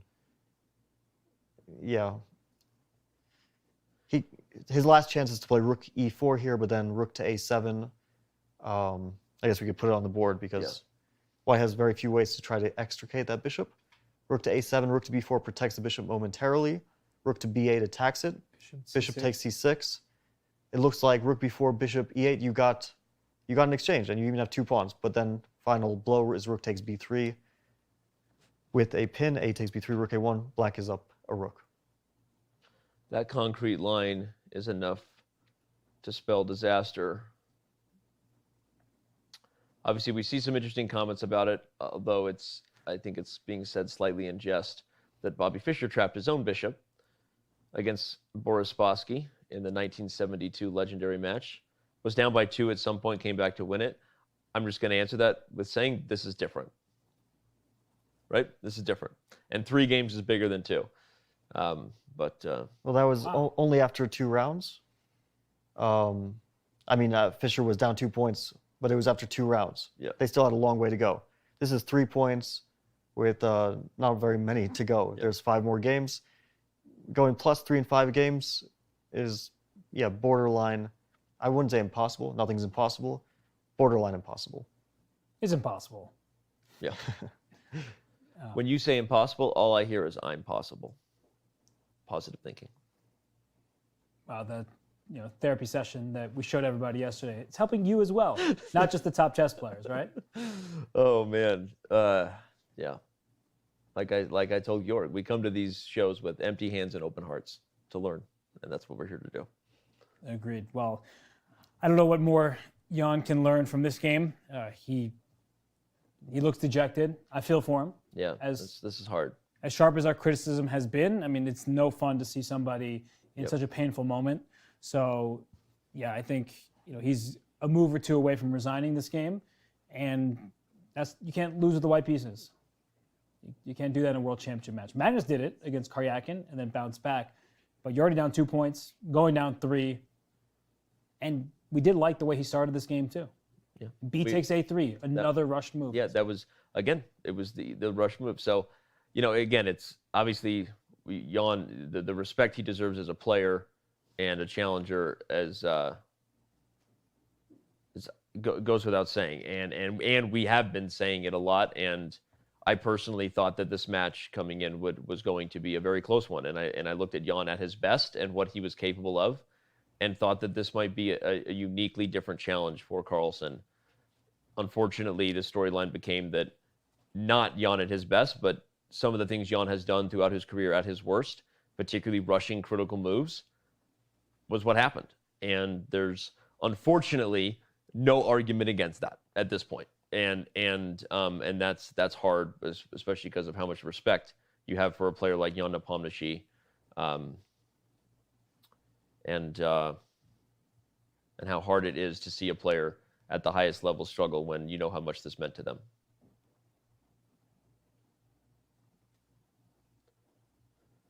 Feels like a moment of silence for Jan's World Championship chances. Yeah. I don't know. It's really hard to take this in because he's sitting here. He wants to resign, but he also doesn't want to resign. Yep. And he just, he looks beyond upset. Yeah, it's heartbreaking. Truly is heartbreaking. Obviously, we've had a lot of fun, a lot of great moments, a lot of exciting content. There's more coming today, by the way. You're not going to want to miss. People wonder. Well, I won't say the particular video. There's so many coming up, but we're still having a great time. And of course, we appreciate everyone who's tuning in and interested in all different levels of chess. If you happen to be watching for the first time, hit follow or subscribe. Our next huge event in regards to where a world championship title is at stake will be the World Rapid and Blitz Championship, which is coming up between the Christmas and New Year holiday. So early shout out to that. We will have what you see before you, live cameras. Personally, one of my favorite events because of Blitz and Rapid Chess. And there's plenty more ahead, of course, on our coverage for the World Championship. But again, don't quite know what else to say because I feel devastated for Jan right now. Yeah, this is not something anyone wanted to see.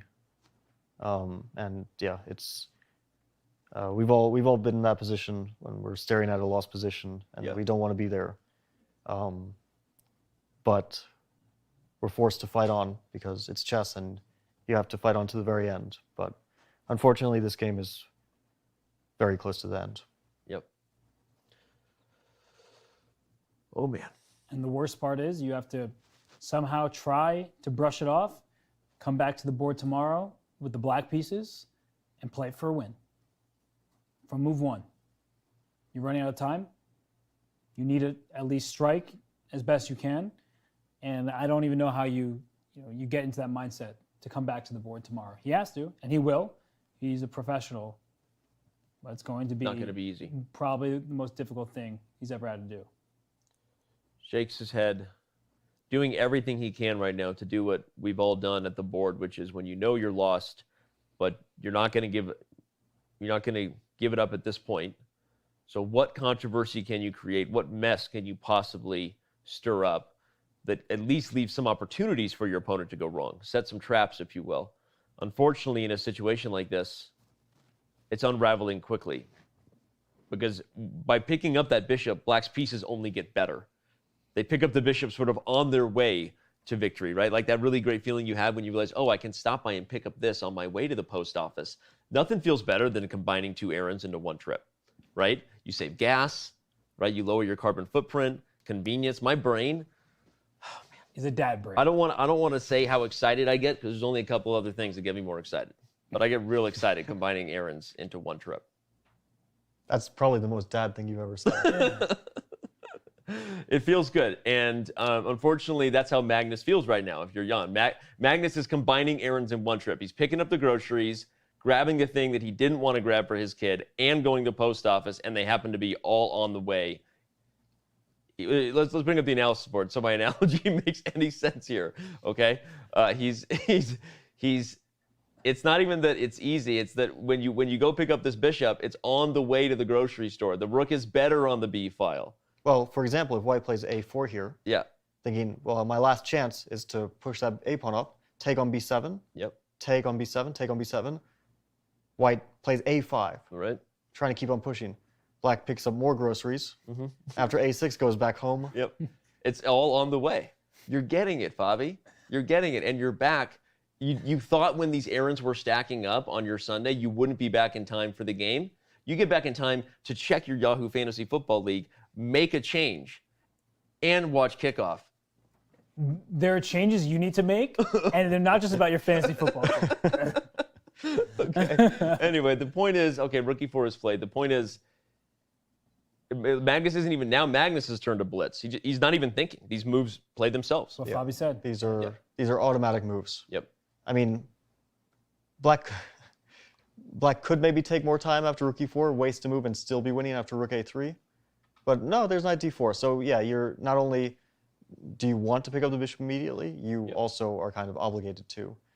Yeah, rook b4 is the only move to keep the game going. One more move. Rook to b8. Let's just, so just what I want to show lines for the viewers to say here's why it's obvious, but it's obvious. The bishop is trapped. Yeah, well, we should explain why. Okay, let's say rook b4 has been played. A piece. Let's look at bishop takes e6 for a moment, because this is possibly interesting in terms of material values. A piece is worth, let's say, 3 points. That's the common wisdom. Right. A bishop or a knight, and a pawn is worth 1. So here, white has 2 and black has 3, and you would think, well, that's not so bad for white, right? It's only down 1 point. But it's not just about the quantity, it's also about the quality. Here, all of white's pawns are weak. Yep. And black's pieces are streaming in. For example, rook to e3 to protect that rook. There comes knight to f5, and more of black's pieces come in with effect. I don't want to miss the final moment, so we're going to catch up. a4 has been played. Magnus will capture the bishop. This is the exact line you just showed, Fabi. I don't think he's going to play a5. He's probably going to preserve his knight in some way. Let's say take, take, take. Knight to maybe try to go to b6. Like D2. That's one idea. You can go to a5 with tempo. Yeah, but then rook to b4, traps that. It just gets worse. It does get worse, yeah. So knight to d2, but I mean, black can try to activate knight to f5. Probably should. Here we go. We're all in. Yeah, you're all in, but like the pawn is comfortably covered. So maybe you can play knight to d4 here to give it extra cover with knight to b5 at some point. And then, yeah, rook to a7. And bishop d7, c8 will round up that pawn eventually. For a very sad bishop, it gets happy quickly. Just Yeah. going over to c8 and winning the pawn. But it's behind its own pawns to trap the white bishop there. And yeah, this is just forcing pieces off the board at this point.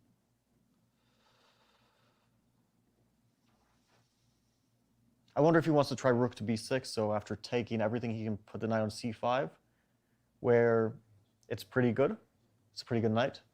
It controls black's bishop very well. He does go for that.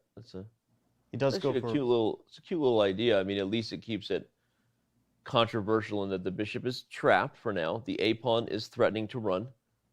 Yeah, the problem is that black's knight will get into the game, and the a pawn is still pretty slow because let's say rook to b8 here, a5, knight to f5, a6, knight to d4, a7, rook to a8. And I wish I could use that d7 square, and even if I could, it wouldn't matter.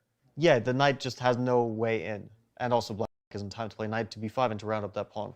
So it looks momentarily like white is rushing forward, but it's not fast enough. Maybe if with one more tempo, white would have enough time to create counterplay.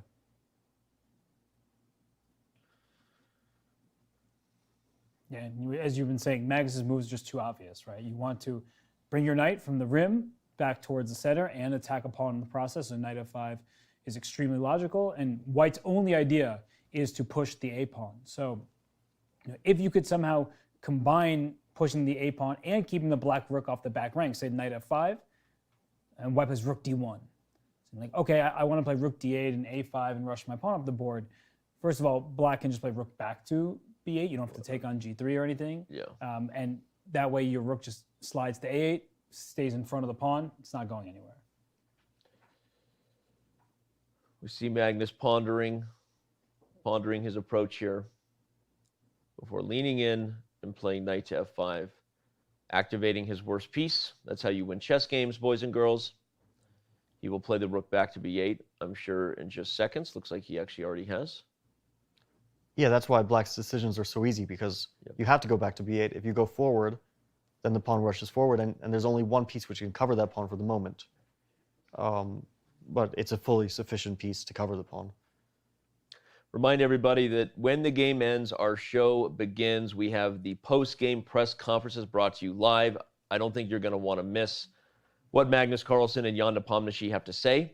We are also then joined by many special guests every day. To start things off, once again, we will have Levon Aronian, the Super Grand Master from Armenia, now playing for the American team. Jon Ludvig Hammer, the man from Norway. I'm sure that Norway will be dancing in the streets, so to speak, after this particular game. And then actor Rainn Wilson, best known for his depiction as Dwight from the hit TV series The Office. Rainn will be joining us to talk about chess, his love for the game, and Rainn, a big chess guy, also someone who knows Magnus personally, so we can't wait to hear Rainn's thoughts. If you're just tuning in and wondering why you're going to stick around and stick right here, those are 3 very big reasons with those special guests. We also have premieres of all kinds of fun stuff. Our next episode of Chess, A Reflection of Us, the documentary that is narrated by Jonathan Korbla. We have answers to our trivia questions. We have all kinds of stuff up ahead on our post-game show. So we're going to keep it right here. We're not taking a break because we expect this game to end in moments, but just want to make sure that you know all the reasons to stick around and be with us for the remainder of the day. I'm not sure the game will end so quickly, because although Black is completely winning and rather technically winning, Black doesn't have a quick way to do it. So let's say White plays king to f2 here. Black will put it's Black to move first. Oh, sorry. Oh, he played a6. I thought he would. Yeah. Yeah. Let's say he plays knight to d4.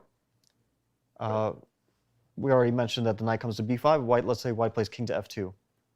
Black will play knight to b5. And it's not like the a6 pawn is gain lost immediately, so it will take time for Black to play king f8, e7, bishop d7, bishop c8.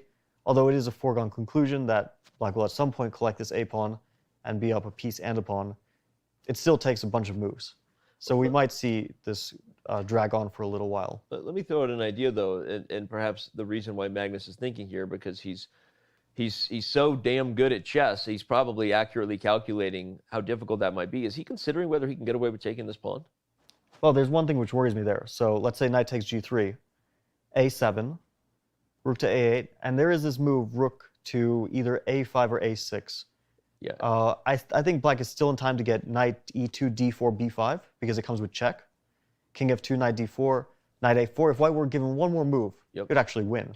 Well, that was my point, is we're being scared because it's our job, it's not our game, we're putting it cautious. But I think Magnus is going to be accurate.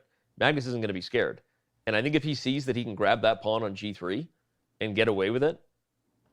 Yeah, I think they're kind of equally accurate. Although knight g3 might be even more, like, you are taking more material, you might get there, you seem to be getting back to b5 in time and winning the position, but you don't actually need that g-pawn.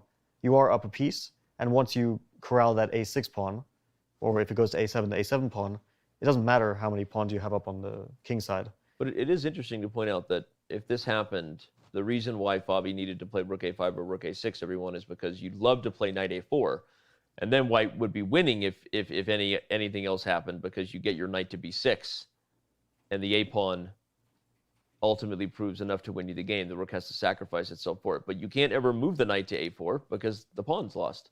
So those extra tempi that White has to waste to put the rook in front of the file and then bring the knight around is exactly what would allow Magnus, should he choose, to be as accurate and as greedy as he could be as a chess player. And it does speed up the game, because now you can just play for f6 and you can open up the side of the board because that g-pawn is gone. Yeah, this would be resignation. Yeah. So yeah, he might be considering to capture that pawn immediately, because White sort of has control for the moment, as in Black can't really move a bunch of pieces. But White also has no freedom, because he's lacking pieces to give him the freedom to do anything besides the very blunt plan of a7, rook to a5 or a6, and knight a4. That's White's only active idea here. Well, maybe he's concerned about White starting with knight a4, because that could be a tricky move order. So, like, let's say knight g3, knight a4. Now my threat is a7 followed by knight to b6, Mm-hmm. and you have to be very careful about this. Of course, amongst other options, Black can play the move c5, because after a7, you move rook to d8, because you don't want to go rook a8 and allow knight b6 with tempo. And after knight b6 now, you play bishop c6. You'll give up your bishop for the promoting pawn, and then you're still up that's to be 3 pawns. So that's also winning. But I'm guessing that's one of the things he's looking at, is if White starts with knight a4, because as we've acknowledged, you can't play a7 and then knight a4 without moving your rook first. That's actually enough of a tricky line. Very nice find, Robert, that probably makes me suspect that he might just not go for this knight takes g3 because of that. Because does he really want to go for... Okay, it's totally winning, obviously, but do you want to even give back your piece? Maybe he does. You know, Yeah, but... black wins here, but knight d4 just seems easier. Yeah, knight d4 just seems like... Bring the knight over, and like Fabi said, yes, it takes some time. Optically isn't as sexy as knight takes g3, but does the job. Eventually, you wiggle everything over. We'll just show that.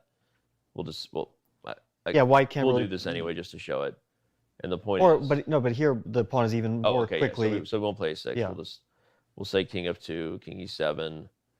Don't play king e3 because of a fork. so I don't even know what to do. Okay, I'll play here or something. Yeah, king to e7, knight to b5. And eventually the bishop, the reason the king gets here is to guard that square so that the bishop can activate itself, so that you can use your extra piece, so that you can win the game with rook a8 and knight c7. Sorry. So, by the way, I wasn't breathing that entire time. So that makes what I just did much more impressive. I love when you give me that look, Robert.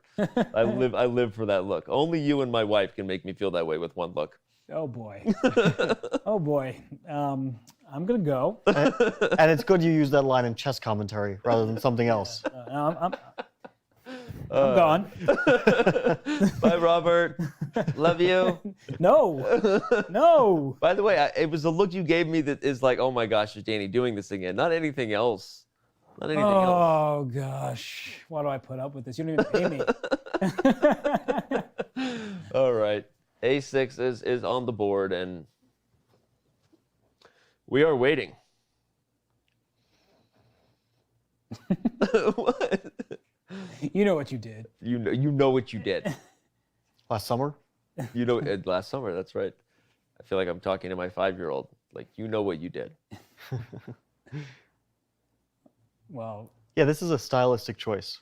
Knight takes g3 is a more just straightforward calculation way of cleaning up the game. Knight d4 is the,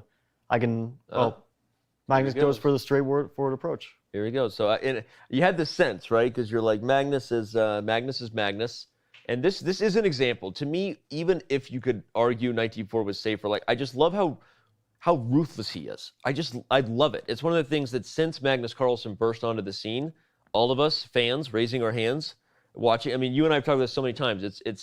It's the way he beat Levon Aronian when he'd already clinched the Sinquefield Cup, right? All the way back in the first ever Sinquefield Cup, 2006, right? No, the club wasn't even open in 2006. 2000, what was it? Oh, 2013. 2013 is when he beat. Sorry, because Fabi's epic Sinquefield Cup was the next year. The first edition of that tournament was in 2013, and Magnus was in a position before the last round where he would clinch the tournament victory with a draw. Right. He was under very serious pressure against Levon.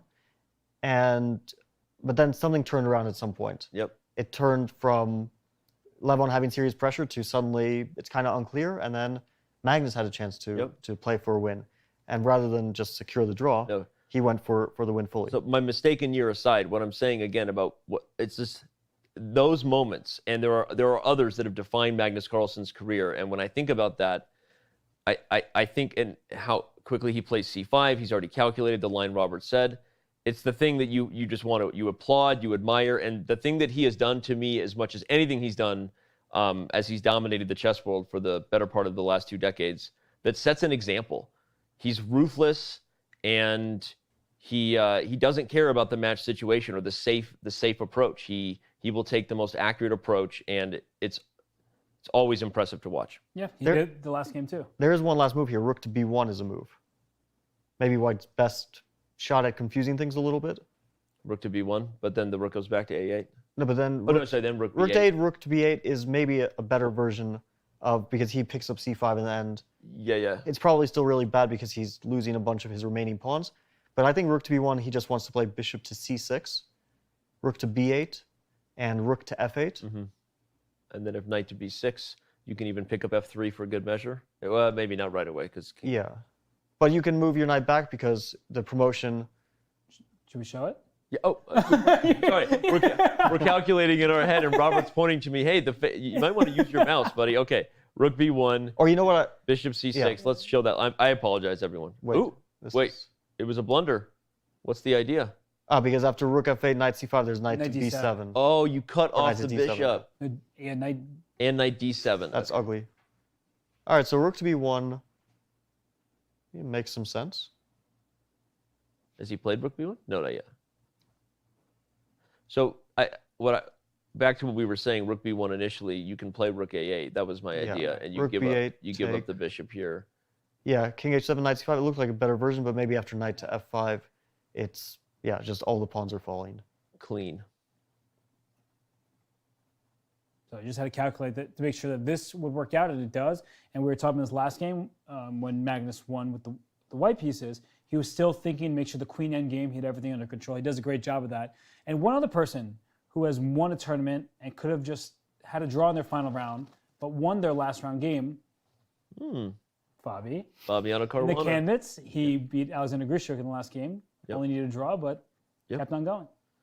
I remember how excited we were covering that, and we were referring to your victory over Grishuk as Magnus Carlsen-esque, Fabi, at the time you were playing, we were commenting. I thought you were your own man, so I just said it was Fabiano Carlsen. Well, we were saying that this is like what a big win, what a statement win. Magnus Carlsen is known for these types of victories when he only needed a draw, and it had us as excited as we ever were for the 2018 World Championship match, and you gave us a thriller in that match.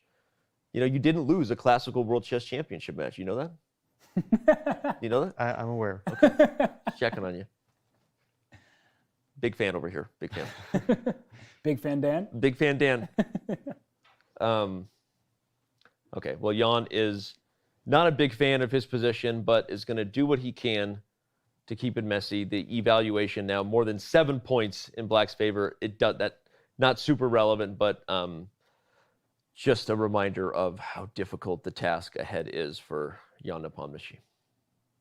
And I'm wondering if he's going to keep this going, or by the time move 40 comes around, and then Magnus gets another hour on his clock, that will be the moment that Jan throws in the towel. But right now, he's actually seeming to be calculating, hoping for any last chance. But the line we're looking at with rook to b1, trying to go to the final rank, rook to b8, just like we're looking at rook a8 takes a7, and Black's going to be up 2 pawns at a minimum.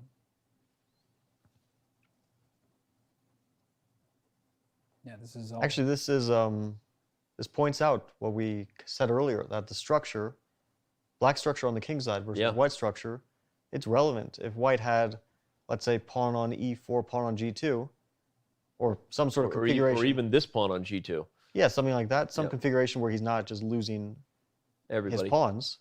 Then, you know, I mean, 4 against 3 is not easy, but it's not necessarily winning. But here, his h pawn is falling. His e pawn is also a weakness. You could probably even play rook a2 if you're black here. And I was thinking about that g5 and just trying to checkmate with your h pawn. Well, I was going to say if rook a2, rook e7, you can even defend with the king, and you're. But maybe your idea is even. I mean, okay, that would be. Let's just. Hey, we got time, right? Look how fun this would be. Oh, okay, Dan, you blew it. You're also allowing a lot of counterplay. So. Rook takes f7. He blew another winning position, Dan. My nickname in high school. You know, the structure on the king side, although it's not relevant in this position, Magnus once won an endgame, which was 4 against 4, rook endgame, against Ponomaryov. And the reason he won it, you remember that game, was because white had the far advanced e-pawn, which was difficult to defend. So rather than 4 against 4, it became white trying to defend his e-pawn. And although, of course, it was a draw, there were some practical problems, and very, very slowly, black won the game. Magnus won the game. So this e-pawn is both an advantage in middle games, and also in endgames becomes a weakness, as we see in this game. And Jan takes on c5, which means bishop c6. Bishop c6 will be next.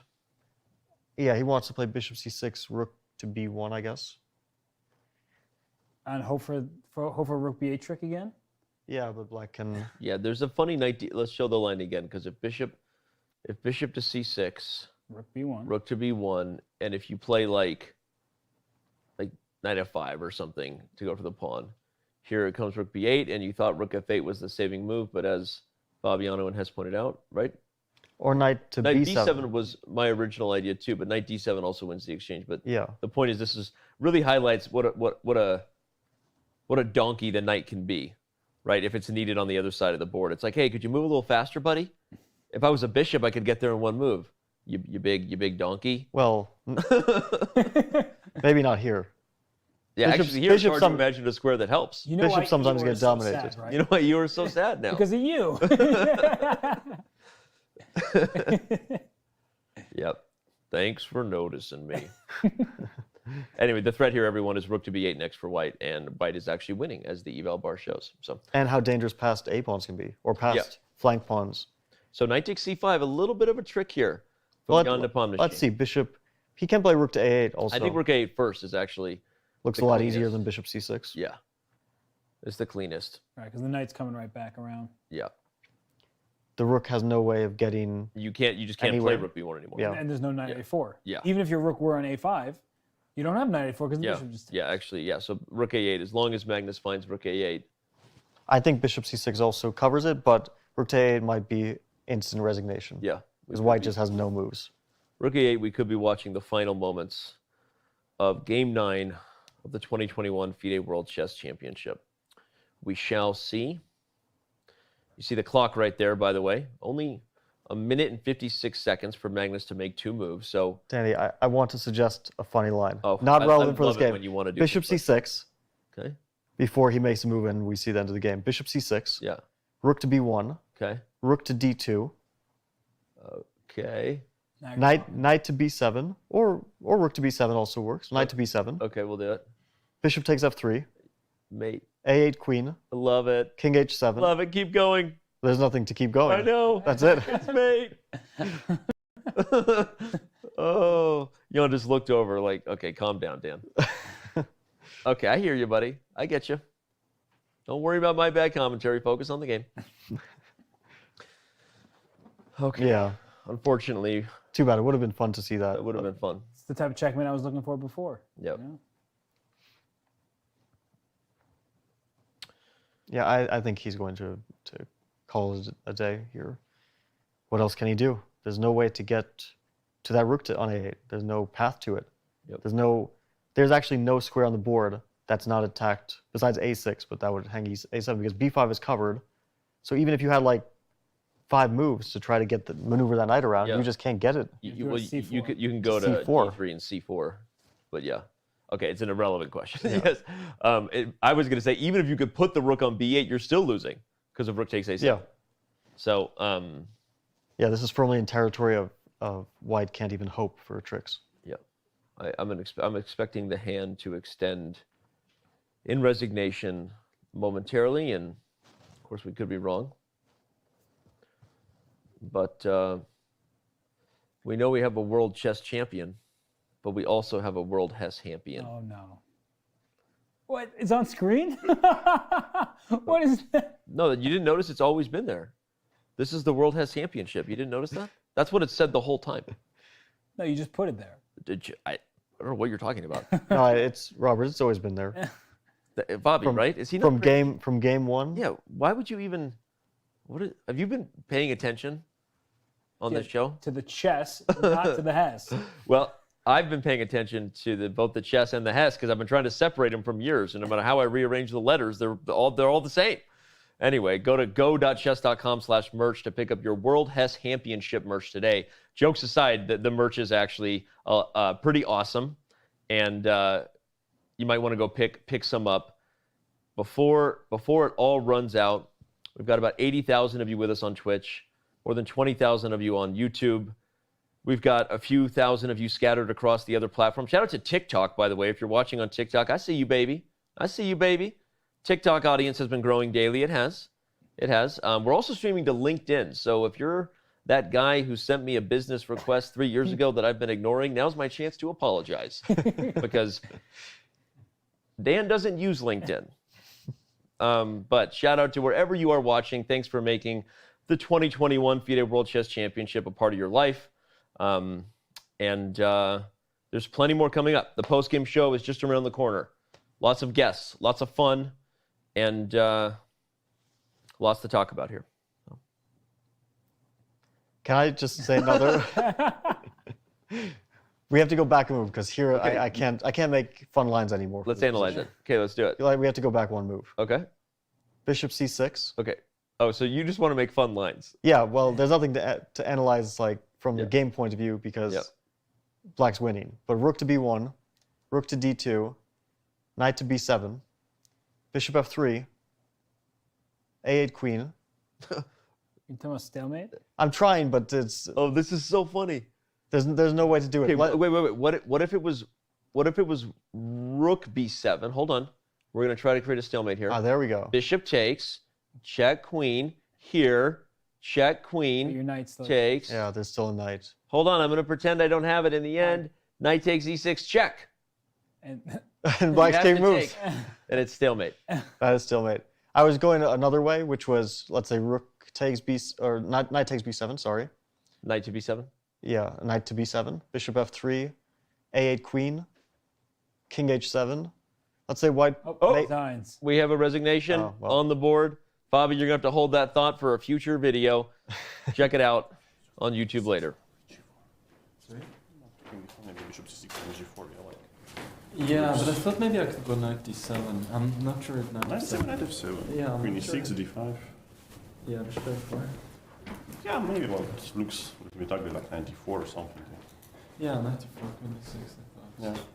No, I mean, okay, for a moment I just thought this is like some huge advantage, but actually I think should be fine, yeah, but I mean, okay, any move but c5. Yeah, I mean, I've 3 knight h6, bishop b4, and so on, yeah, like. Yeah, knight f5. No, that's a little bit. You even can get 2 at some point. So if you take on c4, then maybe okay. Yeah, I thought c1. king f2, knight e7, Yeah. and bishop c6. I mean, I blundered. Queen e1. Yeah. Okay, queen e1. But maybe it's how I thought it's like slightly better. I mean, even not slightly, but yeah, somehow. Yeah, But no, I mean, after c6, okay, there is just no way. Yeah, I mean, no, it's just big nonsense. Because if pawn on c4, c6 is never an idea because of hand c5. Yeah. It's funny.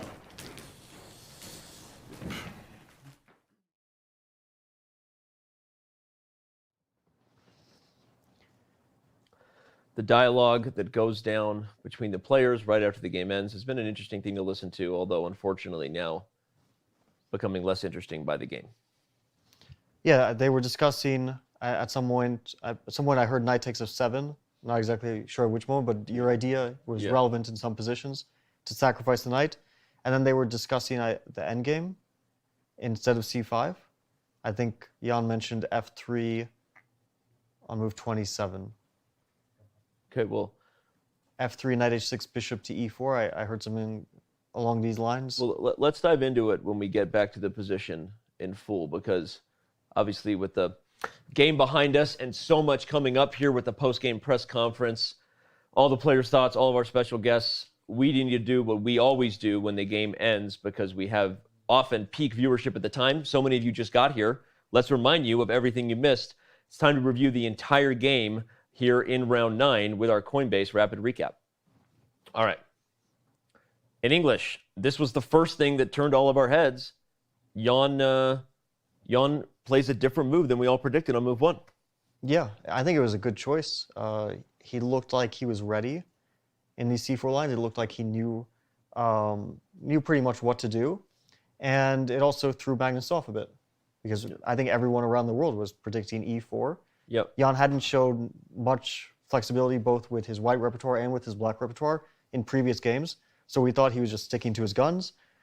But instead he went for an entirely different approach, one that I think worked pretty well. Yep. And yeah, the other surprise was that Magnus played a very sharp and unusual line, rather than taking on c4 at some moment, leading to somewhat more simplified and balanced positions. He chose the most aggressive, ambitious approach, but one which also gives white a great amount of possibility to play for an advantage. Yep. Well, in the game, we got that double-edged type of position you're talking about, with a Benoni structure, if you will. For those who want to look up the Benoni chess opening, you can just Google or do so at chess.com/openings.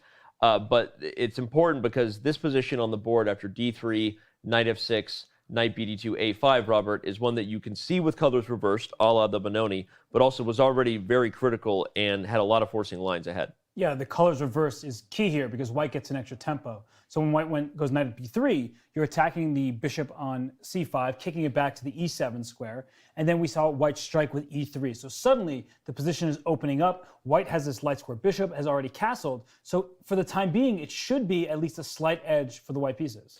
And arguably, it was a slight edge for the white pieces after d takes e3. Again, in real time, we spent some time highlighting why the moves e5, traditional Benoni type of moves don't work. I'll summarize Fabi's points very quickly with saying that, among other things, ideas where the rook comes to e1 and the bishop comes to f4 with knight e5 ultimately leave this d-pawn a little tender here, and black has to be very careful before opening and extending the center. Because of that, the trade occurred, and already after bishop e3, we're looking at a position where we started to like white. Then Magnus uncorks the surprising and very, very direct knight g4. Yeah, I think we were expecting Magnus to castle. I'd go for a slightly slower type of position. Knight to g4 suggested to me that he was sort of ready for this position, but it's unclear even now to me how ready he was, because although he was playing a very unusual line, one where you would expect him to be prepared for, a very risky line as well, he still got into some danger, and he was burning time on the clock. So Jan, I think, responded very accurately and naturally. And yeah, bishop to c5, we were expecting these moves to come. All the moves that were played in the game, pretty much up to knight to c5, we were sort of expecting it, and then we weren't sure what would Magnus do, because he had a lot of interesting options. e5 was one of them, and white plays rook to e1, black plays rook to d8. We weren't sure what was going on here. We suspected that it was dangerous for black because of this fascinating b4 move. But it's hard to say, of course, because everything's hanging in the center. There's three pawns that are, well, the b pawn, the d pawn, the e pawn, the a pawn, 4 pawns which are kind of hanging, and many ways to capture them. Black can capture b4 in 2 different ways, which is unusual. So we weren't sure about this, but Magnus went for a different approach. Well, ultimately, maybe he also agreed with the fact that this was risky because of the looseness of the a4 pawn, is perhaps why he played the forcing variation a3. But this moment here, again, leads us to the first critical moment that is very relevant in terms of what is proving to be the critical storyline of this match. It wasn't that Jan played b takes a3, Robert, but also that he played it so quickly, and in hindsight, it gave away all of white's advantage. It really did, because the move b4, pushing through and away from that pawn, it defends the knight on c5, which is critical in many of these tactical positions where white was going to have that pawn captured, a sacrifice from black side, to get the knight on c5. So b4 would defend it. If knight takes b4, which looks like a free pawn, all sorts of rook b1 ideas getting the b7 pawn, and now you split black's queenside pawns at the end of this. Taking on a2 loses the knight, of course, and if the knight had retreated, down goes b7, and there were tactics after rook b8, knight a5, which looked very interesting. And actually, if we go through that real quick, knight b7, rook b8, knight a5, you can't take on b1 because of knight takes c6. That's a really nice tactic. You can't take on a5 because you lose your rook on b8. And if you play bishop d7, something Fabi and I talked about during one of the breaks, maybe white just plays knight to b3. And you look at the pawn structure. Black has c7 and a3. White has pawns that are coordinated, connect in the center, and white has much more space to work with. And these were the type of lines we were not only maybe expecting, but kind of hoping we would get, right? Because obviously, everyone at that point, I think, was looking forward to maybe a victory today by the challenger, something to keep this match close. Yifan also suggested, while she was with us, just shout out to Hou Yifan, suggested nice ideas where you actually kick the knight and bring the knight to e5, which is also tricky for black to deal with long term. Specifically, actually, if knight h6, sorry, rook to b1, our move again, but if the knight went to f6, Yifan's idea, knight e5, is actually very strong. And you see how hard it is to deal with this b pawn under fire and the fact that things like rook b1 are still coming. So those are the types of things we thought we might see. We had been looking at these ideas a lot. Not to be. Jan played b takes a3, and immediately we saw that eval bar set itself at 50-50 and kind of not change really for the rest of the game. Black's moves were natural. It played rook to d8 to attack the d-pawn. The knight retreated itself. Magnus brought his knight back to safety. And then once that a3 pawn was gobbled by the queen, I think we all knew that this was this was going to be very difficult for Jan to create any more chances. I think that we can point to b4 as the first critical moment in the game. Yeah. B takes a3 rather than b4. Yeah. We were excited about Jan's chances to push for an initiative. It remains a very sharp position, but that would definitely put the pressure on Magnus. And we have to remember that Magnus was getting low on time. It didn't play a factor in the game because his decisions at some point became easy, but it could have played a very important factor if he had been given more difficult decisions, possibly at that moment. And I think that was a moment that Jan rushed a bit. B takes a3 was played in 5 minutes, probably not enough time to fully work out the complexities of a position. The next few moves were natural. It's still balanced, right? You see it's roughly equal, but we highlighted the storyline of the game is White has some long-term pawn weaknesses, but needs to really make sure this bishop can eventually cash in. Maybe there would be long-term outside pass pawn chances. That sort of came to pass after queen e2, h6, h4. We saw bishop d7, knight e5. Again, another line suggested by Yifan, a very strong maneuver by Magnus Carlsen to complete development. But after queen to e3, queen to b4, and the forcing lines that occurred with the b7 pawn falling. Well, we should mention this one moment after d takes e5. Yeah. Magnus blundered queen e1. And he said that. He didn't see it. He said that after the game to Jan, that he blundered this move. Yeah. So he was lucky that the blunder didn't really change the valuation of the position so much, although it feels like knight to d7 was the right move here, the move we were mainly looking at. Yep. Knight to g4 is both an interesting move, but also a risky one, because the knight is better on g4, as in it's more aggressively placed. It's also potentially trapped. So this was an interesting moment. Magnus admitting the blunder was also interesting. But we kind of suspected that maybe queen e1 was missed because you said he looked surprised after queen d1. Well, I think Robert said it, and also it was it's a retreating move, right? Robert talks about that a lot, even at the highest levels. It's a move you take for granted. And as the queens were traded and b7 fell, getting to that critical moment, Robert, take us through again the chances that White maybe could have had here if not for the final blunder heard around the world. Yeah, because right now it's White that's up a pawn, but Black has the activity attacking a2, c4, and e5. So we're thinking if c5 is in the game, that's not a great decision. So maybe knight to c5 was a better choice. Giving up the c4 pawn, and after rook to c1, really either rook, it will likely transpose into the line. Black gets e5, White pushes the pawn to a4, and it's a position where the pawn quality is more important than the pawn quantity. And here it may be level, but that a4 pawn is super dangerous combined with the bishop on b7, and so Black is the one who has to fight for a draw despite being material ahead. Note that ideas like c6 now are just ridiculous because trapping the bishop is actually right where that bishop wants to be, as the a pawn would rush up the board. So it was this position right here, it was this moment, and Jan played c5. Yeah, c5 was terrible. If we back up one move to discuss whether or not Jan had chances here, I think the one thing that we overlooked was after knight c5, Black is not obligated to take that pawn. And in fact, rook to a5 feels like it probably keeps the balance completely. So that's why I think the players were discussing after the game the move f3 instead of knight to c5. Now e5 is no longer attacked, knight to h6 is forced, the knight has to drop back, and now the move bishop to e4 they mentioned. And that move actually contains the idea of knight to c5, because that knight can potentially jump into b7.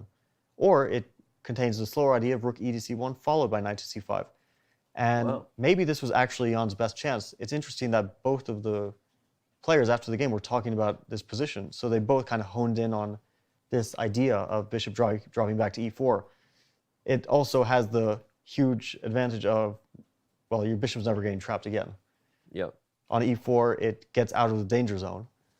Well, and it controls f5, and if we take this pawn, we start to have to calculate very forcing ideas where a4 wants to come. Not quite right away because the bishop, but White may trade rooks first with rook e to c1, and then, or rook a to c1, and then slowly but surely try to push that a pawn down the board because now it's no longer covered by a rook. It's still covered by a bishop, but a bishop is not a very reliable defender. Yep. Things like knight c5 to support a4. Note that there is no rook a8 here to go corral the a pawn, which is really huge. In fact, Black's inability to coordinate a proper defense could have spelled disaster for the world champion. But alas, it was not meant to be, because regardless of how he got there, we don't know why. We've said enough criticism in real time of whether it is playing too fast, trying to blitz Magnus, not being as focused as he should be. Jan played the move c5, and Magnus's facial expression instantly said it all, along with the eval bar. That was a blunder. The game's over. The game's because over. as soon as black played c6, which honestly is quite an easy move to miss, and Jan and Max were discussing this, without the pawn on c5 for white, white has the move knight to c5. So the pawn actually blocks the knight square, which means the bishop is entrapped, it's stuck, it's not getting out, and Magnus won that pawn, actually won the bishop, and then won the game in short order. As we pointed out in real time with some fun comparisons to how it feels to combine all your errands into one. It's not even that black picks up the bishop, it's that the pieces coordinate along the way. And rook to b6, to give credit, was a fun little finishing idea here. It forced Carlsen to be super accurate. Fun to point out that if you don't take the rook, white will play a5 and cement the rook, and then we could really be talking about some interesting dynamics. But Magnus was as accurate, as ruthless as ever in his pursuit of converting his extra piece here, especially in this position where instead of playing quickly, he paused and realized that, you know what, as odd as this looks, I can afford to grab a pawn even with a strong a pawn on this side of the board. Yeah, he calculated knight takes g3 till the end. Knight d4 would have also won, but prolonged the game. And yeah, it's impressive that Magnus, rather than going for the safe option, went for the slightly riskier looking option, one where, you know, we even saw lines where black could potentially lose if he miscalculates something. Right. But of course, he calculated everything till the very end, and there was never a chance for the challenger. c5, a brilliant and important move. Speaking of an accurate move that must be found in order to justify knight takes g3. Giving up that pawn opens up the bishop for defense.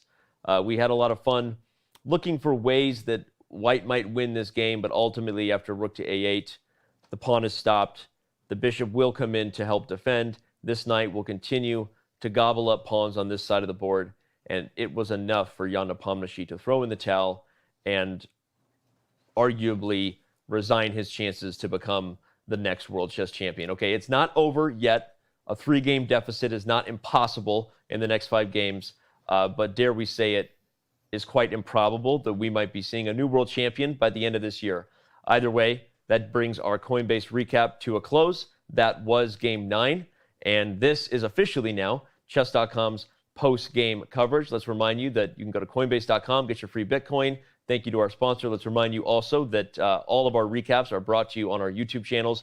The Coinbase recap is on our main YouTube channel, youtube.com/chess. We also have our ChessCom Live secondary channel where we are broadcasting to now, and will be doing so for many future events. And our best of channel, Chess.com's Clips channel, has a lot of fun. I'm sure we had a lot of fun moments today that made it there. Some great moments between me and Robert that he loves that we catch on camera and immortalize, because once it's on the internet, it stays there. That's right, Robert. Okay. Don't go anywhere. We're also going to be joined by special guests, starting with Grandmaster Levon Aronian. Then we are joined by Hammer. Then we're joined by Rainn Wilson, best known as Dwight from The Office. He's a big chess guy and should be a lot of fun to catch up with. So much coming up here. But first and foremost, we will tune into the live post-game press conference. Don't go anywhere. Chess.com's post-game show for the 2021 FIDE World Chess Championship returns. Always wear a mask when you ask questions. Thank the players for joining us. Jan, appreciate you being here. And may I ask, I think the question is, what happened with this mistake that you made? No, well, actually, I couldn't imagine there is actually a way which exists to blunder in this position. Yeah, like it's the position was somewhat between like slightly better and much better. We were, I mean, during the most of the game, the biggest part. So perhaps I could play something like b4 after a3. Yeah, just more a direct approach, and I think it would be like. I wouldn't rule it like as crushing, but very promising. But I guess after ba3, I mean, okay, this provides some more chances for black to hold, but still it's pretty one-sided. Yeah, but somehow, yeah, I think this bishop d7, bishop a8, black is trying to stabilize, and actually I was quite happy to find this idea queen e1 and just get a pawn into the endgame. But yeah, I mean, of course, like c5 is, you know, is even funny that, okay, there is a way to blunder this position in one move, but yeah, who could know? You spent, it seemed, about 18 minutes before you came back to the board after Magnus played the move c6. What was the time spent? Well, I was trying to calculate if there were like any practical chances, and perhaps there is no big difference there to calculate sitting at the board or in the room. But yeah, the best I could produce was okay. This I don't know, Rook B6 IC5 idea, but it's far from anything realistic, of course. After you played C5, how long did it take to occur to you that C6 was possible? Until it was played, okay, I was quite happy, but I somehow thought that C5, Bishop B5 is mandatory, but I mean, yeah, okay, so that's also the problem that C6 idea never works while my pawn is on C4. So yeah, just some insanely bad luck. So just to clarify, so you didn't notice C6 until Magnus played it? Indeed. I see. Your feelings now about the match situation, given 5 games to go? It's worse than I expected. Magnus, question for you. I'm going to ask the FIDE question first, given that it's appropriate just at the very beginning. People can tweet in their questions to FIDE Chess. And the question is, when Praggnanandhaa played C4 and Jan stayed with the move, you kept on smiling. The questioner asked, this is by Richard Feynman at Dicky Feynman 11. I would like to know Magnus's thoughts on this. Did he expect C4 or was it out of the blue? No, I mean, you expect everything, but obviously it was a slight surprise. Yeah, I couldn't know if Prague had any, had a prior knowledge, or he was just making the move he would have made at the board. So yeah, that's why I smiled. Now, some questions. You must have been genuinely shocked when you saw the move C5 appear, and you saw you could play C6. Yeah, it was pretty absurd. So I thought I was doing fairly okay, and then knight e5 followed by knight g4 was actually a blunder, since I hadn't seen queen e1. I was considering all the other queen moves that don't trade queens. I thought I'd fortify my knight with h5, and I thought I'm better. And then queen e1 was a shock at first, because I realized I'm just losing a pawn. But I quickly stabilized and evaluated the position as just probably pretty clear draw at that point, and obviously it helped me to see that c5, which is the most obvious try, just loses to c6, and yeah, seeing it on the board was pretty absurd, but yeah, what can you do? You call you're using the word absurd. Could you clarify why you use this word than any other? No, it's just because you don't expect to basically win a piece for nothing at this level. So, and yeah, what can I say? As he said, it's also a bit of bad luck that he doesn't even have any try that gives him any chances, but. I think absurd actually covers it pretty nicely. Your feelings on winning such a game, you're +3 in the match. Yeah, as I said before, no style points awarded, so I'll take it. It was a tough game in which I was under pressure, both on the board and on the clock, and yeah, just to turn around like that, it's unexpected. And there have been speculation that maybe the way you lost before yesterday, and maybe even previously the 7 hours and 45-minute game, that maybe this has affected your play. Is there any relevance to that assumption? Well, as you stated, there is a few reasons to speculate, but in general, I think this basically 2 one-move blunders in a row is a little bit too much. So, I mean, sometimes perhaps, your opponent can blunder your way to victory there. So no, that's actually happening. But I mean, in general, of course, there is a lot of work to do to understand why is it going on like this, and what's the reason. But I mean, lack of concentration, or maybe combined with some not the best luck. I'll take questions from reporters now, please. Nearly 8-hour game. You seem pretty excited, but the last 2 wins are largely based on blunders. So does the way in which you win chess games affect your mood somewhat? Yeah, I think that goes without saying. In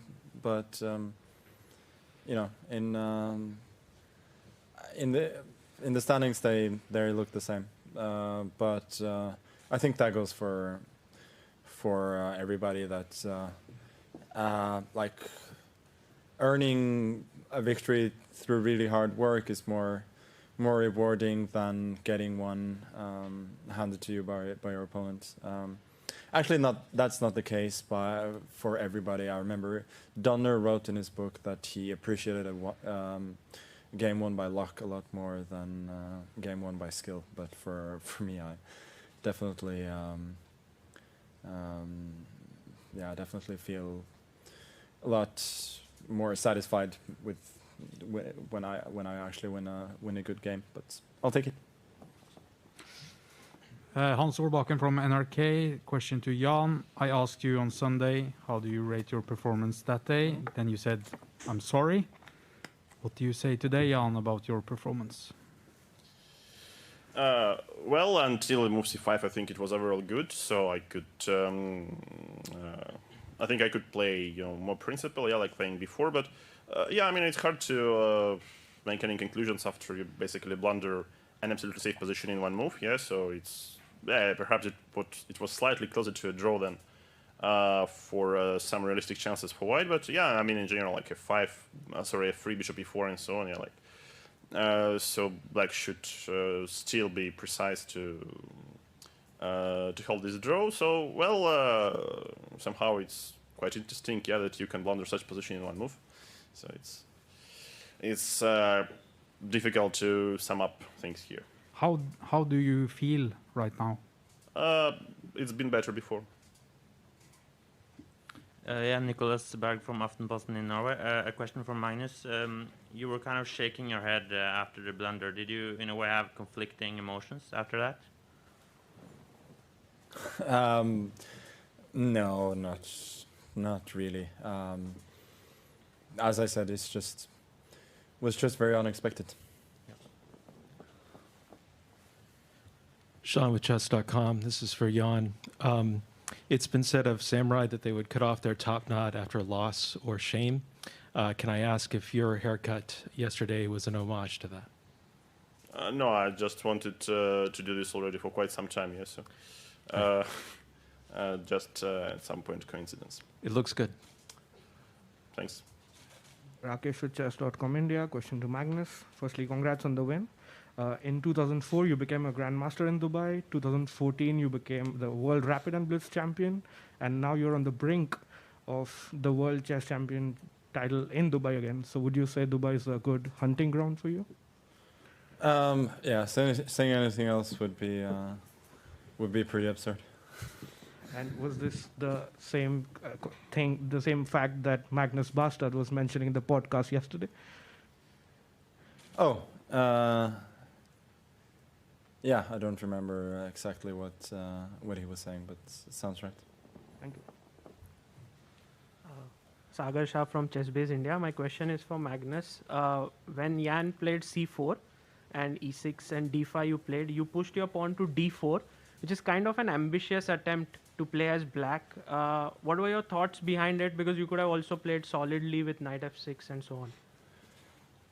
Yeah, so as you said, I had some conflicting emotions. D4 was what I'd been preparing for the match, so I wasn't sure whether I would go for that or anything more solid. But the main problem was that I couldn't remember what was going on later there. I remember that knight g4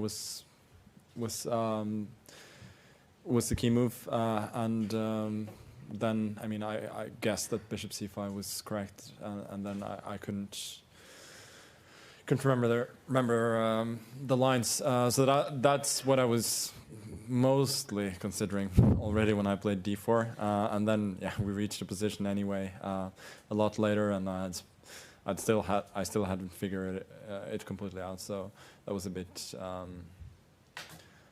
dumb. But anyway, I have no like major complaints about the position that I had. I think it's a bit worse, but to actually show anything serious for white there, I think requires very, very energetic and precise play, and the most likely outcome is always that black eventually equalizes, and I think that's kind of what happened in the game as well, that before he blundered, I think, yeah, position was just very, very drawish. Well, can I ask one more? Were you happy with your move queen a3 to b4? Because that, I think, was a very key move, right? Preparing rook a3. And yeah, I was very, very happy with that one, but it was partly based on an oversight, since my idea after rook b1 was to take in knight g4, and I didn't see queen e1. But it turned out, as frankly happens pretty often, that good positional moves tend to work out well, even if you've missed something. So even though it was technically a blunder, still the plan was sound in itself, and it turned out that I had good compensation. But yeah, I mean, I thought in general queen b4 was nice. Thank you.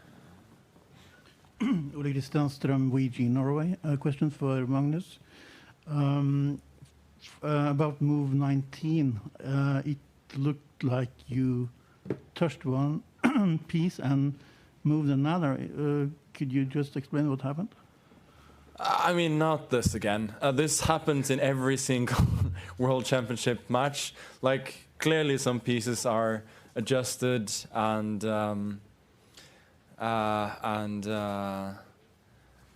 you know, and it's with no intent to move. So, do better.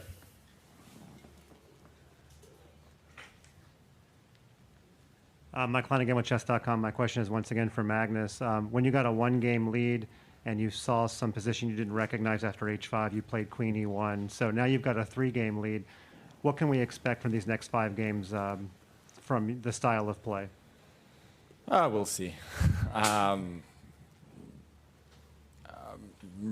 I'll probably just try and play, and it's more up to him than anything else to try and change the course. Hans Solbakken, NRK, question for Magnus. Do you ever feel sorry for Jan Nepomniachtchi during the game today? I mean, it's the World Championship. Basically, you prefer to beat an opponent who's playing at his very best, but if he's not, yeah, you take it any day of the week. Thank you. Saravanan from ChessBase. Magnus, in the previous game when Ian came up with the surprising h5, you preferred a solid approach by playing queen e1. But today in the opening, you willingly went for d4 with black pieces, probably leading to more dynamic positions. So why the difference in approach compared to yesterday from today? No, it's just that I mean, d4 kind of leads to forcing play as well, so it's not like it's not like it's that aggressive. So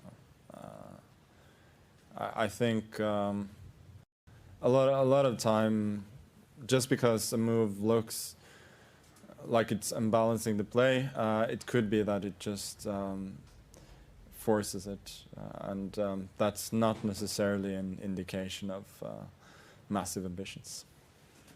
One more. On the 14th move, when you played a4 to a3, some engines were a little critical of it because of the move b4 for white instead of b cross a3 with Ian played.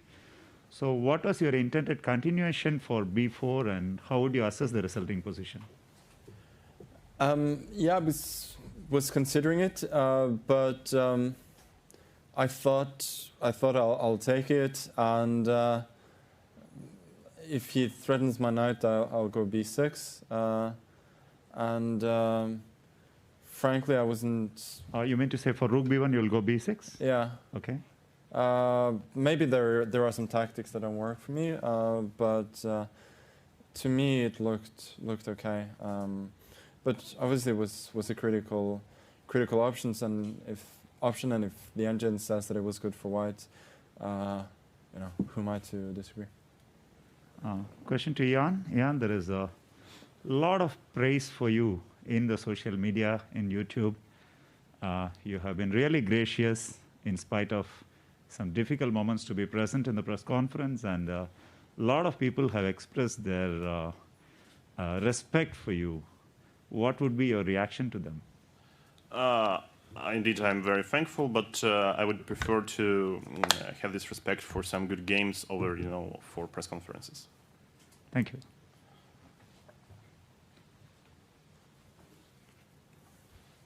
Question to Magnus. Before the match started, you had a minus score. Score was 4-1 in terms of classical mat games, and now you have equalized. Now none of the top players have a positive score against you. How happy are you about that? Thank you. That's nice to hear. I think sort of the same happened in the match against Vichy that I kind of corrected my score against him as well. Question to Jan. You had Sergey joining in yesterday from Moscow. How was it having him by your side in person for the match? Well, it didn't work out too well, yeah. But no, somehow we played quite some training games before the match, so I think he had some business in Moscow to do, and then he just came back here to our camp. I believe that's the last question. Thank you very much. This closes the press conference. The next game will be tomorrow. That is game 10 at 16:30. Thank you all, and have a good night.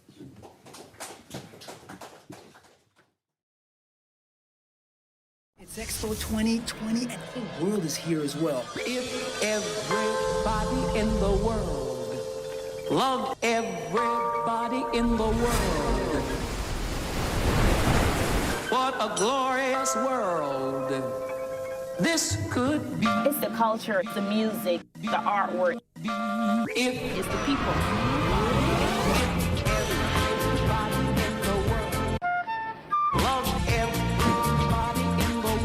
Deutschland by Nacht. A glorious world this could be.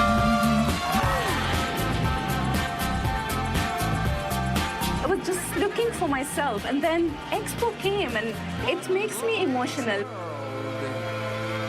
Come on and join us. A new world is just beginning, and it's right here at Expo.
Chess.com is our Grandmaster Jan Nepomniachtchi. Can you tell us where were you when you saw c6? Were you in your break room, and what was your reaction?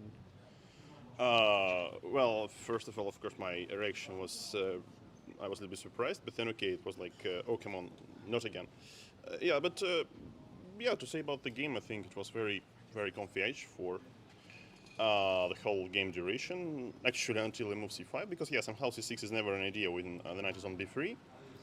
So the knight is, I mean, knight goes to c5 if something, yeah, but okay, c5 was sort of a bad luck.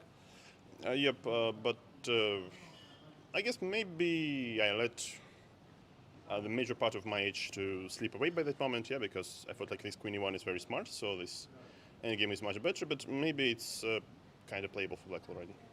Going back early on, you walked in with your friend and second, Sergei Karyakin. Was that just because your friend wanted to join you, or was it meant to send a message to Magnus in some way? I don't know, one transfer, just why not to join? And finally, today you tried to change everything up. You played c4, as we already said. You brought in a new member of your entourage. You got a haircut. Are there any other changes you can make to get back in this match? Well, no idea, but I think the only change I need is to stop blundering in one move. So I mean, it's hard. Like, it doesn't matter what position I get. I normally, I mean, within these games, I wasn't outplayed even for one single time. But I found, you know, I blundered my way to some decisive games. This is no small consolation, but you are winning some fans and how you're comporting yourself off the board. So we thank you again for your time. Thanks.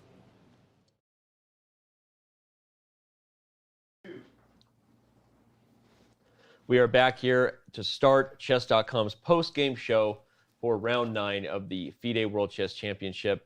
Joining us right at the top, as he's done several times throughout this event to really kick off the post-show right, is Grandmaster Levon Aronian. Lev, thank you so much for being with us. And I guess I'll ask you the question that Mike just asked Jan. Is there anything Jan can do at this point to change what seems to be the inevitable outcome? I think this is a typical case, and I think that happened to me before, and it happened to Fabi as well.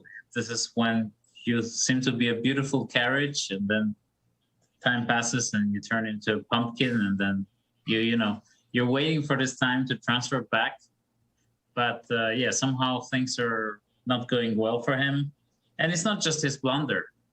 I think a move like Rook e1 early on, it shows that it's kind of a lazy move. Shows that you're not really into the match, or you're not really into the game, because it's not type of a move that you're supposed to play in 1 minute. What about even b takes a3? Is that a move that also reflects how quickly he played such a critical decision? Also, I think he just didn't think that there is a move like b4 available. But definitely, it's a sign that he's not really in the match anymore. I mean, he's just playing, but he doesn't really believe that he can come back. I mean, his opening choice shows otherwise, but deep inside, he feels that the challenge is insurmountable. Yeah, that was our feeling as well, Lev. From a purely opening perspective, were you a bit surprised that Magnus went for such a double-edged opening?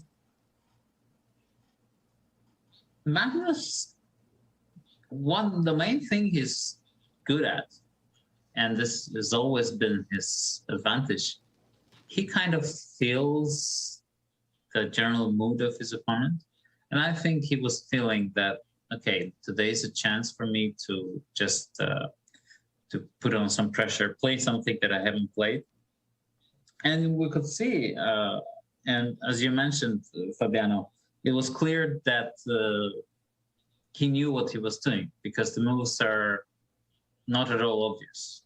Bishop c5, a5, knight g4 business. So it was the main line for black, and it seems to be a decent line. And he got the position that he's good at. Normally, he's good at this type of positions where he's trying to counterattack and trying to play naturally, have some weaknesses, but he's defending, but he's waiting for his chance. So that's what Magnus's forte, I think. Yeah. Well, it's hard to talk about because obviously we know how difficult the situation is right now for Jan, and nobody wants to pile on or kick him while he's down. But just to jump to the, again, I guess the last critical moment then that occurred with C5, not so much with the angle of, again, obviously it was obviously a blunder and he played it kind of quickly, but there were still chances here. We were talking about the line that Jan and Magnus discussed after the game in this idea of F3 and Bishop E4, and again, like what would need to change if a miracle was to happen in the last 5 games for Jan to appreciate these critical moments, because he has had his chances in this match against Carlsen, and is at this point it's already a foregone conclusion, or is there any way to say, hey man, you still have chances if you can convert in some critical moments? Yeah, of course, this was a critical moment, and this didn't seem to be too easy for Black to play here. Because you have to make some important decisions here. Either you're going to take on C4 and try to defend that, or play knight F5 here. So, but yeah, obviously it's not a chess thing. A move like C5 is not related to chess. It's just psychological, and I would even say physical, because Jan does look very tired. I mean, on the camera, he does look tired. It seems like he's not in a great place. He's not feeling physically well. So, but I think I'm not so sure he's going to try to come back or try to just do something. I think the match is finished for him. So he's just going to make a couple of draws and then go home, because he does still have a chance, but it's a theoretical chance, and I think he's tired of the match already. Yeah. Lev, this mistake, C5, reminded me a lot of one of our games, when I also trapped my own piece. And when I... yes. But then you survived. Yeah, it was not so clear as this one. But I also suggested the move C5 today. And then when Robert said C6, I immediately got a flashback to our game when I was sitting there thinking, what have I done? But I think this is common knowledge that most of our mistakes are, we repeat our mistakes, and the blunders that we make are very typical for our own personality. I blunder the same things all the time. Yeah.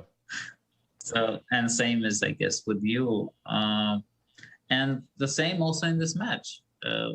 Most of us, we know that Jan is extremely strong, unless he loses the game. Right. Once he loses the game, quite often he starts not resembling his own self. He loses his confidence, and this is what happened in the match.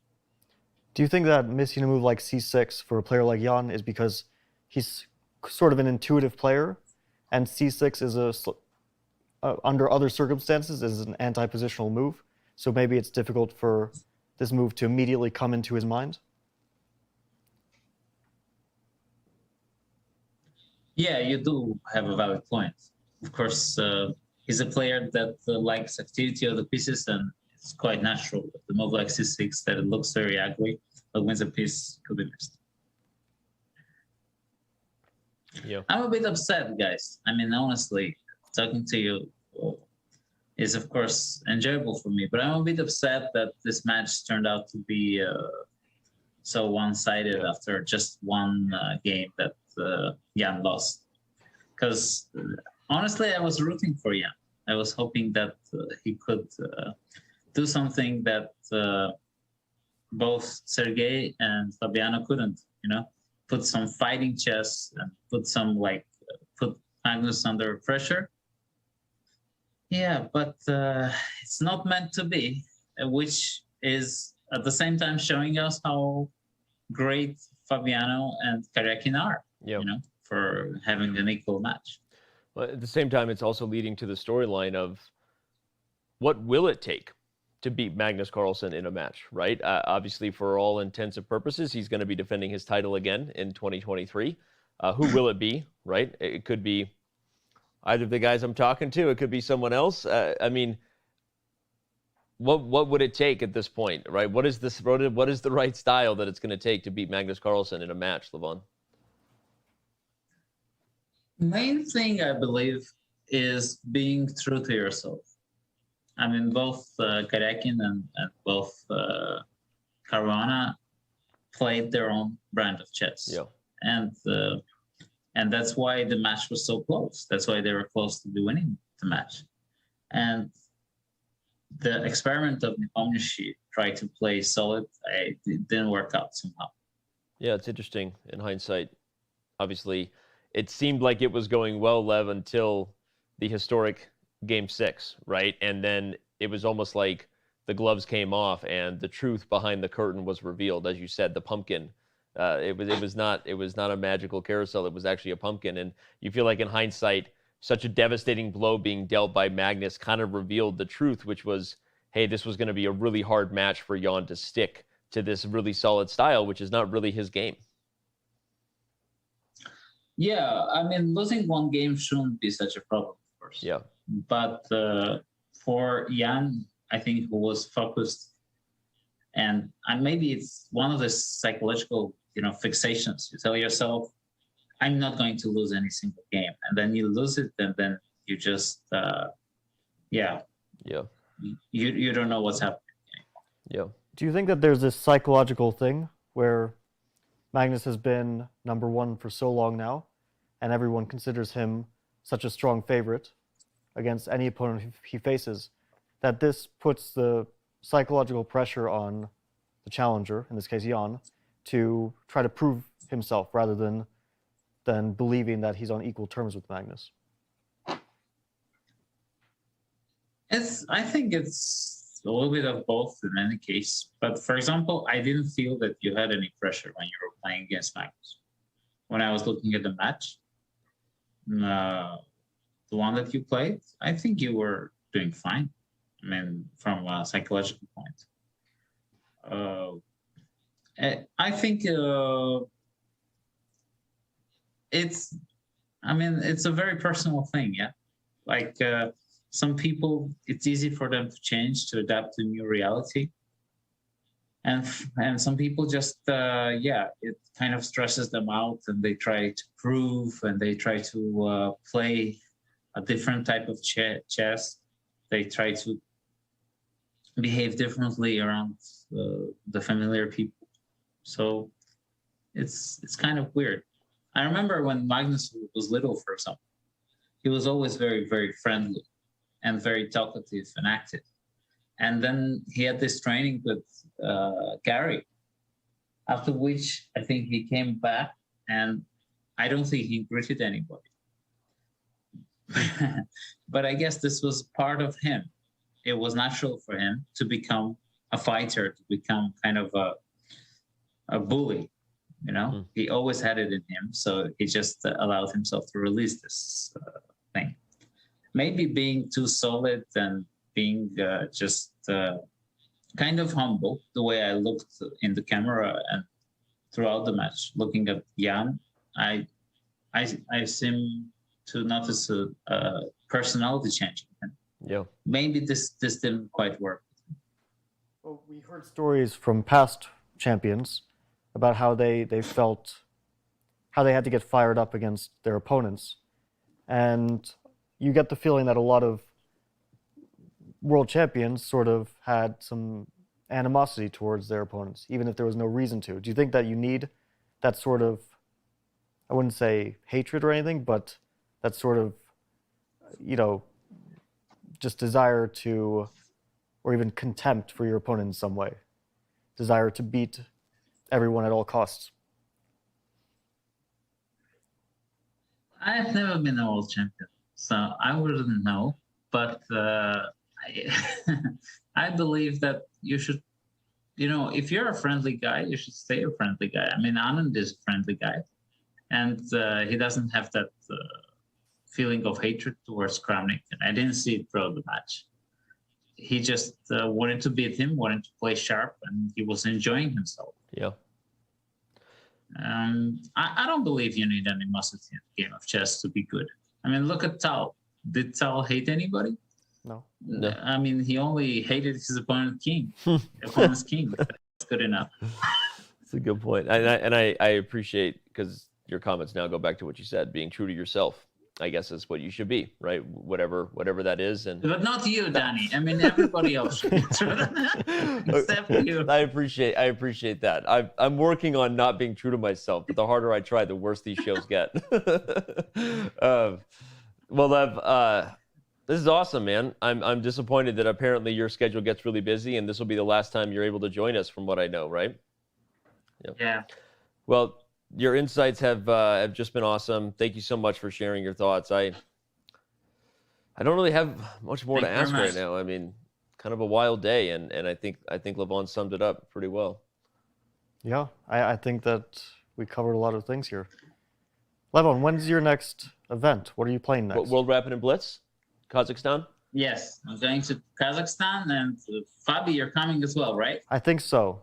It's still difficult to make plans with so much going on, but I think so. Yeah, difficult for me to... I know what a fan of Kazakhstan you are, so I'm looking forward to be seeing you there. As I know, they're the #1 exporter of potassium. Very nice. I was going to say, it's difficult for us to continue to hold Fabi hostage when the match is coming to an end. So I'm going to do everything I can to think of a way to hold him here and make more ridiculous videos. But Lev, thank you so much, man, and best of luck in your upcoming events and winning the World Rapid and Blitz. I got a feeling this year. So, all right, man. See you later. Take care. Bye, Lev. That was good stuff there. Good stuff. You know, the question you asked, Levon, about, you know, the psychological part of this blockade that is Magnus Carlsen for the rest of the chess world made me think of the 4-minute mile, right? That it took so many years for someone to break the threshold of the like it was impossible for human beings to run a sub 4-minute mile. And then one guy did it. And within a year, 4 other people had done it, right? People that had previously attempted and failed. And obviously, okay, like, completely different comparison, but there is, of course, there's a lot of science backing up the psychology, you know, that we hold ourselves to in terms of what we're capable of. And when someone is as dominant as Carlsen and has kept the rest of the chess world in check, right, by being a bit of the bully that Levon said he is, right, on the board, you know, I'm going to ask you the same question to you. Do you think that there's some truth to that if someone could break through, it might change? But right now, he owns the mindset. Yeah, I don't really see it that way. Yeah. I think that Magnus's success is due to his strength, but it's not something that's insurmountable. Yeah. And he has that clutch factor, which allows him at these very critical moments or dangerous moments, like he was down against Sergey in the match.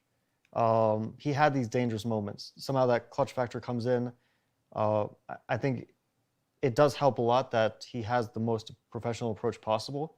And he always keeps his concentration and his will to win, and he at 100%, and he never really gives up. And that's why you see him, you know, trailing Sergey in a really tough match, and he pulls through with a win at a critical moment. And we've seen that time and again. So like I don't feel like the gap is huge, but he does have that edge in super critical moments that allows him to pull ahead. And I think that his career in general is defined by the 2013 candidates. Yeah. He won that candidates. He beat Vichy in the match. Just barely. He won it by losing his last game, which is really a shocking sort of sliding doors theory for those who watched it live. Yeah, I think that this is a critical moment in chess history, at least in modern chess history.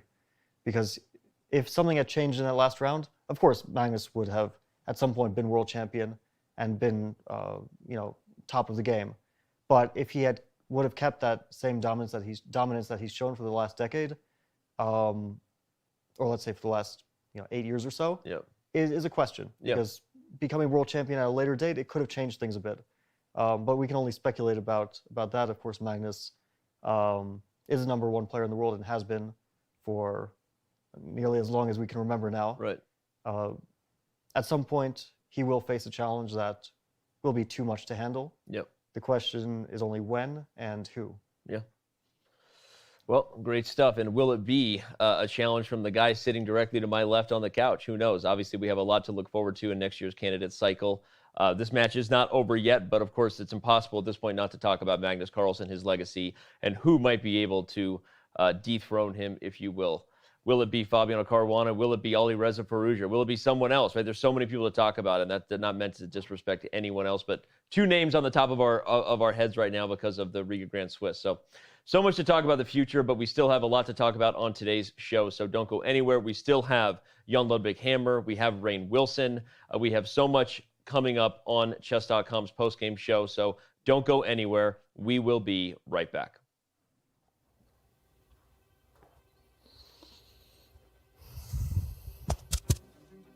You ready?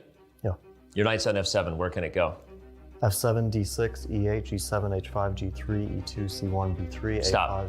White king on a3, white pawn on b3, black king on e7. Who wins? It's a draw. Black's king gets to a8 before white's king gets to b7. Name the fastest checkmate for white.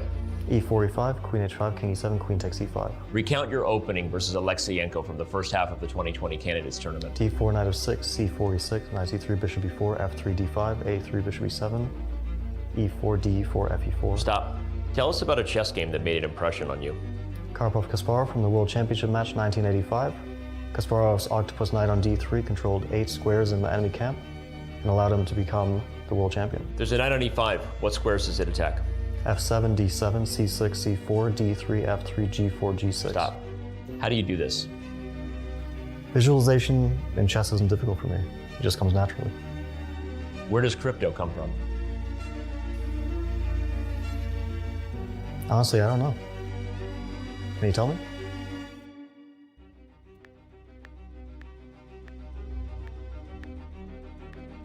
Learn more at coinbase.com/chess to get $5 in free crypto when you sign up and verify your account.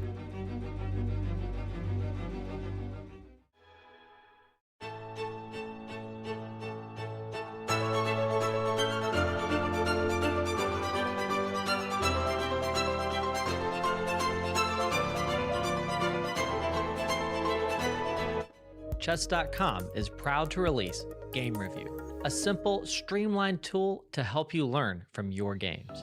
Immediately see your accuracy and your opponent's accuracy and how many brilliant and great moves were played. Then select Start Review to dive into the game. Learn about the opening and get helpful stats on your performance. Retry mistakes to learn and improve your accuracy score. See why moves are played thanks to the coach's feedback and click Show Line to see helpful engine recommendations. Play a game, start review, and try it today.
In case you didn't see, our partners at Coinbase are sponsoring Chess.com's coverage of the 2021 FIDE World Championship, and boy, are we thankful.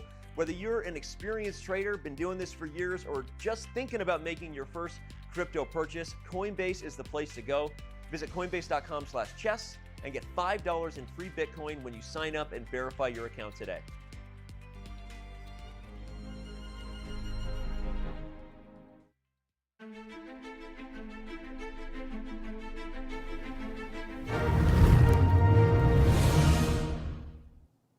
Welcome back to Chess.com's post-game show for the 2021 FIDE World Chess Championship. It is presented by Coinbase, and it is now joined by the one and only Jon Ludvig Hammer, who, by the way, is looking fresh AF. Almost as fresh as Fabi today with that new haircut. Thank you. It worked out better for me than for Jan, but I'll take it. Well, you obviously now we know what you did with your rest day, so we don't need to ask. Apparently, what Jan Nepomniachtchi did with his rest day, unfortunately, did not prove to be enough. As usual with you, Hammer, I'm just going to turn it over. Give us your thoughts on this game, your thoughts on the match, and where we go from here in regards to talking about the legacy of one Magnus Carlsen. The match is over. There's no way Jan can make a comeback after this. I know you reacted to the fact that I felt like I didn't feel enthused on Sunday when Magnus took the 2-game win. And I think that's partly because you want the World Championship to be a match of ideas, of great play, big fights. And having it decided by just blunders, it doesn't feel right to me. And today was a continuation of Sunday in that way, that it was just inexplicable and it's inexcusable by Jan. He's just, it's eerily similar in some ways, I think. He had a time advantage. And he was trying to play quickly to put pressure on the clock, I think. And then he just makes this incredibly simple tactical oversight. And last time, maybe he could have fought better on Sunday. But today, the game was just over. C6, bishop is trapped, good game. So, yeah, I feel for Jan. But it was his own doing. This was the Jan we talked about before the World Championship match. One who plays quickly, tries to stress out his opponent, but who is also prone to making rash decisions. And yeah, he did so twice in a row, and the match is over. He certainly did, and it certainly seems to be that way. But I guess the question for you, Hammer, is does Magnus want to play another World Championship sooner rather than later? Because you sound disappointed. I'm guessing to some extent Magnus isn't thrilled about winning the World Championship this way. So do you think that actually this revs him up for the next one? I think Magnus is way more okay with it than I am. So Magnus was asked about this specifically. And he's like, yeah, I feel for Jan, but this is the World Championship. There's just... a win is a win. No one remembers how you won.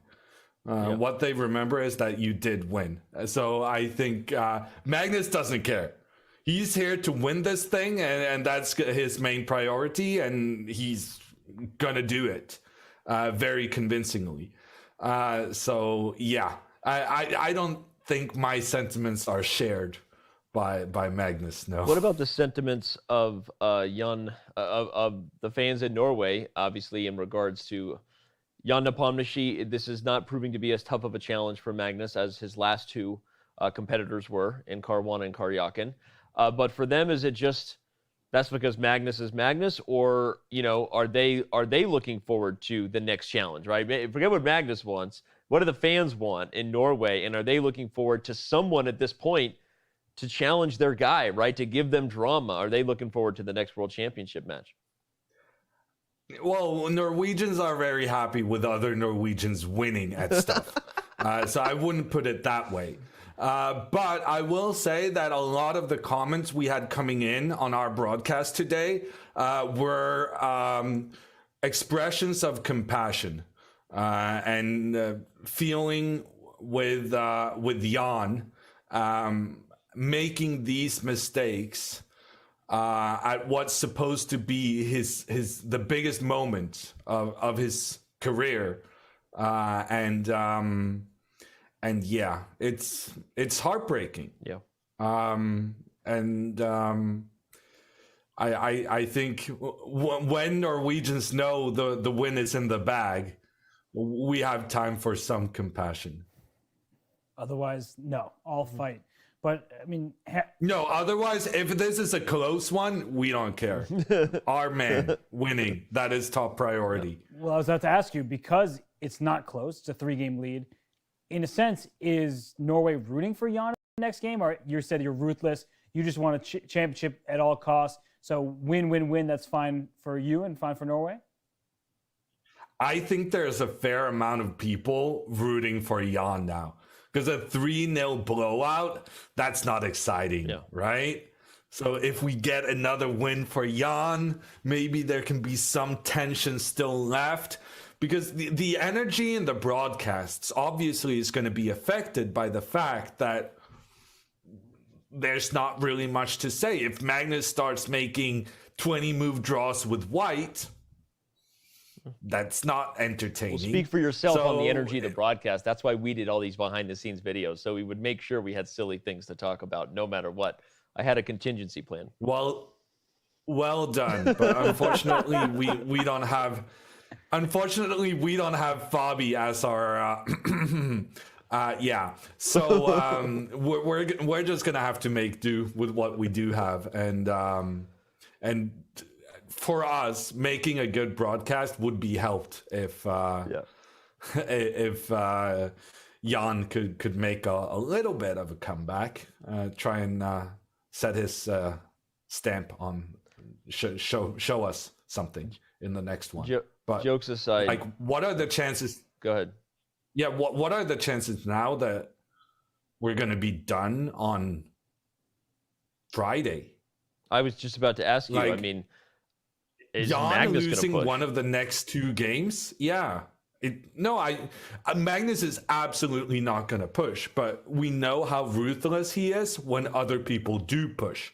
So when Jan tomorrow with the black pieces has to win, that could very easily be something Magnus can exploit and win a 4th one. And then he makes a draw on Friday and we're all done. I feel for the people who booked like their flight after work on Friday. They booked their tickets to Dubai, and they're gonna have like a long weekend, getting Saturday, Sunday, Monday, Tuesday, Wednesday, watching the World Championship live from the scene in Dubai. I think those people are concerned right now, because there's a very big chance that at the moment they get to the playing area, it's going to be all packed. Packed in the negative sense, in that everything is packed away and stashed, and yeah. So it's a weird match now. I'm sure FIDE has a great refund policy in place for those people. But Hammer, I want to see Jan win just so I can see you do that dance you just did in the chair. Show me your Jan gets a win dance again. You were shuffling in your chair. Show me that. What did you just do right there? It's subconscious, Danny. I actually do have a question for you, Hammer, though. So coming into the match, the storyline was Magnus down 4-1 in decisive games to Jan Nepomniachtchi. Now it's 4-4. Do you think it matters to Magnus that he has a winning record against Jan for his career? Of course, they'll play more in the future, but right now, if he can win one more game while winning the World Championship, you know Magnus pretty well. Do you think that matters? No, I don't think so. I think Magnus, for him, it's all about the World Championship. And if he can secure, play safe, and get the win he now deserves, he's going to do that. But I also suspect Jan is not going to allow Magnus to just coast in with a couple of draws. I think Jan is going to be incredibly aggressive now. And when you take enormous risks against Magnus, you often end up losing. So I think Magnus will try to play solid. Jan is going to do something crazy. And then Magnus is going to win another one. Wow. That would be my guess in some universe. It's a universe that we're probably all going to be joining you in. It is Magnus Carlsen's world, and the rest of us are just living in it when it comes to the World Chess Championship.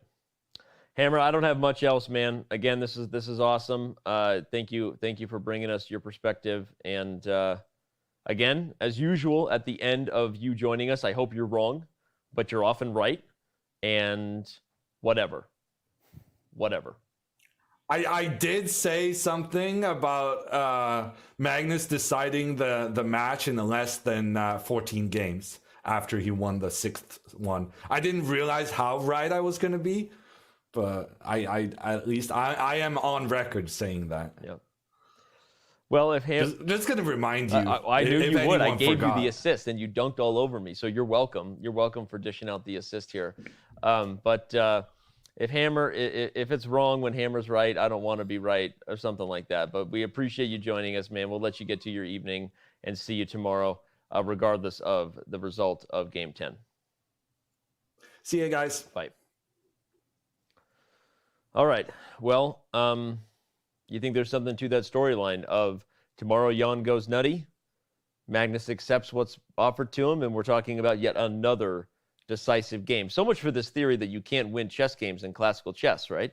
No, I could definitely see that happening. But yeah. before I answer more about that, I just want to say it's great that Hammer is always so respectful of the players, because some of the questions at that press conference were despicable. Yep. Like, it was deeply upsetting to hear some of those questions asked, especially about Jan's hair and shame and things that are just absolutely... Which, for the record, I will say on the record that the question asked there is not representative of chess.com or any of the people we have on site there. That was a freelance question that we are unhappy with and have already expressed such sentiments to Jan himself. So yeah, no, I mean, I don't really care who said it personally. Just the fact that it was said, the fact that some of the questions have just been bizarre and offensive, it's deeply upsetting. But back to Hammer, as a respectable journalist, I mean, what he said has complete merit. He's been correct that after Jan's first loss, it was now a free fall.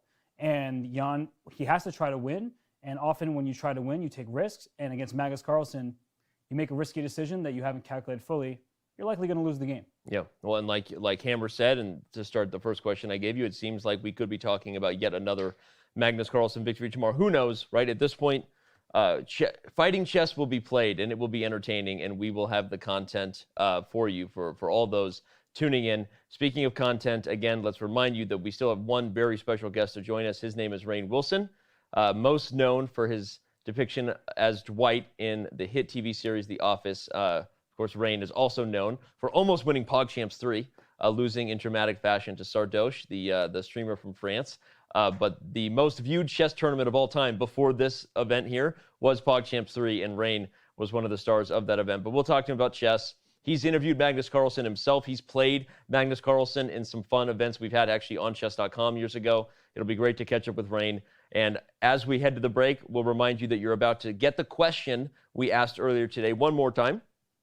For all those of you playing along, every day you simply have to quote tweet your answer to our trivia question for a chance to win a 1-year Diamond membership. Everyone has already been playing along today, so we're going to have the answer coming up for you after the break. So don't go anywhere. We're also going to be debuting the next episode of Chess, a Reflection of Us, and that'll be the main content you get to enjoy as we get set for Rainn Wilson to join us. So still so much more ahead as Chess.com's post-game show of the FIDE World Chess Championship rolls on.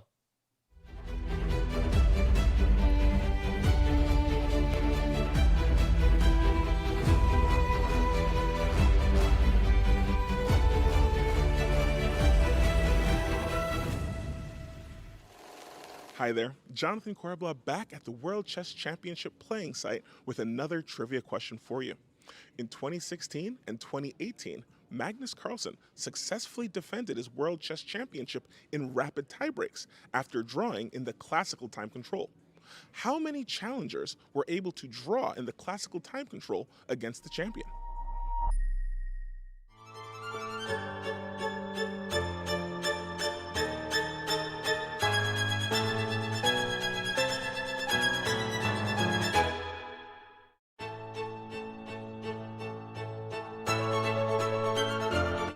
Chess.com is proud to release Game Review, a simple, streamlined tool to help you learn from your games.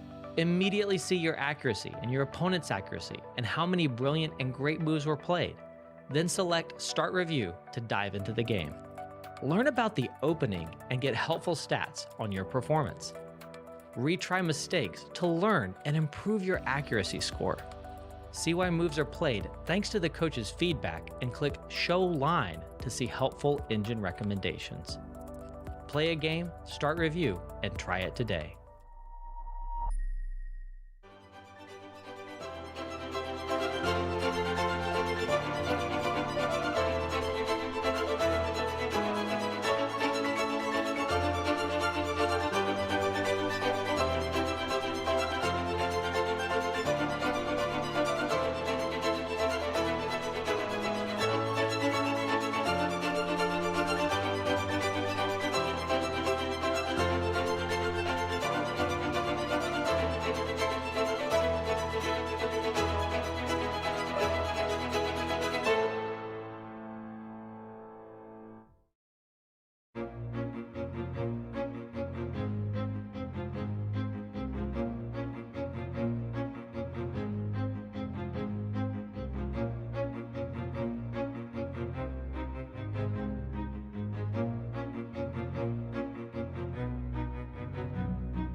In case you didn't see, our partners at Coinbase are sponsoring Chess.com's coverage of the 2021 FIDE World Championship, and boy, are we thankful.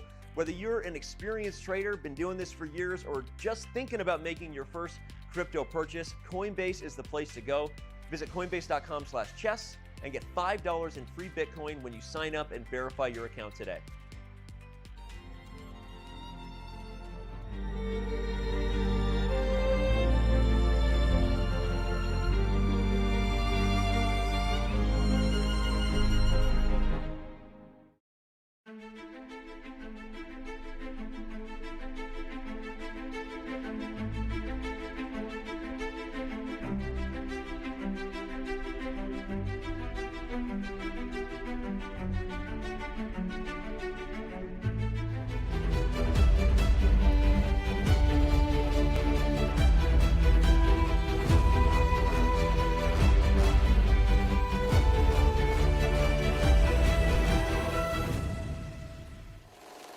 Hi, Jonathan Korbla back with the answer to our trivia question. How many challengers were able to draw in the classical time control against the world champion? Well, that answer is 9.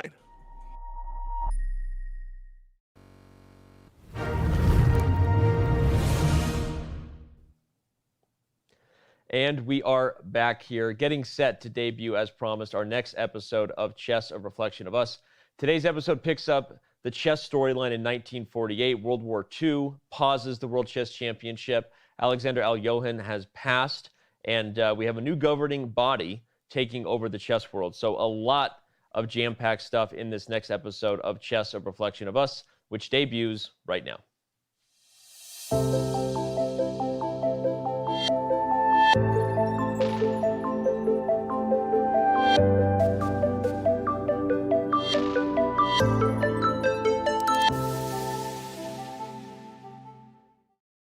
(1948) is the dawn of a new era.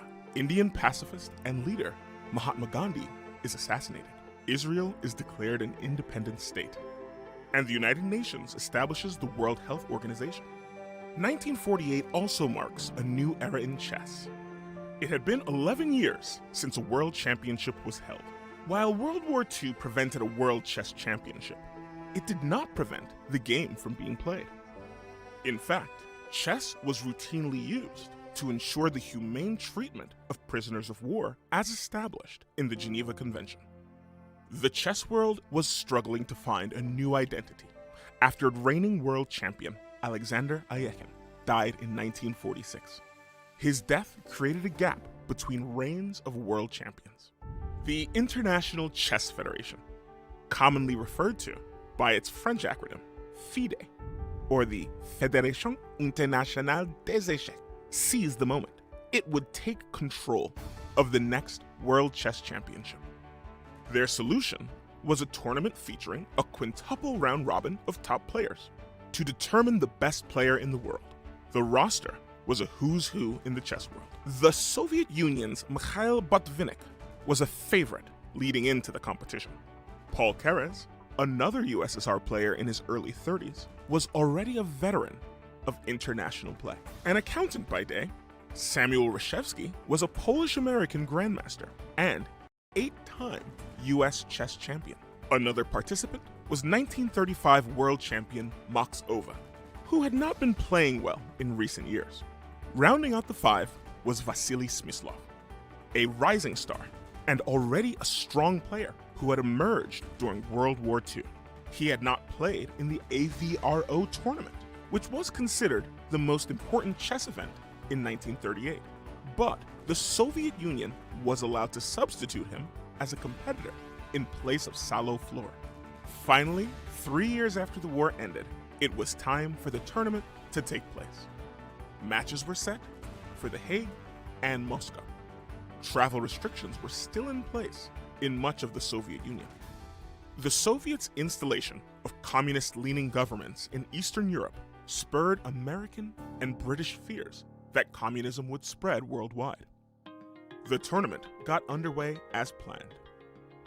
Mikhail Botvinnik had plus scores against all of the players in the round-robin style tournament and became the 6th world chess champion, winning the tournament convincingly.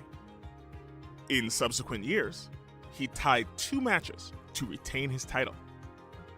He also lost and regained the title twice.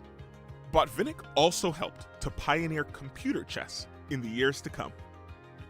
Botvinnik's victory marked the beginning of the era of Soviet domination of international chess, an era that would last over 20 years. Coming up, a closer look at how chess became an important weapon in the Cold War.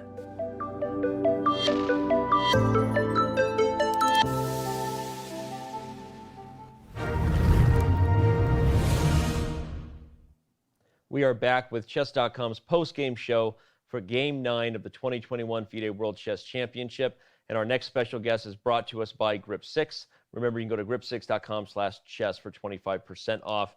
And our next special guest is a man that many have been waiting for. Rainn, it's great to catch up with you. I realize it's been a while since the chess world got to see you, since PogChamps 3. So how has your chess life been since PogChamps 3? You know, I've taken a little time off, Danny. Yeah. I went into a retirement. It took a lot out of me. Like Magnus, Yeah. You know, sometimes I need to decompress. Well, you know, I know that because I feel like it was almost every day there for a bit, and then we had this plan, man. We had a plan to do chess more regularly, and then you got busy. You're kind of busy, I guess. So.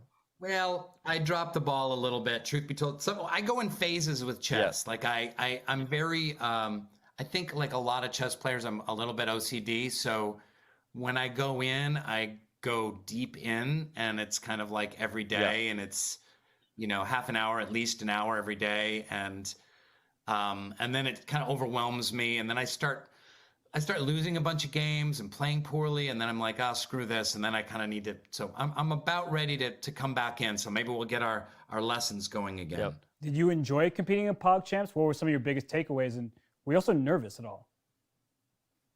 Yeah, so that's what, I'm an actor and I come from the theater and, do talk shows and in front of audiences and streaming. And, I don't really get nervous anymore. I used to early on. But all of a sudden, when my first game, I was playing someone who I was far better than, but I blundered my queen. I was just like, all of a sudden I'm like, oh man, there's 40,000 people watching me take this next move, and the clock is ticking. Yep. And I didn't kind of realize how much nerves would come to play in the game of chess. Yeah. Well, we like to remind everybody when this is a chess show, right, of people's love for chess before we dive into some questions. We got some questions for you and about some of the stuff you're doing right now, but tell everybody real quick again the story of how you got into chess and when you learned the game and what you love about it most. When are we going to talk about our fantasy football league? I was waiting to bring it up. Do you want to talk about how you crushed me when we were head to head, or the fact that we can't believe that Pedram is winning? Which topic comes first? Those are both good topics. They're both very true. You're above 500 with a 7-6 record. That's pretty impressive. Well, last time I checked, you're 8-4, right? I'm 8-5. I'm in 5th place, but looks like I'll be going to the playoffs. Yeah, looks like you won't. Although I was going to use the inappropriate time to remind you of how my Cardinals are doing versus the Seahawks, but is that rough time to be a Seahawks fan. Is that okay? Are we allowed to bring that up? Wow. No. No, I'm sorry. That was not a pre-approved question. All you have to do is point to the rings on your finger, and it puts me back in my place. But anyway, man, yeah. And the name of our fantasy football league is again? Can we say that on here? It is. Do you want to say it, or should I say it? You should say it, because I think the chess world needs to hear you say these two words. It is Teeny Peeny. That's right. That is right. Oh boy, what did I walk into? You walked into a private world we live in terms of our fantasy football league, and let's say draft night, and go ahead, Rainn. Yeah, but so I grew up. My dad taught me chess, and then I started playing, and I found I was pretty good at it. I was not a prodigy at all. There's always that one kid in the school or two kids in the school that can just all of a sudden watch some games, read some books, and they're instantly a 1400 level chess player. That was not me.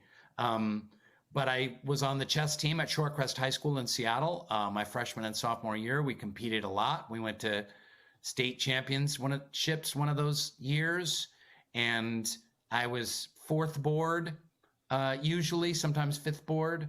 My record and the school team was pretty good, but anytime I went to go play a chess tournament, like a weekend tournament or day-long tournament, I entered like 4 or 5 of those. I just lost. I just got obliterated. I get nervous and start sweating and just blunder, and I was really bad at that. But I've always had this on-again, off-again love affair with chess, and sometimes I dive in and get my game up, and sometimes I don't. Is there a favorite opponent you have in the acting world? Actually, Paul Lieberstein, aka Toby from The Office. We've played a few times. He's pretty darn good. I usually beat him. I think we've only played a handful of times, but he's tough. He's a wily adversary. Well, you mentioned you weren't a prodigy. None of us were prodigies when it comes to comparing ourselves to Magnus Carlsen, but you had the pleasure of interviewing Magnus years ago on your Soul Pancake show, which was the first time that I, as a fan of you and Magnus, was like, oh, wow, Rainn plays chess, right? Before we even got connected on chess.com and years before the fantasy football league that we shall not name again. But tell us what Tell us what that was like interviewing Tiny Magnus. P9. Tiny P9. Yeah. Tell us what that was like. And for those who missed it, you should just Google right now, Soul Pancake, Rainn Wilson, Magnus Carlsen. You'll get it. You recently kind of relaunched this show into a podcast, right? And so tell us about the interview with Magnus Carlsen before we talk about kind of the relaunching of Metaphysical Milkshake. Yeah, so Metaphysical Soul Pancake was a YouTube channel and digital media company that I launched with some friends, and it was all about digging into life's biggest human questions, profound topics, but in a joyful way. And I had a show called Metaphysical Milkshake, which was a talk show in the back of my van. And I was really, Magnus was just on the scene. I don't know how old he was at the time. Maybe he was 22 or something like that, but he was just taking the world by storm. I'm like, we got to get him on the show. And some people said, he's a tough interview, you know, he doesn't reveal a whole lot. And some people were like, oh, you got more out of him in that interview than anyone else has ever been able to. But we had a nice conversation. We kicked the soccer ball a little bit on breaks. We played just a terrible speed chess match, which I just blundered 5 moves in and lost a bishop. And then it was just like, and he just like, I think it was 2-minute bullet chess, and he just tore me apart, you know. But yeah, he's amazing, you know, and it's interesting because I was just watching King Richard about Venus and Serena Williams and their dad. And so I thought it was a terrific movie, and Venus and Serena they'll be legends, you know, human history, 1,000 years from now, you're going to point to the greatest tennis people that have moved the game forward. Those sisters are going to be at the top of the heap. And I think Magnus is going to be the same way. I mean, he's already in legendary status, and I think a few more world championships. I mean, it's going to be really hard to dethrone what he's done. So you say a few more. So in the debate of Garry Kasparov and Magnus Carlsen, you still have Garry, it sounds like. They're pretty even at this point. So I would say he's got to get like 2 more wins. I mean, he's got this one clinched, let's face it. But, you know, couple more wins, and then it's like clearly Magnus. Like, it's like Serena needs to win like 1 more major, you know, and she's chasing that 1 more major. Like, that's what it's going to take to lock it. Well, it makes me think with the relaunching of the Metaphysical Milkshake now as a podcast, you guys are talking about all the deep stuff, but when are you going to have another chess episode? Maybe get Magnus back on there. I think that's the deepest topic to discuss is chess. You know, that is a great idea. And Magnus, if you're watching, oh, wait, you're probably not watching. Because he hates chess.com. He doesn't want anything to do with you guys. Oh, man. He's got playmagnus.com and or something like that. It's Play Magnus, anyway. Yeah. But sorry to give props. Hey, no, all props given. We are all in Magnus Carlsen's world today. And he doesn't actually hate chess.com, for the record, privately. It's just business at this time. But yes, thank you. No, I know that's true. But no, that's a great idea. He'd be an amazing guest. We'd love to have. In fact, I think I have some contact information for him. So that is a good idea. I'm going to reach out and try and get him on the show. That would be amazing. Hey, just talk about Play Magnus while he's there, if you would. And, you know. Give it a boost. Absolutely. Yeah. But, you know, Danny, you were kind of fangirling earlier during the match. I was watching some of the streaming, and you were talking about his, like, his ruthlessness and the way he closes out matches. But how would you could just summate, you know, what makes Magnus the greatest of all time? How would you do that? Oh, man. Wow. Now I'm on the spot. I would say I do believe he's the greatest of all time. And I would say that what makes him but I give him the nudge over Garry is I feel like he's the most versatile chess champion, for lack of an all-inclusive word, that we've ever seen. I think that Magnus is also the most mentally tough, and that you almost never see him beat himself. And I think he sets an example with that stuff. I mean, like you tuned in when I was calling him ruthless, because I believe that what defines him is a character that I've read sports psychology books, and they call them, the great white sharks, if you will, or they classify these different mindsets that the greatest athletes have. And it's like this supreme level of confidence and comfort with himself and who he is that allows him to never get rocked. It allows him to have the shortest term memory lost if he ever does make a rare mistake. And you just don't see any type of non-important factor ever affect Magnus Carlsen's game. And when you combine that with his ability to win in any fashion, which, not that Garry Kasparov wasn't incredible, and he's known as this brutal sort of bully, kind of like Magnus is at the board, just a bully in terms of he takes what he wants. But I feel like Magnus is even more versatile, and his ability to create opportunities for people to go wrong is why he wins games where we say often, like, you weren't supposed to win that game. But throughout his career, Rainn, I can tell you, following him for the last 2 decades, I've had more moments of saying, you weren't supposed to win that game, and Magnus won the game. And to me, it's that combined with his versatility and his mental toughness that just puts him above the rest. Yeah, and to go on top of that, people chalk it up to luck often. Yeah. But I think with Magnus Carlsen, he creates his own luck. Yeah. And he's sort of a throwback player because we're in an age where engines and neural nets, there's just so much more at your fingertips in terms of resources. And yet he doesn't play the sharpest opening lines. He's not trying to out-prepare people in these 20-move theoretical battles. He's like a throwback to the likes of Capablanca. People often make that comparison because his endgame skill is second to none, where he is able to squeeze advantages like nobody else. The position looks dry. Everybody else would shake hands and make a draw. And Max like, wait, I have this little idea here that if my opponent doesn't play with pinpoint accuracy, they're going to fall into a trap, or I'm going to be able to increase my edge. So kind of like what Danny was saying, there is this fear of him, but it's very well deserved. It's not just reputation based. It's proven time and time and time again, no matter who his opponent is. Yeah. Thanks for that question, Rainn. That was really great. And very well said. Very well said. Yeah. Well, I want to give a shout out again to the charity that you co-founded, Lede Haiti, and it was the charity you represented, PogChamps 3. If you would, please tell everybody again what that charity's about and maybe a little bit of information on where they can find it. We want to give that another shout out here to the chess community. And please go ahead, take it away. Well, as us chess players know, there's nothing more important than education. And if you want to achieve societal change and social change and economic parity, education is the way to go. So Lide Haiti, that's L-I-D-E, Haiti.org, is a nonprofit that does girls' education in rural Haiti. We work with about 800 girls in about 11 locations. And we do scholarships. We have a mobile computer lab. We do arts, literacy, and try and help move these girls out from kind of a life of economic serfdom in a way to some other possibilities. And it's been incredibly gratifying and satisfying.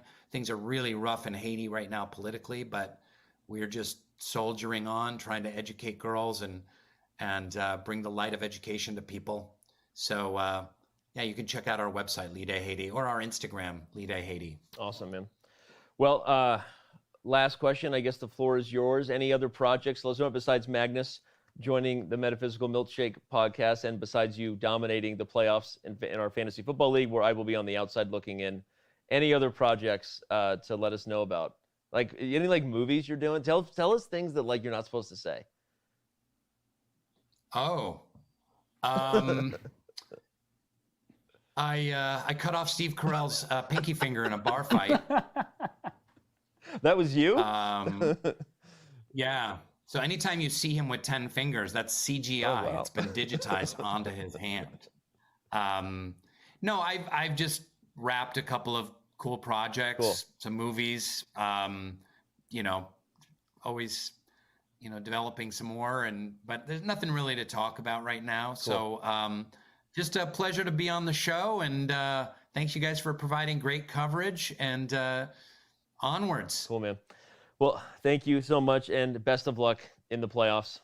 I will literally be rooting for you. I really still don't know how Pedrom's team had the record that it did. So good luck there, and I'll see you next time, man. Okay. Bye. See you, Rainn. Bye, guys. Thank you. All right. Well, that was Rainn Wilson, legendary Rainn Wilson. That was hilarious. I did not expect the Steve Carell pinky chop off. No, Yeah. but I could have helped you with your fantasy team. Some of the emails back and forth, and just like when we get into the chat rooms and everyone's talking smack, Rainn gets a little scary where I might believe that happened. Did you see emails back and forth? Did you just boomer yourself in front of all these people? First of all, we do send emails, but we do it in boomer fashion where we're writing emails in rapid fire. So it's like everyone's clearly sitting there writing emails and pressing send. Emails? First of all, stop it. Don't judge our fantasy football league. But it's been no, it really, and I was gonna say some of the email threads get a little wild with trash talk. So anyway, that was great, and a great question by Rainn for us on. I hadn't thought about how I would frame Magnus Carlsen if I was to make an argument for him being the GOAT. I have to deal with the arguments at home between my two sons, between LeBron James and Michael Jordan. So I have very good arguments framed and polished for either side. But we both made interesting points there, and I think that is what defines Magnus, as you said. In an era that we thought was almost dying, chess was getting more engine prepared. They thought the kitchen was killing, the home cooking was going to kill what we were eating, right? But now not so. Like Magnus he's injected life. The neural nets have helped too, but I think that's what I would define as one of the biggest impacts he made. Yeah, just pro tip, you're going to be wrong no matter who you choose.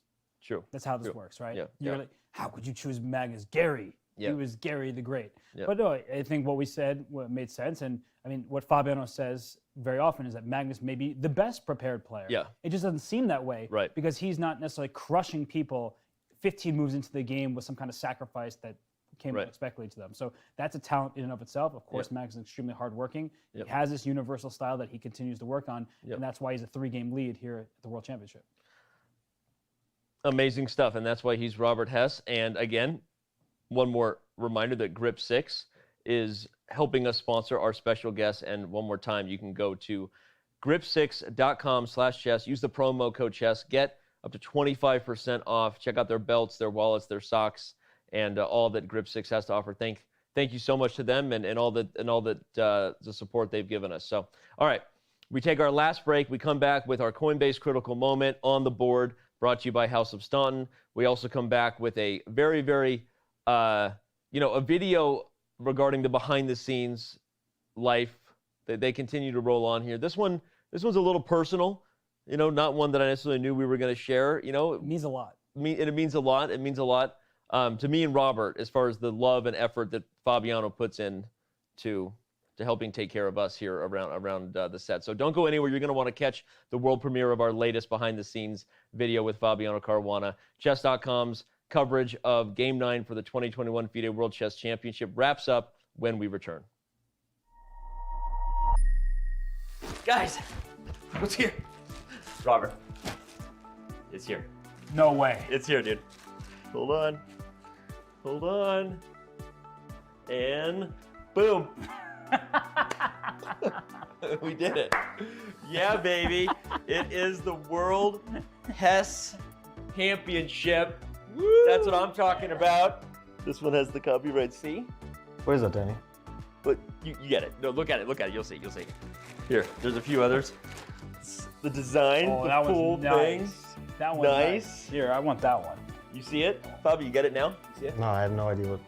No, his face, there's missing C's. I don't get it, Danny. Robert, you want to explain it? You know my name. The game you play, it's called chess. Right. And there's no word championship. It's championship. So there's a C, Yeah? Yeah? No. I mean, I think it's hilarious. And don't you think people would buy this? No, I don't think anyone's gonna buy that. Danny, that's the stupidest I've ever seen in my life.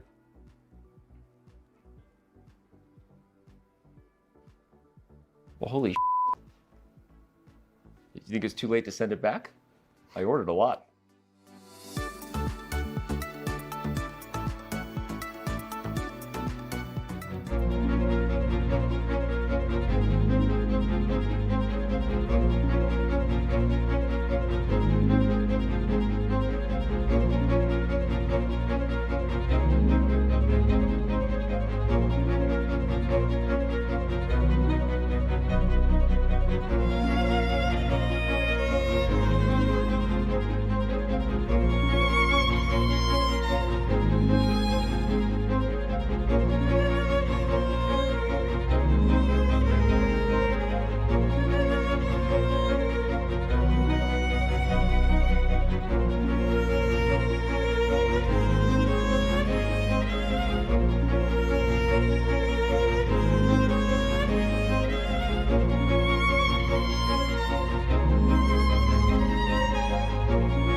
Well, that was an epic day. It's not quite over yet. That was a fun interview with Rainn.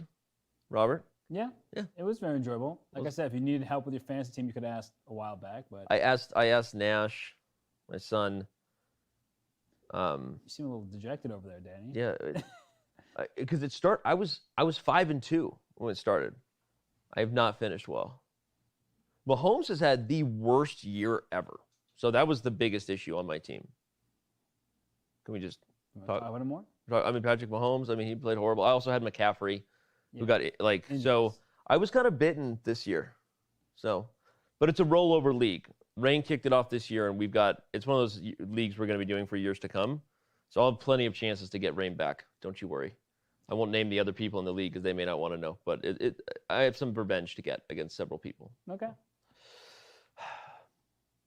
You know, sometimes you have a rough day, and a lot like, Jan's having some rough days right now, and when Robert and I have a rough day, lucky for us, we have a great friend who helps take our mind off of our troubles and make sure that we generally have a good night's sleep.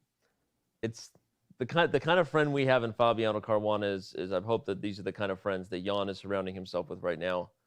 But let's dive into this footage that our team caught up, just following the private lives of this trio here, and see how Fabiano has been helping me and Robert get to sleep every night. So there's just one night that he had with us, but Fabi's been helping us get to bed every night, and without any further ado, we'll take it away. And into the night of his very own room, where he found his supper waiting for him. And it was still hot. Fabi? Yeah, Robert? Can you read Dvoretsky's endgame manual to us one more time? Yeah, one more time. Oh, guys, it's late. We gotta get up early tomorrow. Bobby? Yes, Danny? My throat's still dry. You've already had 5 glasses of water, and you remember what happened last time. It was an accident. Danny pees his bed. You Danny peed pees his bed. You peed the bed All right. too. Good night, guys. Good night, Dad. Bobby.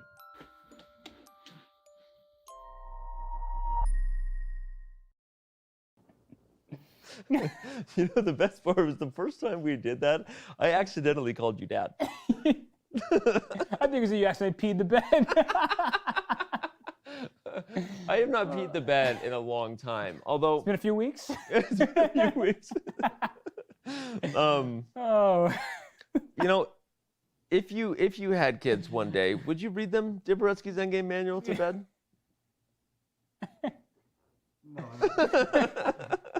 It might put them right to sleep. I would stick to Where the Wild Things Are. Where the Wild Things Are. You did a great job. Where the Wild Things Are. That's such a good book. Thank you for that. You know, what people don't know about that particular skit, of all the ones we did, I think that one took the most takes to fill because we just could not stop laughing. That was so great. It's so ridiculous. Especially because every time we did it, we kept making up new lines. Like Robert just made up the Dvoretsky's Endgame Manual on cue, and never mind. That was just so great. Also, the bed was pretty tiny. The beds were super tiny. Those were my girls' beds. My amazing daughters let us use their room for that skit. Bobby was on a very comfortable fold-out Dora the Explorer couch, which Robert was not quite as comfortable. Robert was not quite as comfortable in my youngest daughter's bed. But I was curled up with the unicorn pillow. Thing is super comfy. Yeah. You did look cozy. It was cozy. All right, well, it's time to get cozy with our House of Staunton board right in front of us. Our sponsors at House of Staunton bringing us these beautiful sets, which is where the Coinbase Critical Moment will be brought to you. Remember, you can go to go.chess.com/Staunton. Use the promo code chess.com today. Oh, wow, that was filmed earlier today. Look at that thumbs up that we had there. That was today? That was today. We filmed that in real time. It was a lot of fun. And there's a beautiful chess set. We changed it out, which is why we made a new video. So we've got the Coinbase. Sorry. Where was I? You weren't there. You were off doing whatever you do before the shows get started. Okay. Me and Bobby were just sitting here, probably playing Clash Royale or something. All right. So we chose the moment earlier in the game before the blunder, not to continue to add insult to injury. Obviously, everyone knows that c5 later on was critical, but Fabi, you felt like this moment was, even for hindsight being 2020, even more of an early indicator of a missed opportunity for Jan. In terms of Jan playing for a win, of course, losing was a disaster for him. Right. But this was probably a must-win game for him. So even if he had drawn, it might not have given him many chances in the remainder of the match. So this moment, when he could have really played for the initiative with b4 and chose not to, or possibly didn't consider the move, we don't really know, is a critical moment in the game. And for the end of the match, also a critical moment. Yeah. Ultimately, we know Jan played the move b takes a3, which unfortunately did not yield any result, and if anything, immediately led to a position where Black had as much to play for. So yeah, it's unfortunate that was how the game first started to really go off the rails for Jan. But there you have it. Thank you again to our sponsors, Coinbase and House of Staunton. And remember, you can go to House of Staunton, use the code chess.com for 15% off.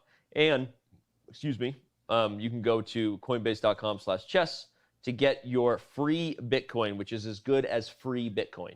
I hear free Bitcoin is as good as free Bitcoin. Did you know that?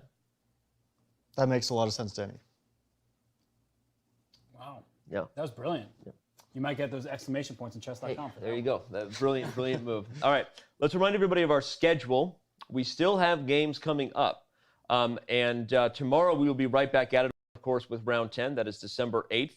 After a rest day, we will be there again on Friday for round 11.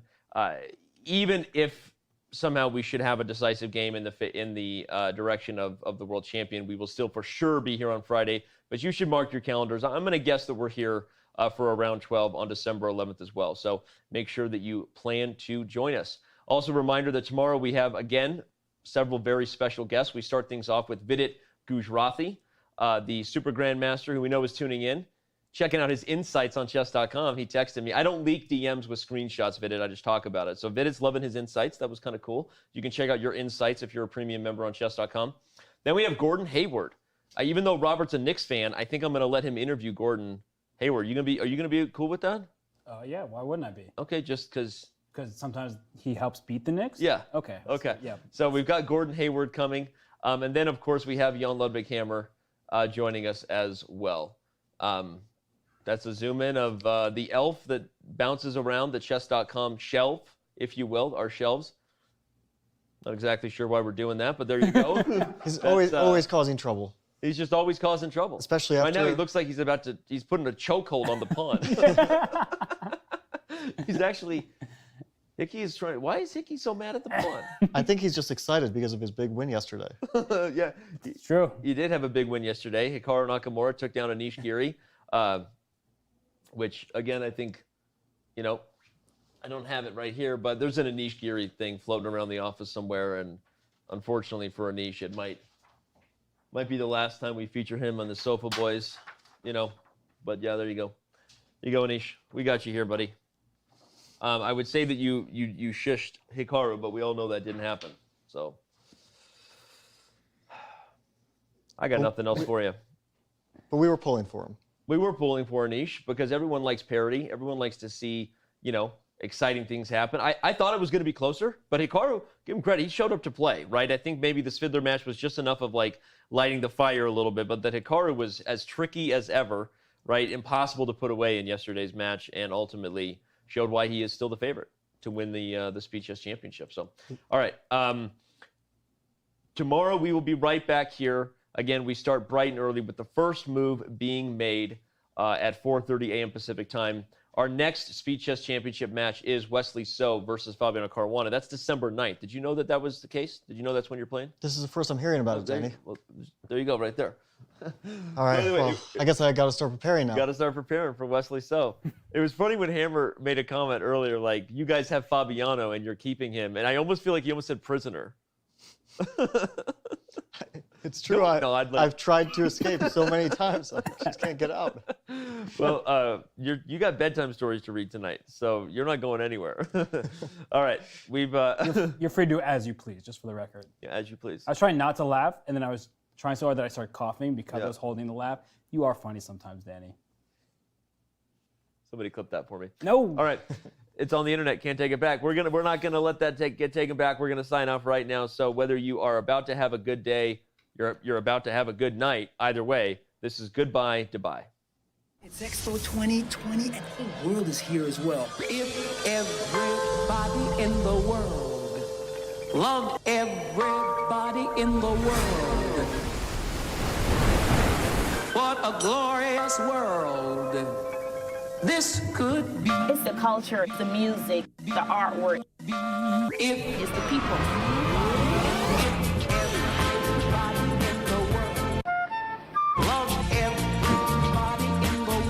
Deutschland by Nacht. A glorious world this could be.